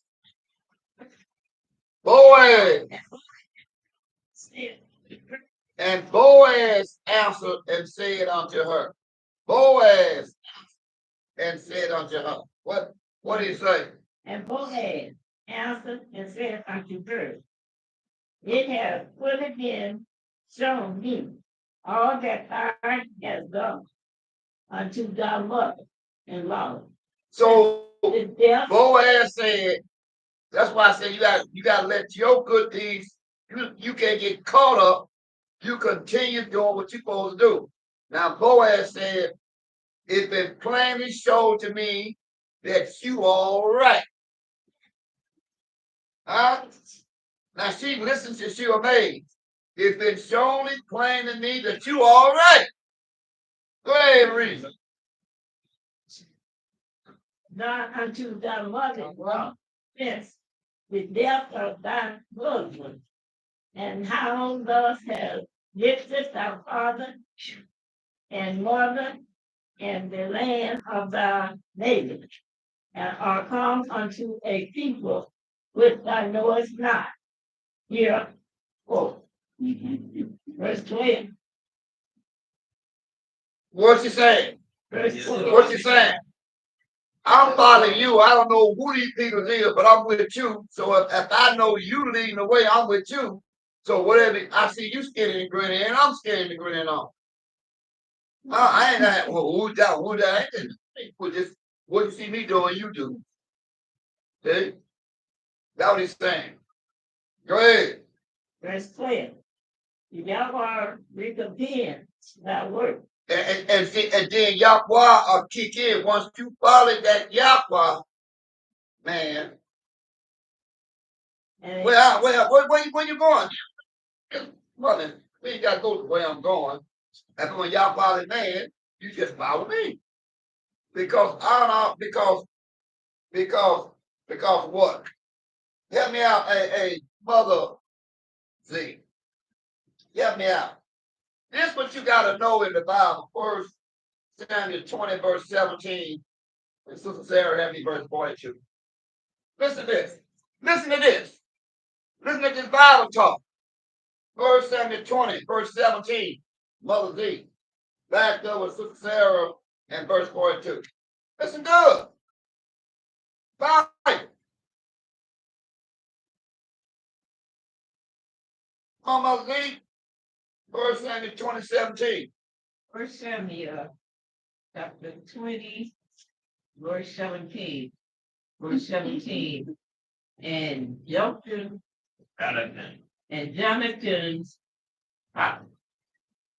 Called David.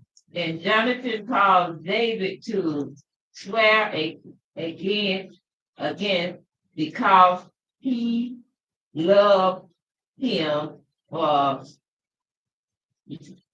And Jonathan called David to swear again because he loved him. Yeah.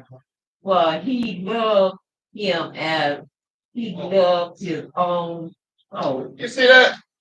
You got to love that better half like you love your own soul. And she knew this thing. Just like friendship. That's when you know, like you got brother right now. I seen a brother. He'll tell about it.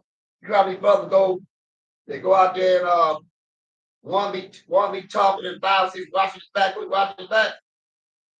Mm-hmm. A brother walked over there and a brother walked right into him, right up there, and tapped the brother on the back and show you. Hey, look at them, brother.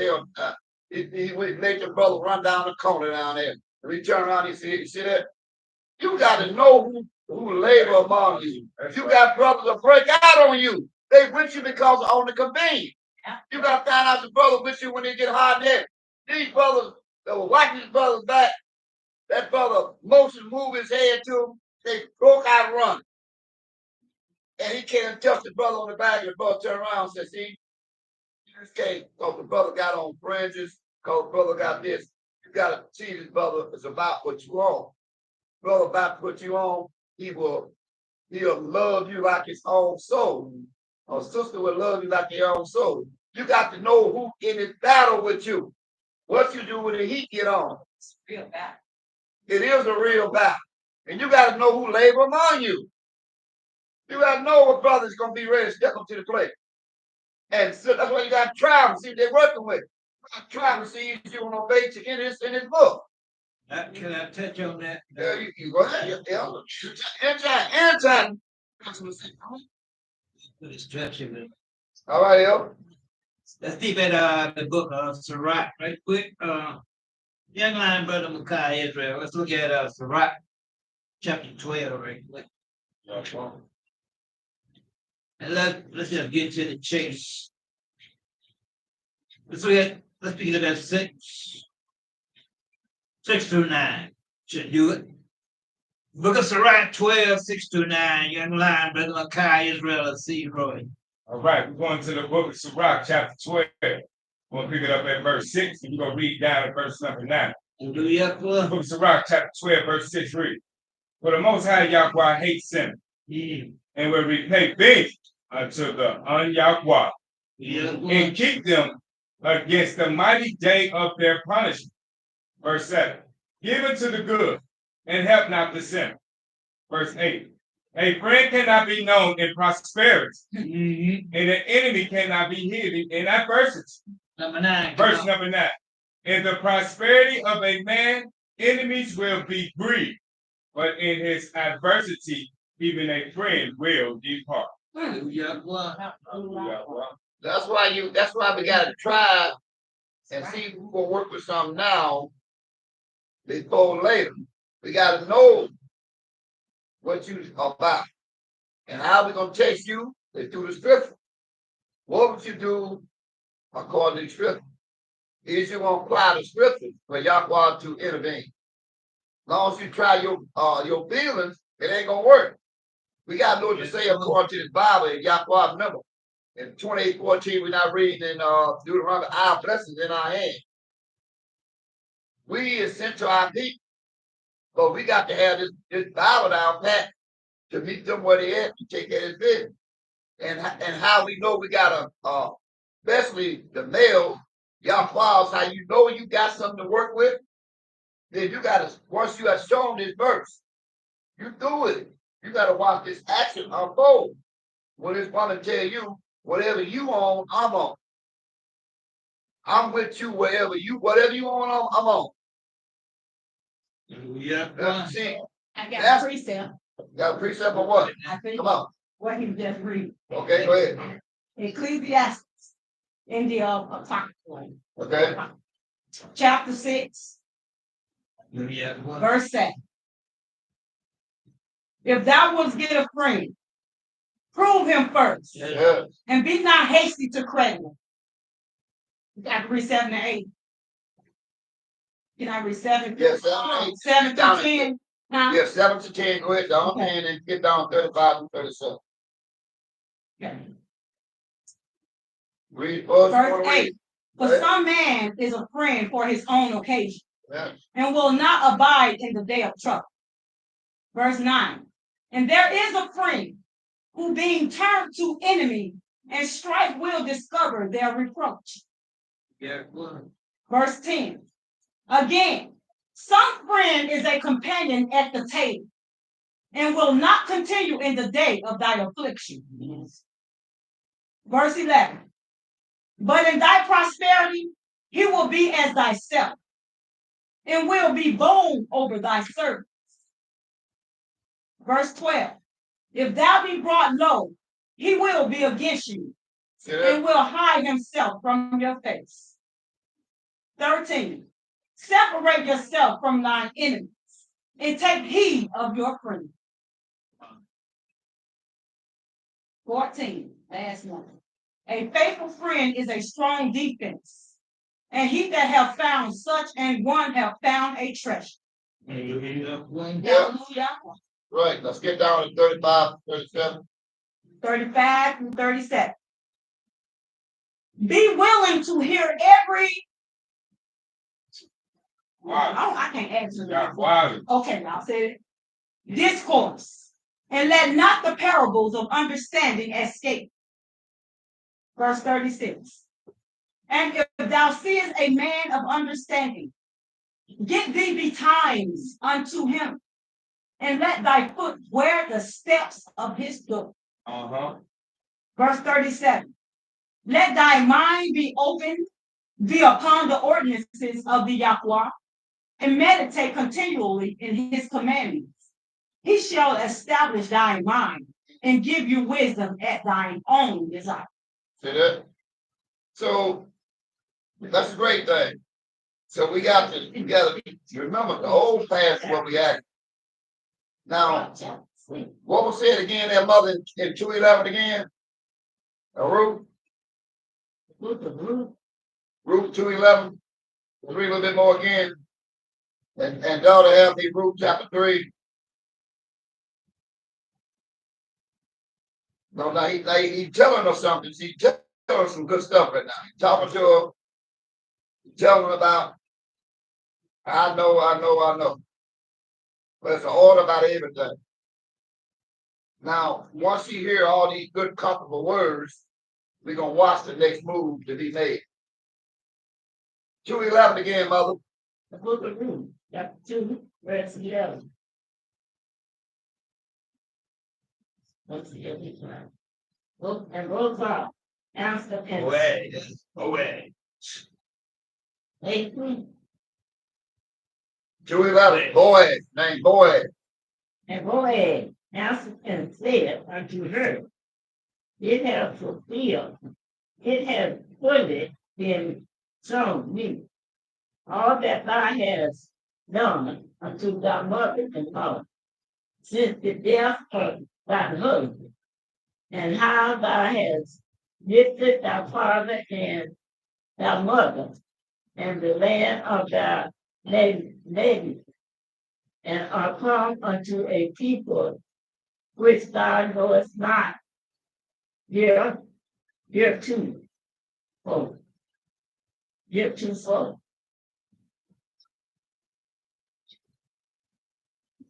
Hey, Verse 12. The Yahweh repent thy word. The Yahweh repent thy word, and a full reward is given thee. you see that? The Yahweh. So Yahweh said, the way you act, you're not with the cameras on. You were genuine. Yahweh seen you. He see you wasn't half stepping. Yahweh gonna give you what again? The Yahweh recompense thy work, and a full reward is given thee. So you're gonna get a full reward. Remember, she was married, her husband died, and all that old good stuff, and all that old stuff. He said, look here. Naomi brought you back over here. Yahweh is gonna fully reward you. Now, all a woman wants in reward, all women want a reward. A woman wants a offspring. She know that's what she created for. So you already know what she wants. Now, after he had gave up good, comfortable words, what happened next? Now, so she heard what she needed to hear. Naomi had strengthened her up, played in the middle, let her know about her cousin. My son is dead. He gone. We know what you want. I know exactly one, but not let me instruct you how to make this happen. So this is how you make it happen. Ruth chapter 3, verse 8. This is how you make it happen. Watch this. Come on, daughter. Ruth chapter 3, verse 8. Mm-hmm. And it came to pass at midnight. It came to pass at midnight. That the man was afraid. The man was afraid. Why? And turned himself. Why? And behold, a woman laid at his feet. The woman done what? She laying at his feet. So she knew, look here. This is how I work with Israelites. When that woman is right for you, she been instructed well, and she got an eye on what she want to be at, she gonna figure out a way to get down at that man's what? Feet. Ain't that something? Y'all hear that? She peeked through the door and wait, and then she knew she had to get down well. At his feet. Y'all see that? Both boy, he was in the bed laying down. Yeah, she got down on it, but where his feet at. Yeah. So now he knows now when he woke up and seen a woman on his feet, he already knows somebody ready to submit. Right. That means the baptism. That means emergence of in. See, when you do this, you showing you ain't got to do no talking. We already know what you on now. Huh? We know what you on now. Keep reading them up. Verse 9. And he said, who art thou? Yeah. And she answered, I am Ruth, thy handmaid. I'm the one that remember you give me all them good comfortable words like that, yesterday, a couple of days ago. I'm the one you want told me that Yahweh understand what I got coming on, right? So and your cousin told me what to do. Catch you full of that wine somewhere and just get there and get next to your feet. Huh? Spread therefore thy skirt over thine handmaid, for thou art a near kinsman. You see that? So she said, look here, look at now they wore garments, right? Mm-hmm. You put that long garment over me, you know what's going on. Mm-hmm. And go on, lay back, put that wine. Mm-hmm. Go ahead, read. Verse 10, and he said, blessed be thou of the Yahweh. You see what she say? My daughter. Uh-huh. For thou hast showed more kindness in the latter end than at the beginning. Mm-hmm. And as much as thou followest not young men. You ain't worry about the Michael Jordans and the Beyonces and all that. Whether poor or rich. That's right. That. And now, my daughter, fear not. I will do to you all that thou requirest. You see that? For all the city of my people doeth know that thou art a virtuous. See that? Because we watch your life. Watch it. Verse 12. And now it is true that I am thy near kinsman. Yeah. Howbeit there is a kinsman. See, man near they had a law. They had a law. If a woman had an Israelite and this woman, Israelite man died, the next of kin to brothers, the brothers gotta go into her and make sure the heir of that and raise that man back up. You don't go get another man and put him over your estate, that man's estate. You go and have that child, but that child is the next one in line, that male child. That's the next one in line. We got all that out of it too. Next man in line is that child. So you ain't got no child, so that man's name is gone. So now I'm the cousin to this man, and now we're gonna put this man back on the map. Go ahead. And matter of fact, this is the same family that brought out Jesse and David. That's right. Verse 11. Now my daughter, fear not. Fear not, my daughter. I will do to thee all that thou require. All that you require. She ain't saying nothing, but he knew when she down there, she know already. For all the city of my people do know that thou art a virtuous. Yes. Verse 12. And now it is true that I am thy nearest kinsman. Yeah, I'm right. Kinsman, howbeit there is a kinsman nearer than I. But the one near to him said, look here, I got too many already. I'm done my thing. Look here. So now I pass the ball to you. Stay in that state, in that same bloodline, right? 13.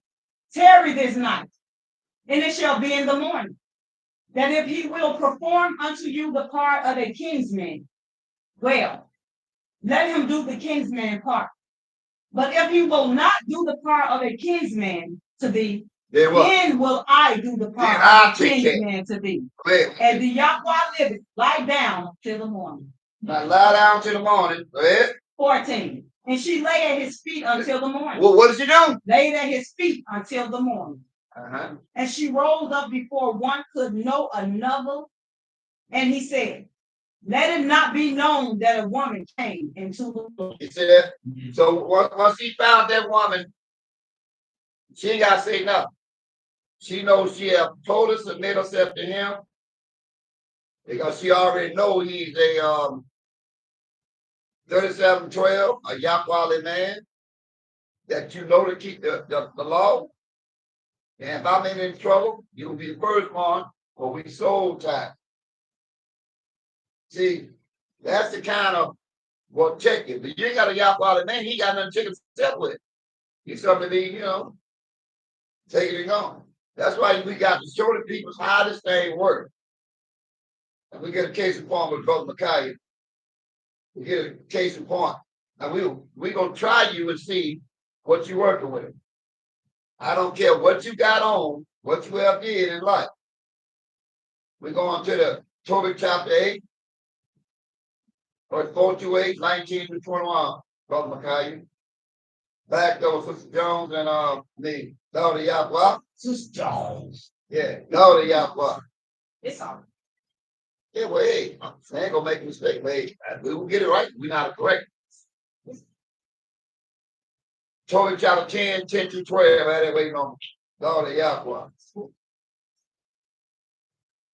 on, Brother Micaiah. Torah chapter 8, 4 through 8, 19 through 21. Now we're gonna find out what you own. We're gonna find out what you own now. We're gonna find out is you own the world, what mark you gonna have when the time of point. Go to the book of Tobit. Chapter 8, 4 down to verse 8. Chapter 8, verse 4 down to verse 8, and 19 down verse 21. Now watch this order. Book of Tobit, chapter 8, verse number 8, and verse number 4. Chapter 8, verse 4, they read. And after that, they were both shut in together. Tobias rose out of the bed and said, Sister, arise and let us pray that YHWH Yahweh would have pity on us. See, the average man will get a hold to it. He don't do no praying. He don't do nothing. Sure don't. See, we got to understand that ain't the one according to the Bible. We got to first get initiated up under Yahweh. Then I know that I gotta immerse myself to you. But you a worldly man, you ain't breaking my feelings. You ain't breaking my pockets neither. Verse 5. Then began Tobias to say, Blessed are you, O Yahweh of our father, and blessed is the righteous and glorious name forever. Let the heavens bless you, and all your creatures. Verse 6. You made Adam and gave him Eve, his wife, for in heaven, and stay. Of them came mankind. You had said, it is not good that man should be alone. Let us make unto him an aid like unto himself. Verse 7. And now, O Yahweh, I take not this, my sister, for lust, but uprightly. Therefore, mercifully ordain that we may become aids together. Aids together. Yeah, we give for aids together. Verse 8. And she said with him, what? Hallelujah. What? Yeah. He said, Hallelujah. Because she know that he been raised right. You understand that a commitment is made, a vow came out of his mouth, Numbers 30, verse 1 and 2. So he's locked in. Now, 19 to 21, this is good. The book of Tobit, chapter 8, verse 19 down to 21. Verse 19 reads. And he kept the wedding feast 14 days. 20. For before the days of the marriage were finished, Rugael had said unto him. What? She said to who? Rugael had said unto him. Said unto him. Rugael said unto him by an oath. By an oath. What is that? That he should not depart till the 14 days of the marriage be expired. Finish that up. 21. What? And when he should take the half of his goods. Hey, the man take the half of his goods. And go in safety to his father. And go in safety to thy father. And should have the rest when I and my wife be dead. He will have the rest when I and my wife die. He will have the rest. So you will find out what you're working with, because when the man comes to see, everything the woman possessed will be turned over to the man. Wow. Everything she got will be sit down and said, put your name on top of it. And this is what it bothers me. Oh, I work too hard. Yeah. Now you know what you're working with. Whatever you got, he gets it. And you both have them papers already ready from the sign. I got a home, I got a car, I got title to this, title to this. Put your name on top of it. Put your name.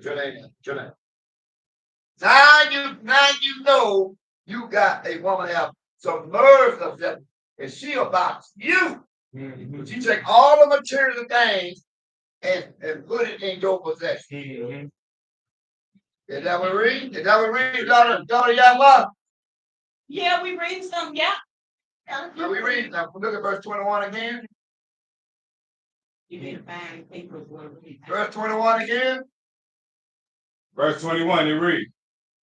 And then he should take the half of his goods. Yes. And go in safety to his father. Yes. And should have the rest when I and my wife be dead. See that? The man take total control of all finances. Oh, I tell you what, anybody, he gonna get that work in that.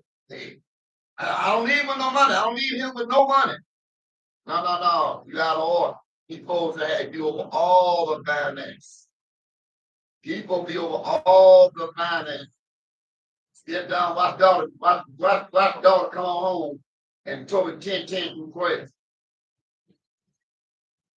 Sure. Tobit chapter 10, verse 10 through 12. Then was it Raquel? How you pronounce it? Yes, Raquel. right. So, oh, what you read right now? Yeah. Arose and gave him Sarah, his wife, and half his goods. And gave what? Sarah, his wife, and half his goods. He put his wife in his hand. Mm-hmm. Gave his goods. And gave half of his goods while he was living. Mm-hmm. Servants. And gave him servants. And cattle. And money. Half everything. He got his hand all of it. Mm-hmm. And where's Sarah? What's she doing? What's she doing? According to what you're looking at, what's she doing now? She watching the transaction. Right there. She right there. Next to him on his. That's right. She's watching the transaction unfold. Is that right? Whatever name. Verse 11. And he blessed them and sent them away, saying, He blessed them and sent them away. The Yahweh having given you a prosperous journey, my children. My children. Verse 12. And he said to his daughter. Now he said his daughter. Now what do you think? Toby's dad, Toby's wife there, what do you think she had? What do you think she had? She right there listening to her Yahweh talk to their daughter. She right there listening to what's going on. Yeah. Is that what's going on here? Mm-hmm. And what happened next? And he said to his daughter, and he said to his daughter, honor thy father and thy mother-in-law. He said, you gotta honor your mother. Well, I'm married.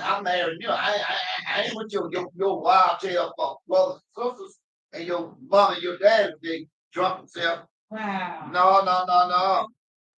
You got a woman say, I got 10 babies, you gotta take all of them. That's the same thing in a relationship. You gotta make sure you satisfy with the parents. Mm-hmm. And that man and his parents. Mm-hmm. You can't say, well, I'm with you, I ain't with them. I ain't got nothing to say to them. No, then you know you ain't working with us. Mm-hmm. See that? You see what he said? What did he say again, daughter? Honor thy father and thy mother-in-law, which are now thy parents. And they become your what? Parents. They become your parents. Oh, I'm grown. You mean they my what? Yeah, they your parents. They your parents now. When you accept that man and you bound that man feet and that man understood what's going on, you got to accept his parents like you accepted that man. Is that what we're reading? That's what I'm reading. What is it like? That I may hear good report of you. And he kissed her. And he got what? Kissed her. Right. Edna also said to Tobias, what? The Yahweh of heaven restore you, my dear brother, and grant that I may see thy children of my daughter Sarah before I die. Yeah. That I may rejoice before the Yahweh. Behold. Listen good now. I commit my daughter unto you. I commit my daughter to you. Of special trust. Of special trust. Wherefore do not entreat her evil. See that? And this thing means. Do not entreat her evil. Mm-hmm. She's been trained to be with you, a helpmeet with you. She's going to be your better half, and his mom and father, they become your parents. She's going to accept that role when she get there. That's the story. So you see, this is what we got. That's why you got to instruct them well. Because you can't get too busy when you don't know what's going on. Give me Sarah, give me Exodus chapter 4, verse 24. That's why you gotta sit down with your better half and find time to instruct her, see how she responds to the Bible. That's why he gotta know something. He can't be smart about what he did. No. You gotta respond to this Bible. I hear you better with the Bible open. Well, I don't know no Bible. Then you find you somebody to hang around. I can't submit to murder. Lord, you might work with check. Satan ain't gonna check you. They gonna keep you wide open, but Yahweh will check. But I know if you bow the vow to Yahweh, number 30, verse 1 and 2, you're going to do what you do, but Yahweh will hold you accountable. He's going to hold you down. I don't do my part. You don't show me my part in this vow. I want to fatten your bone.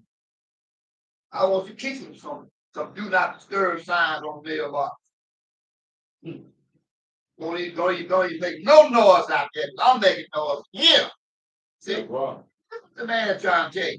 If you want to successful, you got to come back to the Bible. We got to prepare to teach the Bible. You can't teach on our field. You got to teach the Bible if you want Yahweh to come in. Go ahead.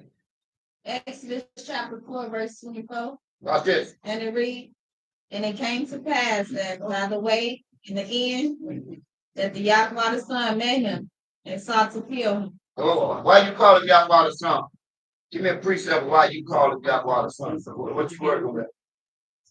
If you call it Yahweh the Son, somebody asks you, I don't see no Yahweh the Son there. What a precept to make for you call it Yahweh the Son?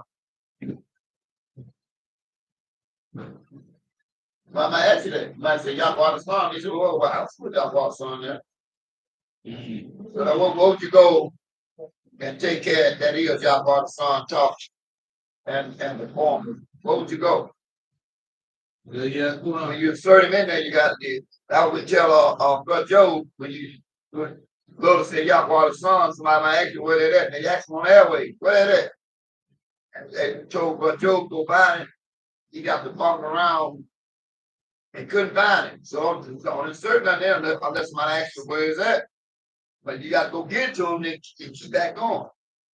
Where we gonna find some Yahweh the Son at? St. John chapter 5, verse 37. Ask. What did it say?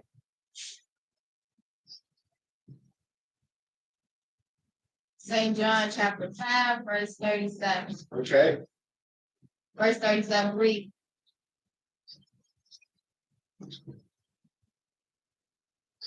and the Father himself, which hath sent me, hath borne witness of me. That's right. You have neither heard his voice at the time nor seen his shape. Anytime. Right. So we clear. So clear that's Yahweh the Son back there with that precept. Excellent. Yeah. So you gotta have your precept when you drop in there. Make sure you got something to work with. You big stick weight, hop on the head, keep moving. Come on back to what was that.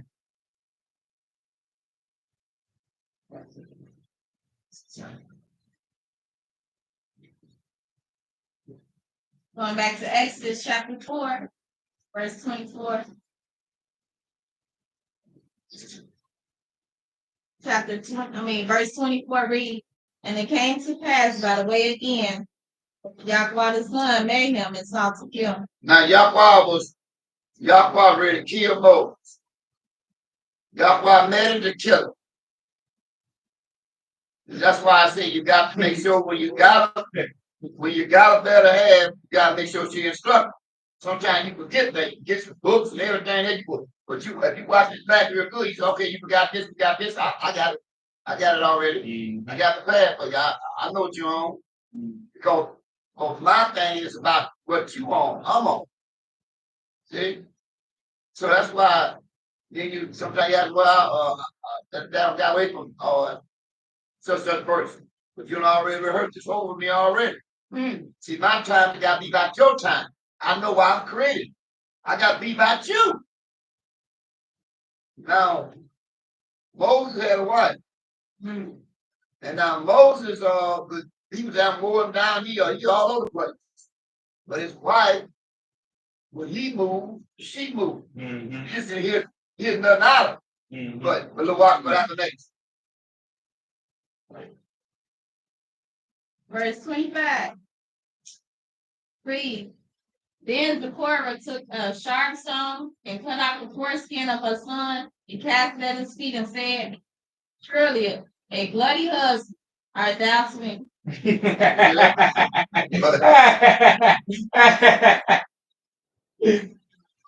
Verse 26. So he bade him go.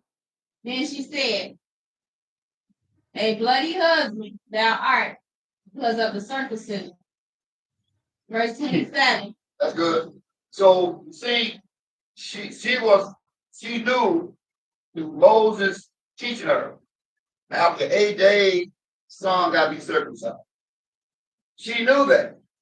Moses begat because his people been children, but he had prepared his wife to, know all these things. Right. So she was able to pick up on. Oh, I misplaced my key right there, and I put them in here. Oh no, it's right here. I can't find that verse. Verse over here. That's where she comes in, kicks in with it.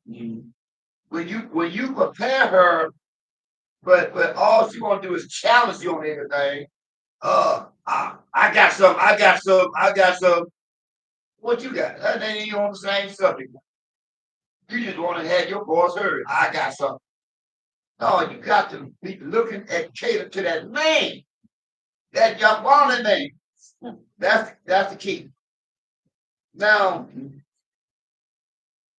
let's go to daughter Yahweh. We're going to and show you that that's why you got to make sure your election sure, because it can cost you. Acts chapter 5, 1 through 11. Acts chapter 5, verse 1 through 11. But a certain man named Ananias, with Sapphira, his wife, sold a possession. Verse 2. And kept back part of the price. His wife also being privy to it, and brought a certain part and laid it at the apostles' feet. She knew about it. She knew that he wasn't going to do vow. See, when you find out you got a man going to do vow, you got, hey, wait a minute, hold. Your vow is vow. When you find out that you better have a doing vow, you go be saying, hey, ho. Now, Yahweh, you know this ain't right what you're doing here. You ain't doing vow. You know, if you kept back part of the price, you kept back what? What did you kept back that we can read? When he made a possession. What did he keep back? Part of the price. What did that supposed to mean? Oh. You want me to finish reading? Or are you waiting on the precept? We're going all back to Genesis. So what part did he kept back? Go all back to Genesis chapter. No. We're going all back to Abraham days. What did she know that he kept back part of the price? Remember, he bought that for the old pay. She knew he kept back 14. He kept back part of the price. Verse 17. Okay, let's read. Verse 20 go hit it. Okay, 20 gonna hit it. The figure of verse 17. All right. The book of Genesis, chapter 14, verse 17, and read. And the king of Sodom went out to meet him after his return from the slaughter of Chedorlaomer, and the kings that were with him at the valley of Shepha, which is the king's dead. Verse 18. And Melchizedek, king of Salem. Melchizedek is no name but Yahweh the Son. Brought forth bread and wine, and he was the priest of the Most High Yahweh. Verse 19. And he blessed him and said, What? Blessed be Abram. Blessed be Abram. Of the Most High Yahweh, okay. Possessor of heaven and earth. Yeah. Verse 20. And blessed be the Most High Yahweh, which had delivered your enemies into your hand. Yeah, Yahweh delivered your enemies into your hand. And he gave him tenths of all. And he gave him a tenth of all. Tithes of all. Tithes of all. Tithes of all. So when he kept back part of the price, what did he keep back? What did he hold? What was he holding back? Tithe. Now he go a little further, y'all. Y'all want to find what the tithes mean. We're going to the 28th chapter, verse 20. Now we got to precept the Bible and see what tithes mean. 28th figure, verse 20 down to verse 22. And so this wife was privileged that he had to cut a deal, a real estate deal or whatever, a good cash deal. He got a good deal. So, but he kept back part of the price. So what he kept back out of that deal was the what again? What word was that again? Tithe. Tithes. Let's find what tithes mean. You precept in your Bible about what tithes mean. 28 chapter, 20 verse 22. Now she was aware of him doing that. Right? Let's find what it means. You're right. 28, 20 down to verse 22. Genesis chapter 28, 20 to 22. Yep. 28, 20, and 22. And Israel vowed a vow, saying, No, he ain't no, Israel he yet. ain't. I'm just looking at the chapter out there Yeah, to see who he was. Okay, now, Jake. Vowed a vow, saying, if Yahweh would be with me. If Yahweh would be with me. And will keep me in this way. And Yahweh will keep me in this way. Then I go. Then I go. And will give me bread to eat. And Yahweh makes sure I got bread to eat. And raiment. And garments to put on. Garments to put on. 21. So that I come again to my father's house in peace. Yeah. Then shall the Yahweh be my Yahweh. Then Yahweh be my Yahweh. Verse 22. And this stone which I have set for a pillar shall be Yahweh's house. Yeah. And of all that thou shalt give me, and all that you give me, I will surely give the tenth unto you. So now what did the wife knew that he kept back part of the price? 10th part of the 10th part of that business deal. So she was privy of him not giving the 10th part of the business deal that he cut. She knew that he was doing wrong. Right? Yeah. So he kept back part of the price. What was the part of the price was? 10. About 10. Let's go to Hebrews 7. Daughter Yahweh. Yeah. We're going to Hebrews 7 and see if Paul pull that verse. Mm-hmm. Paul pulled that way now after Yahweh the Son back in heaven. He don't pull that verse. He don't pull it in the 7th chapter around by verse what I want. What I want, young man. Pick it up at verse number 21. No, we're gonna get it a little earlier than that. We're gonna get it in the 7th chapter, we're gonna pick it up around about it's early that verse 8, 7 down to verse 10. pick it up around about pick it up around about pick it up at verse number 4. Just let's see, I'm walking through. Let me see how I get my. You can get it at verse 2 too though. Pick up at verse just let me know where y'all want me to pick it up at. okay, pick up at verse 2. That's what they'll be 2. So pick up verse 1. Go pick up 1.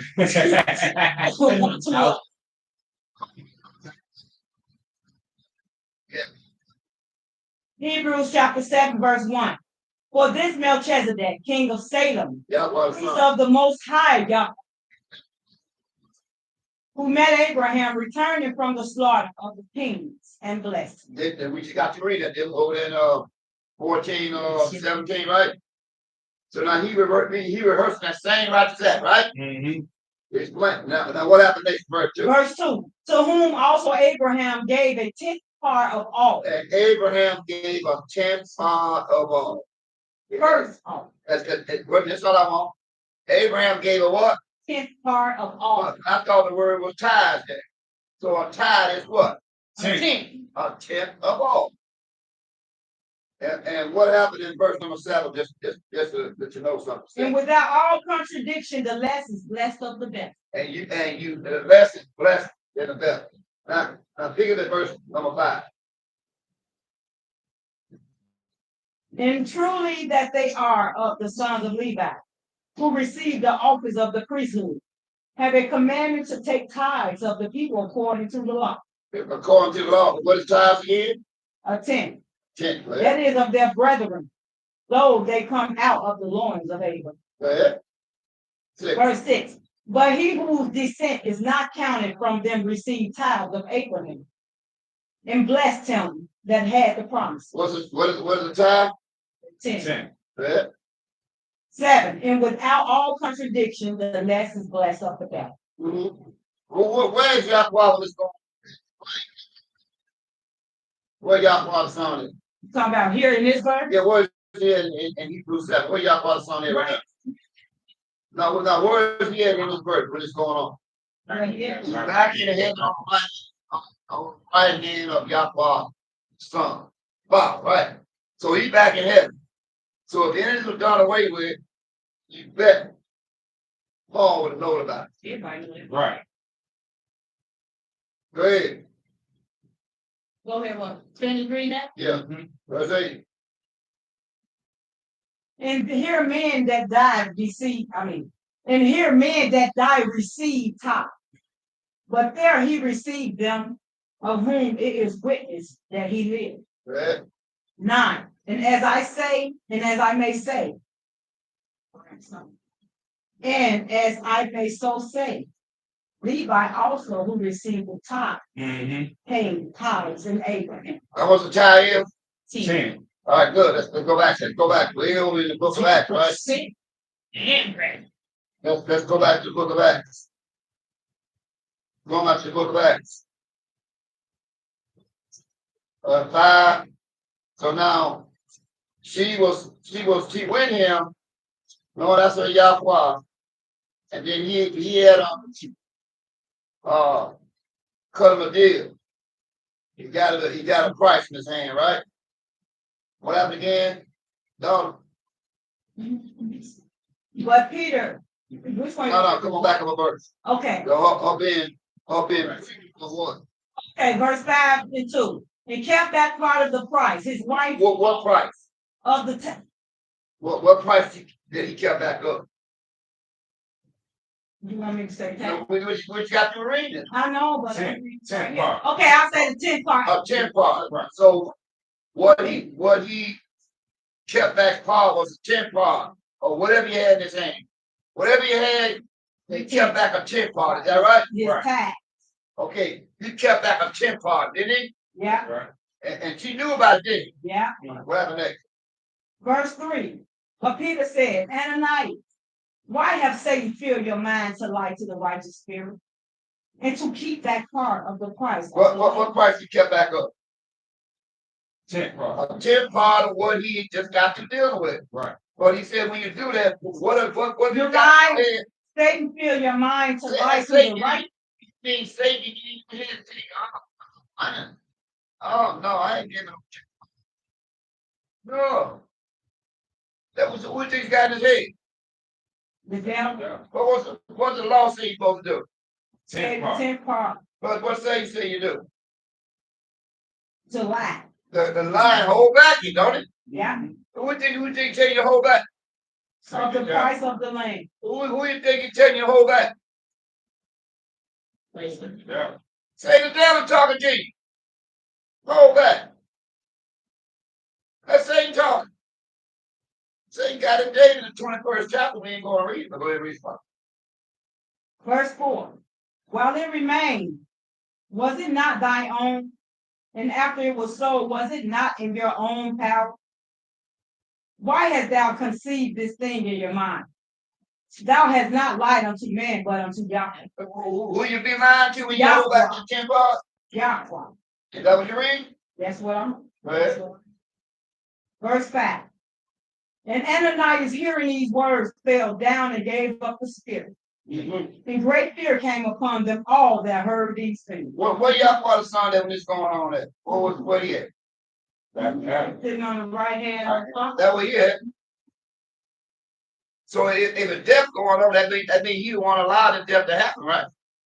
You don't want pushing the button on death. Right? Right. 6. Verse 6. And the young man arose, wound him up, and carried him out and buried him. Yep. Verse 7. And it was about the space of 3 hours after when his wife, not knowing what was done, came in. And Peter answered her, tell me whether you sold the land for so much. And she said, yeah, for so much. Yeah.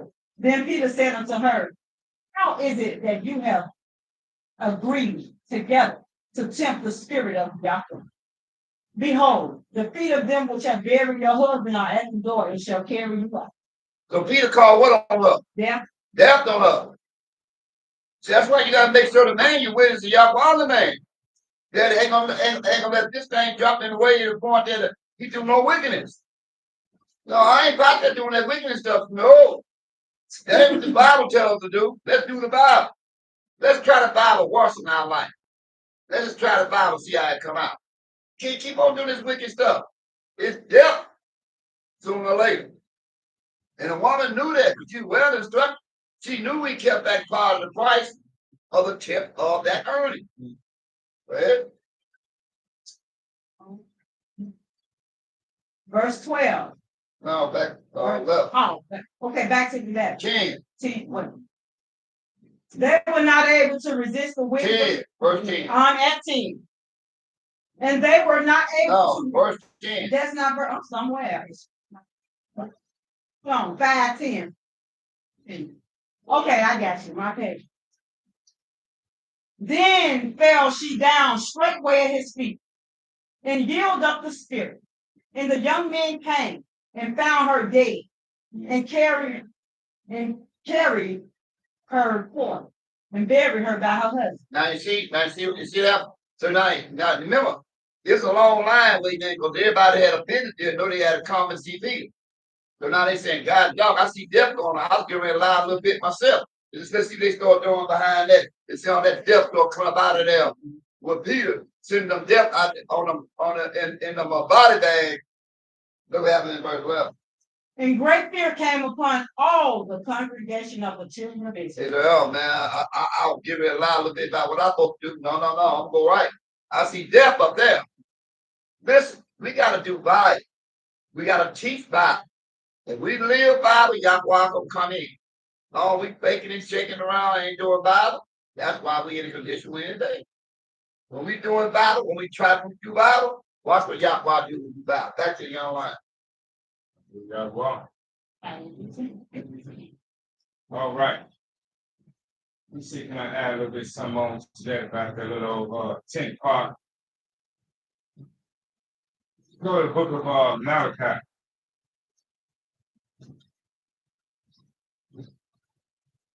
And pick it up at chapter 4. No, that's not what I want. Well, I went out of there, L. This is Malachi, right? Yes, sir. 3. 3 or 2? 3. Chapter 3? Yeah, let's pick it up at Malachi chapter 3. Let's pick it up at verse number 4. Sister Sarah Israel. Let's pick it up at Malachi chapter 3 and read verse 4 down to verse number 10. Look at Malachi chapter 3, verse 4 to 10, verse 4 reads. Read. Then shall the offering of Yada Judah and Yada Judah be pleasant unto the Yahweh, as in the days of old, and as in former years. Verse 5. And I will come near to you to judge you, and I will be a swift witness against the sorcerers, and against the adulterers, and against false bearers, against those that oppress and purely in his wages, the widow and the fatherless, and that turn aside the stranger from his right and fear not me, say the Yahweh of hosts. Verse 6. For I am Yahweh, I change not. So I changed. So you know Yahweh don't change. Therefore, your sons of Israel are not consumed. Verse 7. Even from the days of your father, you are gone away from my ordinance, and have not kept. Return unto me, and I will return unto you, say the Yahweh of hosts. That's right. But you said, wherein shall we return? Wherein shall we return? Verse 8. Will a man rob Yahweh? Well, we just found out they were trying to rob Yahweh, and Yahweh got up with their glamour, didn't they? Took right on up out of here. Yeah, you have robbed me. But you say, Wherein have we robbed you? Where we robbed you at, Yahweh? And tithes and offerings. And what? Tithes and So offerings. you haven't given up your 10th part. And so then if you're not giving up your 10th part of Yahweh, 10% of everything you make, then he say, you robbed him in his time in his offerings, right? Continue to read. How you supposed to get that 10th part up? We just got done reading that in Genesis chapter 28, verse number 22, when Jacob had said that I was sure to give you a tenth unto you. We'll give a tenth unto Yahweh, everything you make off the top. And have a precept for that daughter in October chapter 1:1-9.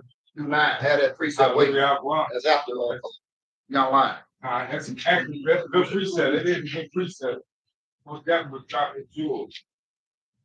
Finish that up. Let's go back to Malachi, knock that on out. Get the token on in. Verse 9. You are cursed, and you have robbed me, even this whole nation.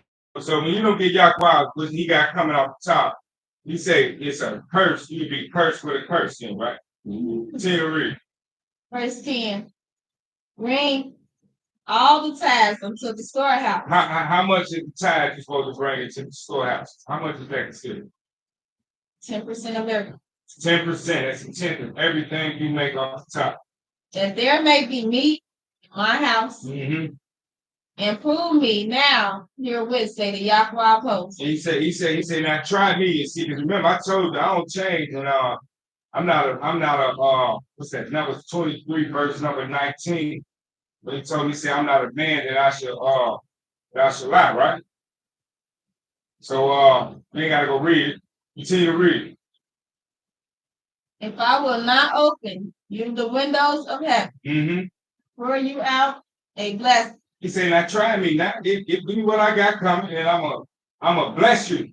I'm open up the windows of heaven. To just do my Bible and do my order I set up for you, that there should not be room enough to receive. That means we're gonna have the banquet hall, we're gonna have school buildings, we're gonna have our own radio stations, we're gonna have everything we need coming for everybody to do their part. See the read. We're at 10. That's 10? Okay. Give me verse number 11. Bring it on verse number 11. Verse 12. 11. We want 11 and 12. We go from there. Reading verse 11 and 12, verse 11 read, and I will rebuke the devourer of your sakes. And he shall not destroy the fruits of your ground. Neither shall your vine cast her fruit before the time in the fear. Say the Yahweh of hosts. Verse 12. And all nations shall call you blessed. They're going to call you blessed because now you're doing your law. Something they kept you from. So now you going to be blessed, and our storage house is going to be filled, but we don't need them no more. See, that's what's going to happen. They're going to be dependent on you to take care of them. Continue to read. For you should be a delightsome land. Say the Yahweh, son of hosts. Hallelujah. Hallelujah. All right, sister, daughter Yahweh. Before you read that Proverbs 1:1-9, Mother E, give me a precept in Matthew chapter 9, verse 37-38. One of your prayers. Mother E. Matthew chapter 9. Verse 37-38, one of your prayers.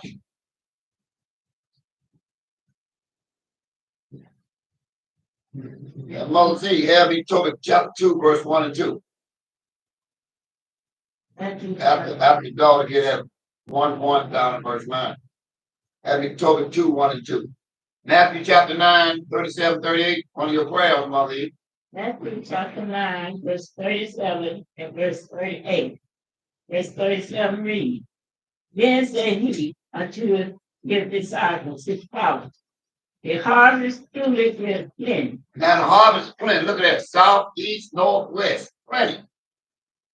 But the labor are few. But the what? The labor are few. But although it's south, east, north, west, there's plenty out there. Ain't plenty out there? I'm watching the grass start growing over there on the right-hand side. So the grass will start growing. So I see now I better jack myself up and get on over there and get that grass down in a day or so. So I was looking at the grass out the window. I said, on the right side, huh? Great. 38. Pray ye therefore, the Yahweh of harvest, Yahweh who? harvest, The harvest. that he will send forth labor into his harvest. You see that? And that's our prayer too. The land is vacant on every both sides of us. We already claimed all of them. All we gotta do is keep it up. 1 year. Guess what? All of it out. To do what we gotta do. And Yahweh gonna bless us. Once the labels understand. Yahweh's business got to be first. Huh? Now come on, give me that Tobit. Chapter 1, 1 through verse 9. Tobit chapter 1, verse 1 through 9. Now listen to this. The book of the words of Tobit, son of Tobiah, the son of and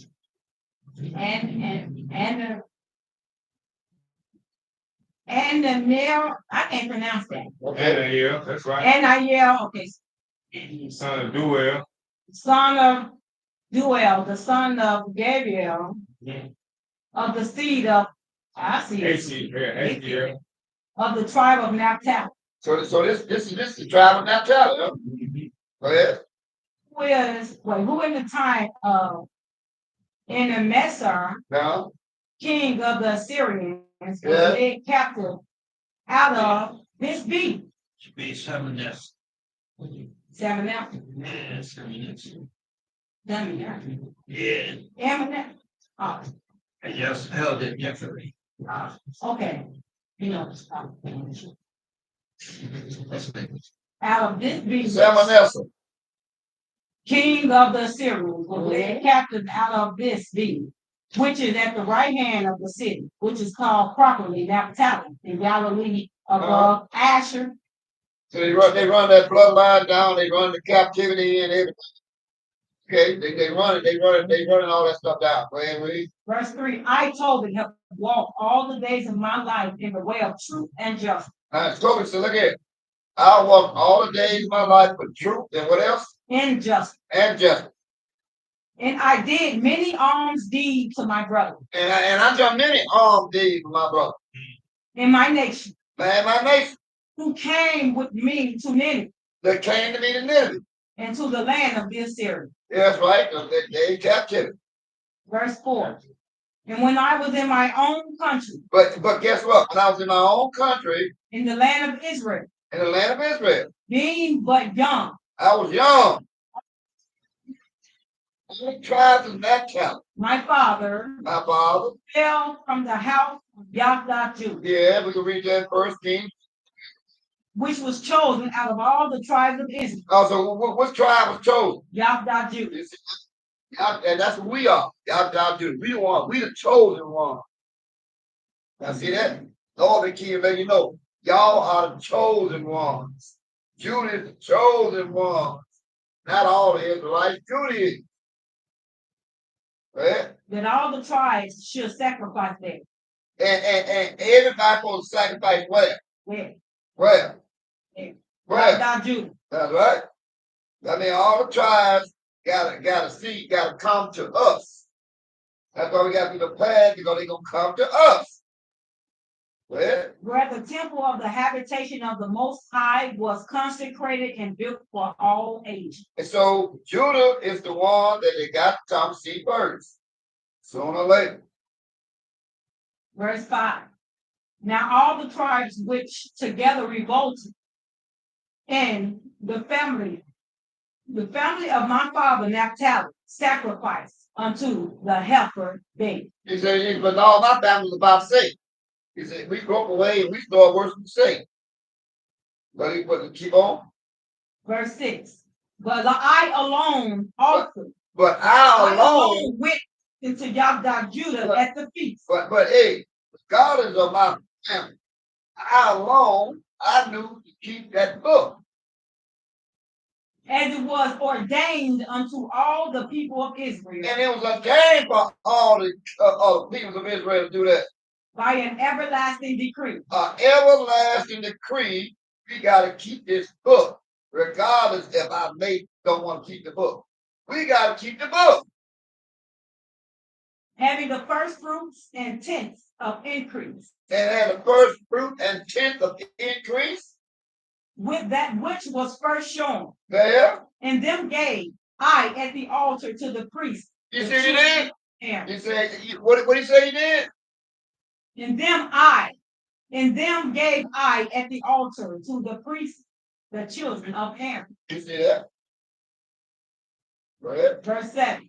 The first 10th part of all increase I gave to the sons of Aaron, who ministered at YHWH. Another 10th part I sold away and went and spent it every year at YHWH. Verse 8. And the third I gave unto them to whom it was meet. You see that? As Deborah, my father's mother, had commanded me. Because I was. Wait a minute. What happened? She had a command. It was a No, command. who did what?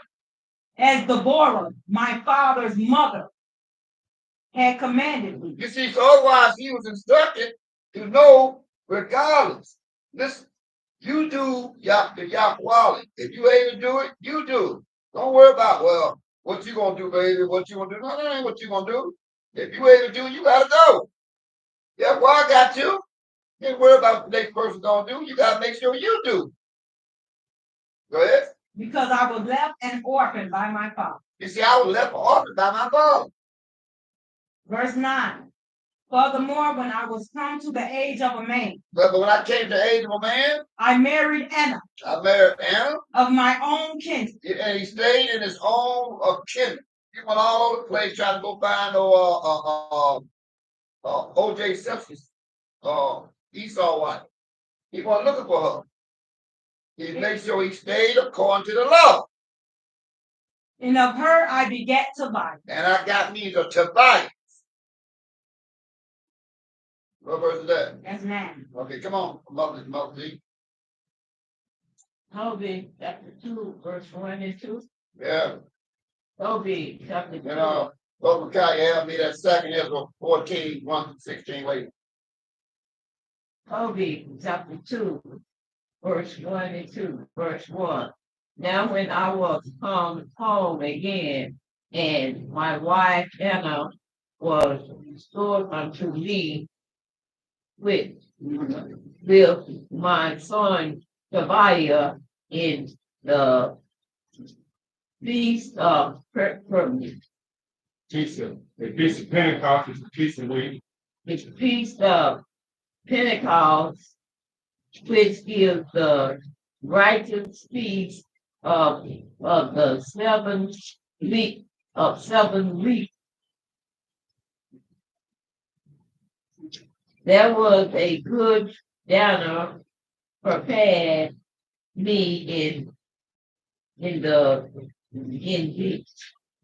which I sit down to eat. Hey, what kind of dinner we eat? Oh, mother? A good dinner. Yeah, a good dinner, huh? Yeah, okay, what happened next?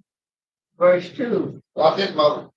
And when I saw abundance of meat. I saw abundance of meat. I seen abundance of meat. And I said to my son. And I said to my son.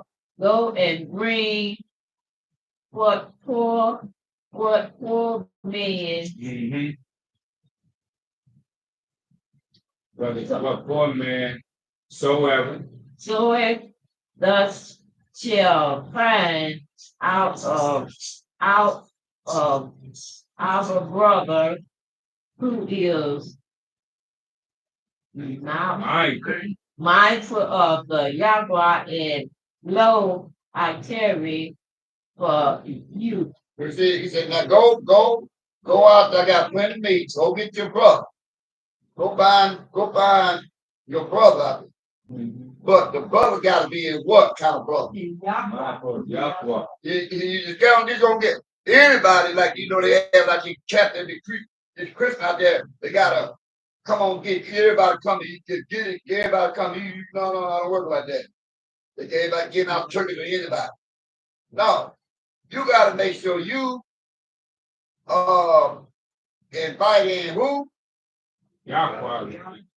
You gotta stay with the YHWH, man. The YHWH one. You just can't get out there and then all of a sudden you just see strangers throwing $2, $3 here. No, you ain't doing nothing. That's being your own plus. You gotta keep this thing according to YHWH. Let me get a precept on that. Y'all, give me 2-1 or Sarah. Get a precept on that. See, we all over the place. We ain't matter of fact, my neighbor over there, you can do it there. Get so they get checked $5,000 a month. You say you go out and get a whole lot of things. You go all just pass them out to anybody want. And I think the Almighty gonna bless me. I said, no, he don't bless you like that. Get all the things and pass out all you want to pass it out. That ain't Yahweh. That ain't the way Yahweh tell you to do these stuff. Give me 2-1 that dog. My son, if thou come to serve the Yahweh, prepare your soul for temptation. Hey. Verse 2. Set thy mind aright and constantly endure, and make not haste in time of trouble. Hey. Verse 3. Cleave unto him and depart not away, that thou mayest be increased at the last end. Hey. Verse 4. Whatsoever is brought upon you, take it cheerfully. Take it cheerfully. And be patient when thou art changed to a lower state. Verse 5. For gold is tried in the fire. So Yahweh said, I'm going to try whatever you will the most. Keep that in mind. Right? An acceptable man in the furnace of adversity. Right? Verse 6. Believe in him, and he will help you. You believe in Yahweh here, you have to build out of verse 10. Order thy way aright and trust in him. Sarah, I'll have me 12-1, wait. Verse 7. You that fear the Yahweh, wait for his mercy. Wait for his mercy. And go not aside, lest you fall. Right. Verse 8. You that fear the Yahweh, believe him. Believe him. And your reward shall not fail. See, he's saying, believe what he got written in his Bible. Try the Bible and see what high works for. I mean, and watch how this man survive for us. Verse 9. You that fear the Yahweh, hope for good. Hope for good. And for everlasting joy and mercy. That's right. 9 and 10. Verse 10. Listen to 10. Look at the generations of old. You should go back and search all the way from the time of Adam. And see. And see. Did ever any trust in the Yahweh and was confounded? Show me what anywhere trusted. Don't tell me. What messed Adam up, he trusted the woman. He didn't trust in me. Okay. Yeah. Or did any abide in his fear and was forsaken? Yeah. Or whom did he ever despise that called upon him? You know, if you get your Yahweh right, he got you right. That's what he's saying. Show it to me. Show me anybody was disappointed in him if they had him right. Come on, Sister Sarah, that's 12-1. Let's read a little bit. Sirach chapter 12, verse 1 read. Wait, read. Thou will do good. When you do good. Those to whom thou do it. And know who you're doing it to. When you're doing good, you know who you're doing good to. Go ahead. So shalt thou be thanked for thy benefit.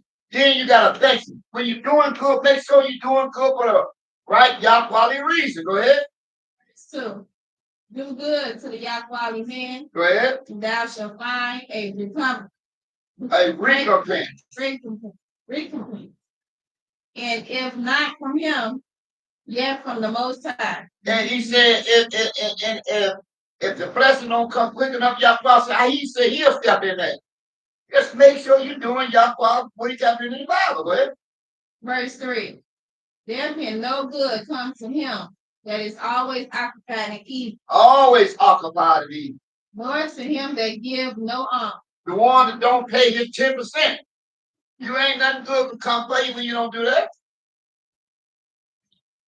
Verse 4. Give to the Yahweh man and help not a sinner. And you don't help the sinner. Them old bad babies call. Oh, careful having that. Why can he come to class? Yeah, go ahead. Verse 5. Do well unto him that is lowly, Right? but give not to the un-Yahweh. What y'all about to do? Give not to the un-Yahweh. You see what he said? Go ahead. Hold back thy bread. What y'all about to say? What? Hold your bread. Hold your bread. Okay, I don't need talking about y'all. And give it not unto him. Lest he overmaster Yeah. thee thereby. Uh-huh. For else thou shalt receive twice as much evil for all the good thou shalt have done unto him. You see what I'm saying? Then all of a sudden you think you've done something because your feeling got away. Then all of a sudden y'all might have a booger bear waiting on you around the corner. See that? Have a booger bear waiting on you around the corner. You think you're doing good, but they ain't gonna do right. Come on, y'all line, give me that, because the time is in hand, I'm telling you. And Ezra told about the timeline. Go ahead and read. Right, we're going to the book of Sirach. Read, Second Ezra, chapter 14, verse 1 down to verse number 16. Listen to this. Book of Second Ezra, chapter 14, verse 1 down to verse number 16. Verse 1 read. And it came to pass upon the third day, I sat on an oak, and behold, there came a voice out of a bush over against me. It said, Ezra, Ezra. Verse 2. And I said, Here am I, Yahweh. And I stood up upon my feet. Verse 3. Then said he unto me, In the bush I did manifestly reveal myself unto Moses, and talked with him when my people served in Egypt. Verse 4. And I sent him and led my people out of Egypt, and brought him up to the mount of Sinai, where I held him for me a long season. Verse 5. And told him many wondrous things, and showed him the secrets of the times and the ends, and commanded him, saying, verse 6. These words shall you declare, and these shall you hide. Verse 7. And now I say unto you, verse 8, that you lay up in your mind the signs that I have shown, and the dreams that you have seen, and the interpretations which you have heard.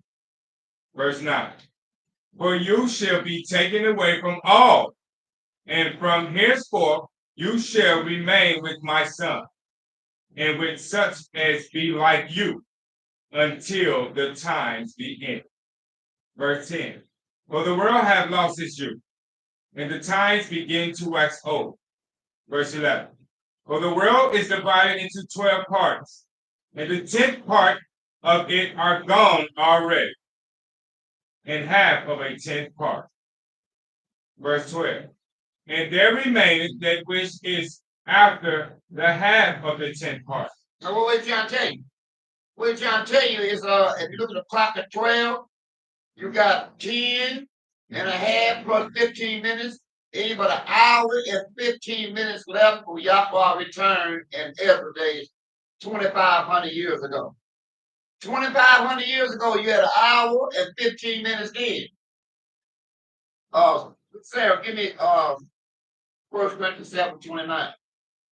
So you see, you ain't had 2,500 years ago, the return of Yahweh was an hour and 15 minutes away. Paul coming up now 500 years later, and what he says in 7:29.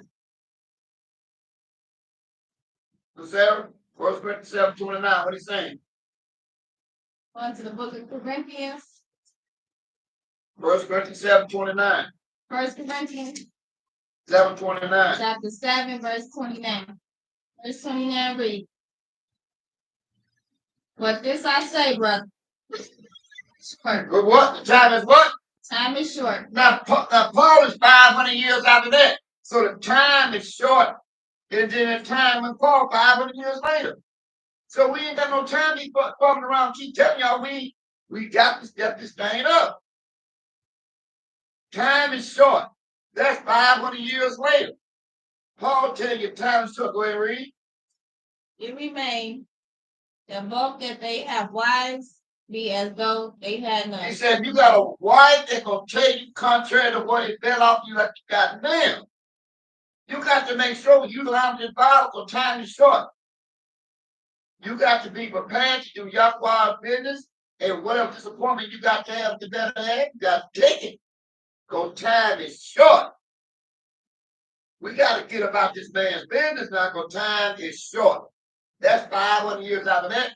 So Paul is talking about it about less than 1045 at that time. That's 500 years later. Where we at right now? You start seeing signs of where you at right now in another lesson. We got to teach on everything, but we will. But the point we're saying now, it's time for us to suck it up and let's get this in Yahweh, sit the foundation together, be prepared to teach in the foundation, and Yahweh gonna bless us. All out of measure. Oh, we got our second line, all by me. I ain't gonna do this, I ain't gonna do that. Slowing your own time down in Yahweh. I'm time is short. Cause matter of fact, hey daughter, give me a precept on that and show you what's going on. And Nehemiah 3:12. I need a precept. Time is short. Back up a Mother Eve. Nehemiah 4:1. Give me 3:12. What it said 3:12. Who got that? Nehemiah. Yeah, 3:12. What Nehemiah? Nehemiah chapter verse 12. And next unto him repaired Shalom, the son of what's that? HALLUYHWH, the ruler. Am I reading in the right place? There you go, right? 3:12. Go ahead. The ruler of the half part of Yabda Judah. He and his daughters. Yeah, and who? His daughter. You mean the daughter's got to be there? Yeah, the daughter's got to be there. The daughter's got to be there. 13. When it's time to buy, that's it. That's all I want to show you. Your daughter's got this. When it's time to prepare the place, the daughter's got this. The man had his daughters out there. Everybody got business. Got business and take care of his business. 4:1. Nehemiah chapter 4, verse 1. When it comes to They pass, daughter had me Haggai 1. 1 down to verse 7. Come on. Nehemiah 4:1. Nehemiah chapter 4, verse 1. When it comes to pass, that when Sanballat heard that the building the walls, he was working and took great indignation and martyred Yahweh Judah. Right? Verse 2. And he speaks before his brethren and the army of Samaria and said, what do these feeble Yahweh Judah? Will they fortify themselves? Will they sacrifice? Will they make an end in a day? Will they divide the stone out of the heap of the rubbish which are burned? Verse 3. Yeah.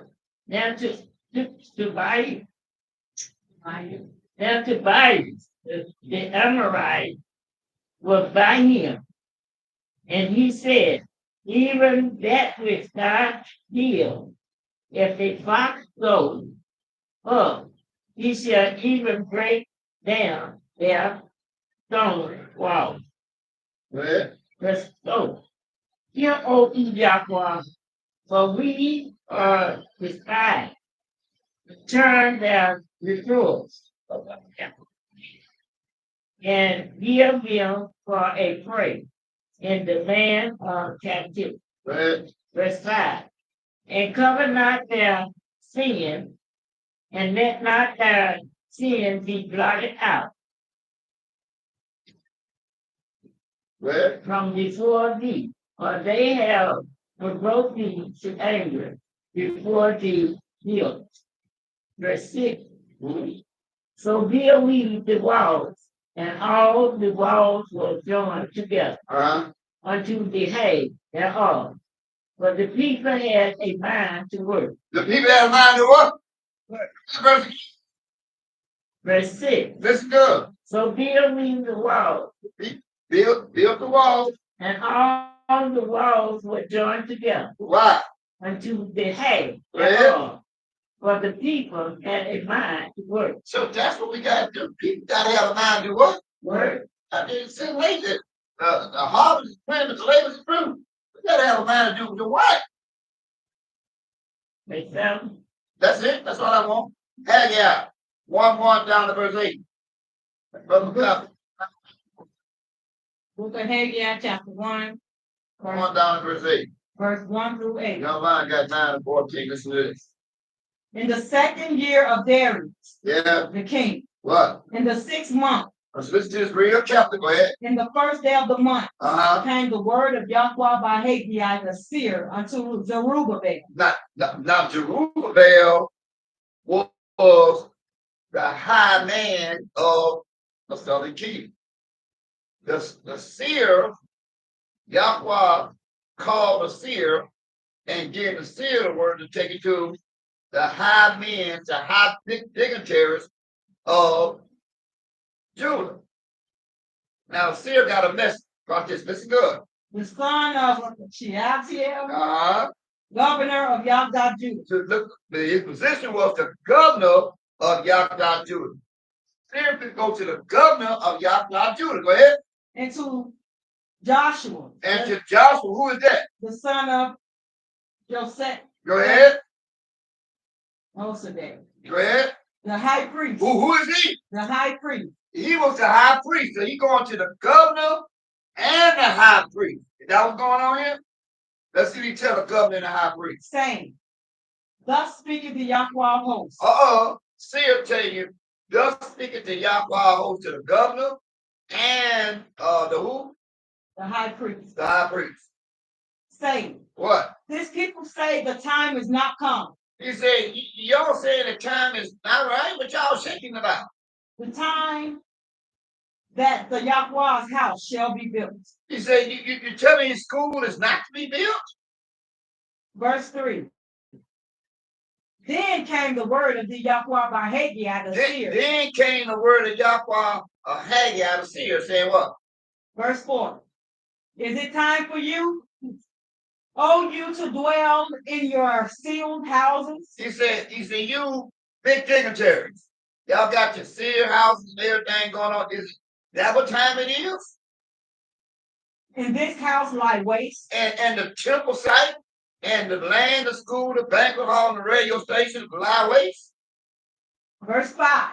Now therefore, thus said the Yahweh of hosts, consider your ways. Consider your ways. Verse 6. You have sown much. You have sown much, big dignitaries. And bring in little. And you bring in little. You eat. You but eat. you have not enough. And you have not enough. You drink. You drink. But you are not filled with drink. Go ahead.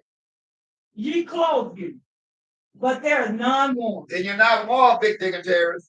And he that earneth wages, what? Earneth wages to put it into a bag with holes. And then you think you own something and the money from get away from it. God, what happened to this money? Verse 7. Thus said the Yahweh of hosts. What did he say? Consider your ways. Consider your ways. Verse 8. Go up to the mountain. Go to the mountain. And bring wood. Get the wood. And build the house. And build the school. And I will take pleasure in it. And then I'm going to take pleasure in it. And I will be glorified. And then I will be glorified. I'm going to put that double and triple on you. Go ahead. Verse 9. Ye look for much, and lo, it came to little. And when you brought it home, I did blow upon it. God, I know I had this money. What happened to that money got away from me like that? You know what, God? Because you didn't do right with that money. That's what God. That's what happened to that money. You didn't do right with it. Why? 10 out of verse 14. If that would happen to your money, you'd be so busy. Oh, I'm going. I got to do this. No. Do what Yahweh. What did try what Yahweh said first, and see what happens. See how you press. Kick Yahweh on the table first. Go. Bill gonna always get the mailbox. Bill always there. He gonna make sure he always there. Oh man, here come on Bill. Well, you know who I am, Joe. I'm Bill. Know who I am. Then after you don't know who I am. Cut your lights off.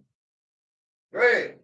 The book of Haggai, chapter 1, picking up at verse number 10. Listen. Verse 10 read. What? Therefore, the heaven over you is stayed from you. Now, so Yahweh gonna hold back from you. Think you in something, then Yahweh gonna hold back from you. Now the heaven has been held up for you. From Earth is stayed from her fruit. Yeah. Verse 11. And I call for a drought upon the land. Yeah. And upon the mountains, and upon the corn, and upon the new wine, and upon the oil, and upon that which the ground bringeth forth, and upon men, and upon cattle, and upon the labor of your hand. Verse 12. Then Zerubbabel, the son of Shealtiel, What? and Joshua, the son of Josedek, What? the high priest, What? and all the remnant of the people, What? obeyed the voice of the YHWH Yahweh, their Yahweh. They obey the voice, right? And the words of Haggai the seer, that the Yahweh, their Yahweh, had sent them, and the people did fear before the Yahweh. Who sent who where? Huh? Who sent who where? Oh, Read that verse again. Who sent who where? oh. And Zerubbabel, the son of Shealtiel, Yeah. and Joshua, the son of Josedek, the Yeah. high priest, with all the remnant of the people, obeyed the voice of the Yahweh, their Yahweh. They obey the voice of Yahweh, huh? Huh? You read? Words of Haggai the seer, and the Yahweh, their Yahweh, had sent them. Oh, so how did he hear Yahweh's word? For the seer. That's how he heard Yahweh's word. That's how it works. He went to the big dignitary and told him, listen, Yahweh said, look here, you got to put this thing first. Go ahead. Verse 13. Then spake Haggai the seer, Yahweh's messenger. Who is Haggai the seer? Yahweh's messenger. Go ahead. And the Yahweh's message unto the people. To the people. Saying, What? I am with you. He said, I'm with you. Said the YHWH Yahweh. I'm with you. 14. And the YHWH Yahweh stirred up the spirit of Zerubbabel, the son of Shealtiel, governor of Yaddah. You see that? And the spirit of Joshua, the son of Josedek, the high priest, and the spirit of all the remnant of the people. They came and did work in the temple. And the people did what? They did work. The peoples came and did work. The peoples came. Stir the peoples up, leadership. It's time to get them to come do work.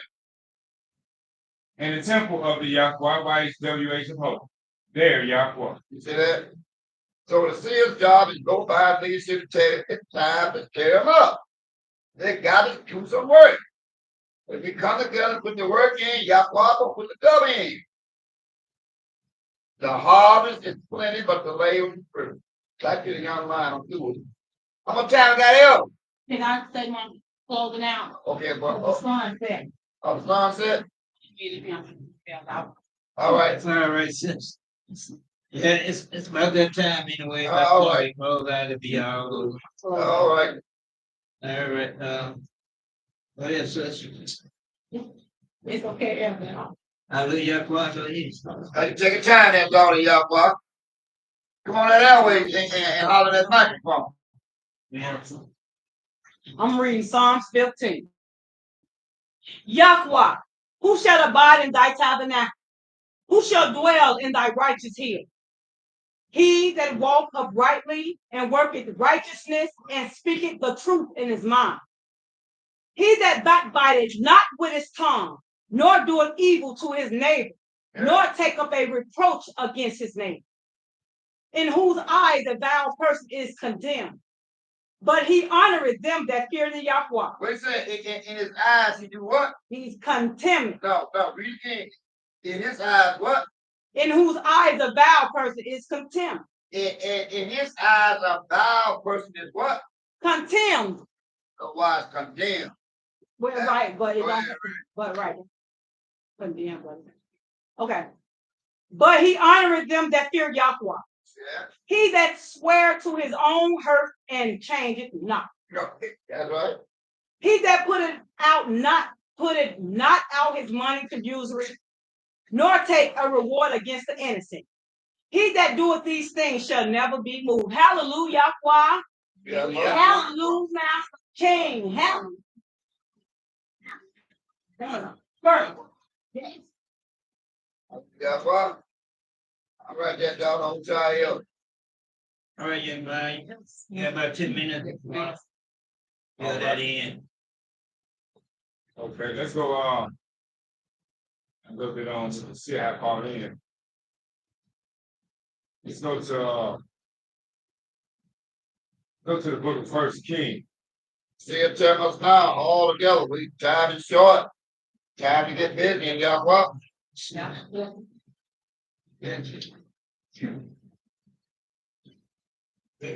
Go to the book of First King, Take time there, young line. Got 10 minutes.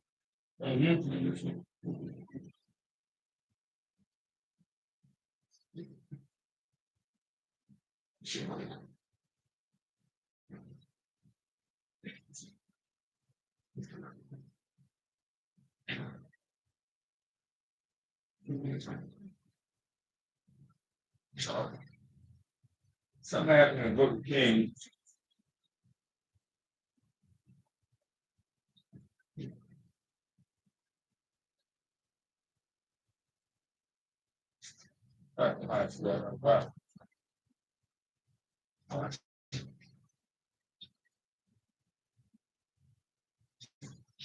Sarah is very serious. We go to Kings chapter 6. We look at verse number 1.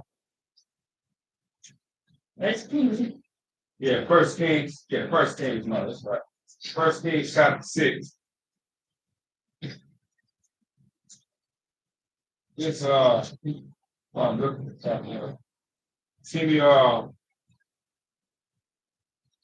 in fact, make that First Kings chapter 5. Let's pick it up at verse number 1.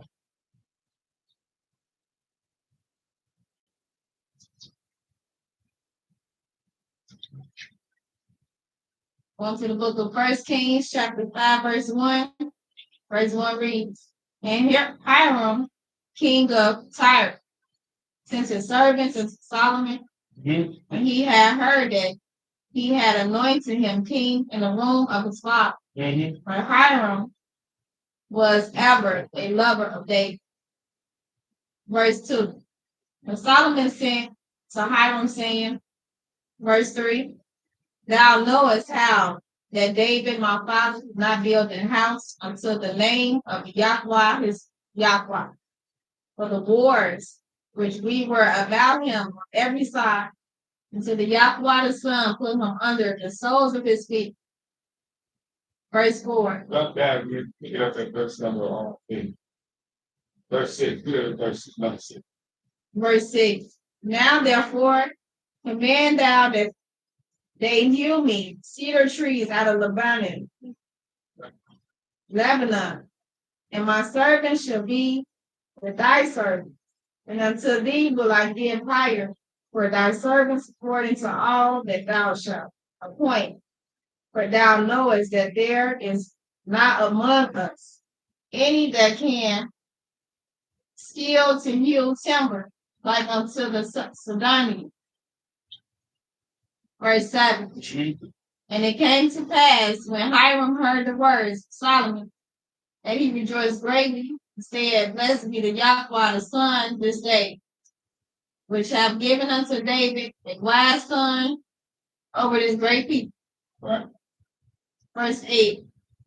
And Hiram sent to Solomon, saying, I have considered the things which thou sentest me for, and I will do all thy desire concerning timber of cedar and concerning timber of fire. Verse 9. Verse number 10. Verse 10. So Hiram gave Solomon cedar trees and fir trees according to all his desire. 11. Drop down verse number 18. 18. Solomon builders and Hiram builders did hew them, and the stone squarers So they prepared timber and stones to build the house. So they prepared timber stone to be ready to build the temple of Yahweh. We gotta end up, it's a point in time where it's all gonna come back around where other nations go dropping us off and giving us stuff as they give you Solomon have built this temple. Let's go to read me chapter 6, verse number 1. See how he started dropping Solomon all the lick, all the cedar and stones, things that they need. What he say in verse number 6, verse number 1? Chapter 6, verse 1 of 1 King, verse 1 read. And it came to pass in the 418th year, after the children of Israel were come out of the land of Egypt. That's right. In the 4th year of Solomon's reign over Israel, in the month Ziph, which is the 2nd month, that he began to build the house of Yahweh. Verse 2. So what did he begin to build? The temple of Yahweh. Temple of the Yahweh. Yeah, so right now we seeing that he had got all this good old fine things from everybody, these other from the other nations. Had Haram send him some things too so he can build the temple of Yahweh, right? All right, so let's go back into the law. Let's see what our part should be when we got to step in and do some things. Let's go to the book of Deuteronomy. Let me take a peek at it. Let me run this down.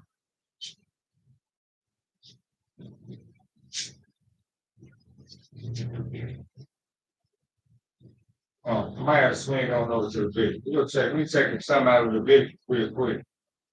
Meantime, give me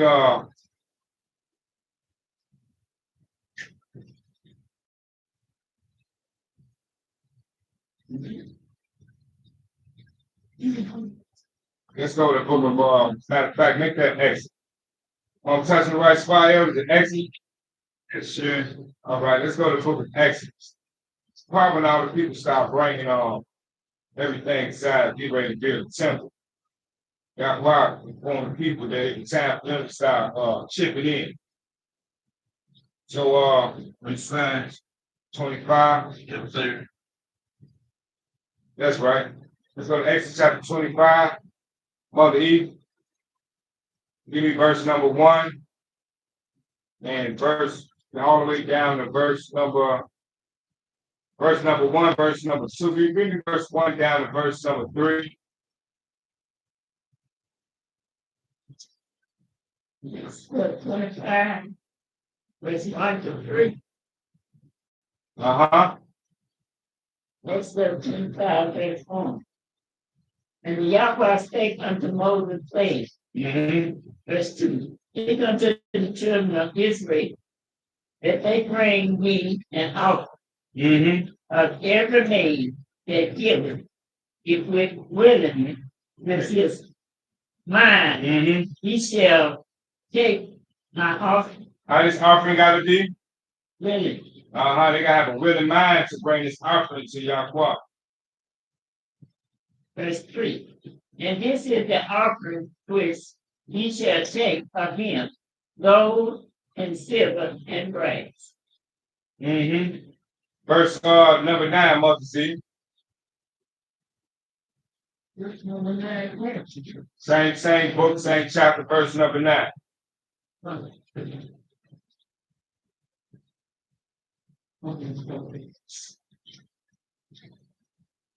Exodus chapter 9.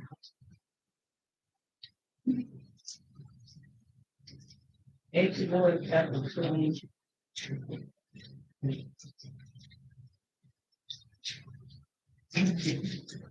Exodus chapter 5, verse 9.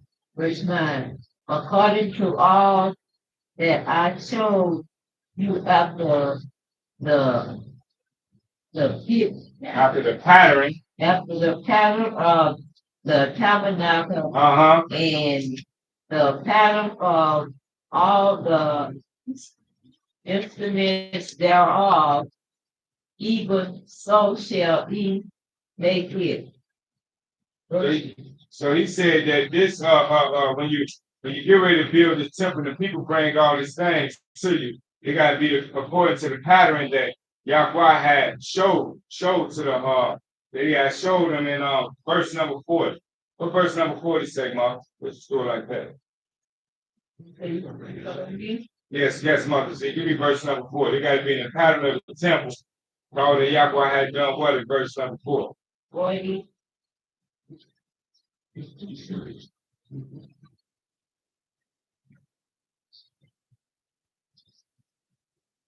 Exodus chapter 25, verse 40. Verse 40. And look that you may make them after the pattern which was showed where? Which was showed you in the mountain. That's right, in the mount.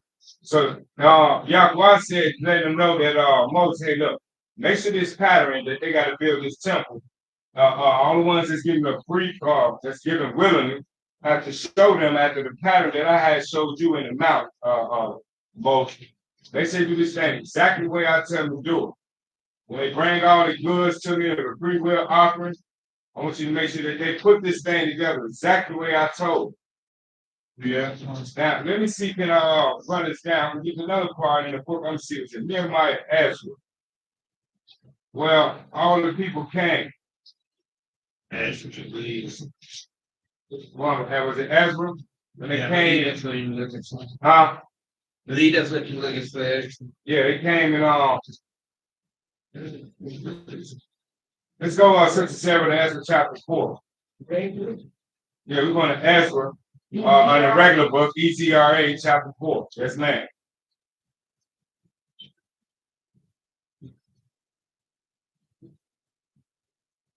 Let's pick it up at chapter 4. Give me verse number 13 first.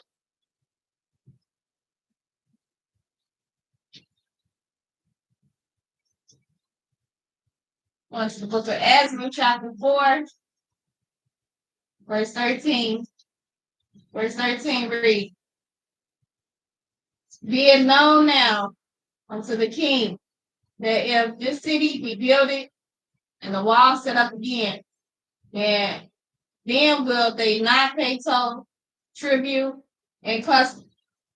So thou shalt endamage the revenue of the king. So they know that if right now these other nations know that if we come back together, we start building these building the kingdom of Yahweh, again under the laws of Yahweh, they gonna know what? The verse number 13. Read it again, Sister Sarah. Verse 13. Be it known now unto the king that if the city be builded and the wall set up again, then will they not pay toll, tribute, and custom. So he said we ain't gonna be paying no bills no more to this old government system anymore. We get out, Yahweh on it. So they know that once again, if we start doing, let's go read chapter 1. Pick it up at verse number 1 down to verse number 4. See, they know that if we start building the kingdom of Yahweh, which is what we're doing right now, that we no longer going to be under their regime anymore, because we're going to be back under our laws. Let's go to chapter 1. Pick it up at verse 1 down to verse number 4. Book of Ezra, chapter 1, verse read. Whosoever remain in any place where he sojourned, that the men of his place help him with silver, Ezra chapter 1, verse number 1. Pick it up at verse 1. 1 down to verse 4. Book of Ezra, chapter 1, verse 1 to 4, verse 1 read. Now in the first year of Cyrus, king of Persia, the word of Yahweh by the mouth of Jeremiah might be fulfilled. Yahweh the Son stirred up the spirit of Cyrus, king of Persia, and he made a proclamation throughout all his kingdom, and put it also in writing, saying, verse 2, thus say Cyrus, king of Persia, Yahweh the Son, Yahweh of heaven, have given me all the kingdoms earth, he have charged me to build him a temple in Yada Judah, which is in Judah. Verse 3. Who is there among you? All his Yahweh be with him. Yahweh be with who? With him. So this king even knew that this Yahweh belonged to Yada Judah. Continue to read. Let him go up to Yada Judah, which is in Judah, and build in the temple of the Yahweh of Israel. He is the Yahweh. Which is what? Which is in Yada Judah. So he even knew that Yahweh is with Yada Judah. Verse number 4. Verse 4. Whosoever remain in any place where he sojourns. So it don't matter. He said, wherever he at in all these provinces and all these kingdoms that I got. Let the men of his place help him with silver. He said, now you got to bring his silver. Gold and with good. And gold and with good. And with beef. We're going to need some beef. Beside the freewill offering. He said, besides the freewill offering that you had to bring in of a willing mind. For the temple of Yahweh that is in Yada Judah. And verse number 5, who rose up first? Then rose up the chief of the fathers, Judah, Benjamin, the priest, the Levites. The priest, which is the Levites. With all them whose spirit Yahweh had raised. Who got to raise your spirit up?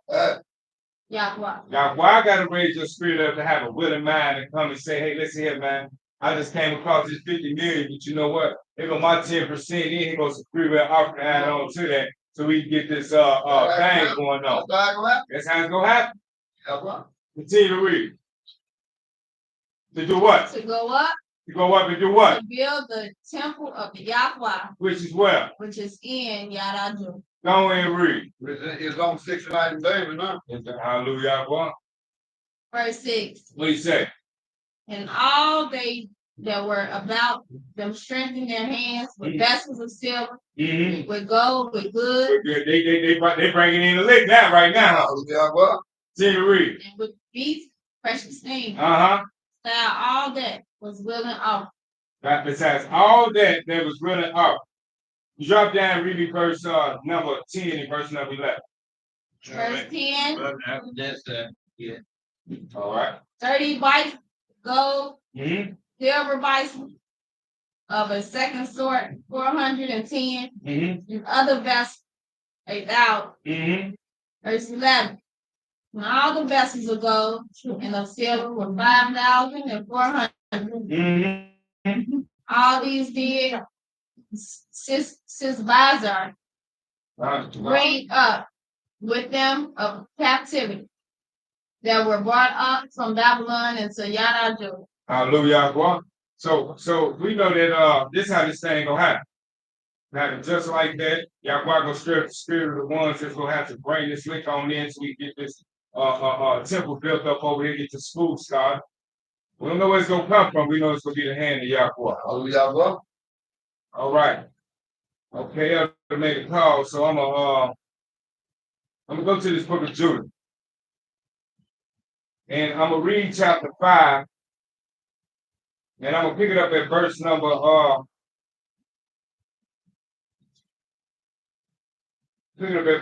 15. Verse 15 read. So they dwell in the land of the Amorites, and they destroyed by their strength all them of Heshbon. And passing over Jordan, they possessed all the hill country. Verse 16. They passed forth before them the Canaanites, and the Mizrahites, and the Jebusites, and the Sidonites, and all the Jerusites, and they dwelt in the country many days. Verse 17. And while they sinned not before their Yahweh, they prospered, because the Yahweh that hated sin was with them. Verse 18. But when they departed from the way which he appointed them, they were destroyed in many battles. Very sore, and were led captive into a land that was not theirs. And the temple of the cities were taken by the enemy. Verse 19. But now are they returned to their Yahweh, and are come up from the place where they were scattered, and have possessed Yahweh Judah with their temple is, where their temple is, and are seated in the hill country, for it was desolate. Verse 20. Now therefore, my Yahweh governor, if there be any error in this people, if they sin against their Yahweh, let us consider that this shall be their ruin. And let us go up, and we shall overcome them. Verse 21. But if there be no sin in their nation, let my Yahweh not pass by, lest their Yahweh defend them, and their Yahweh be for them, and we become a reproach before all the world. Hallelujah. Hallelujah. Hallelujah. Hallelujah. When we come to close of Yahweh Sabbthday, we're gonna bring in our mothers for their clothes.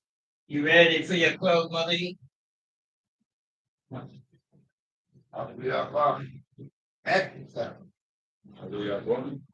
Mother E Israel, let's see, brothers. Praise God for this class, for the teachers.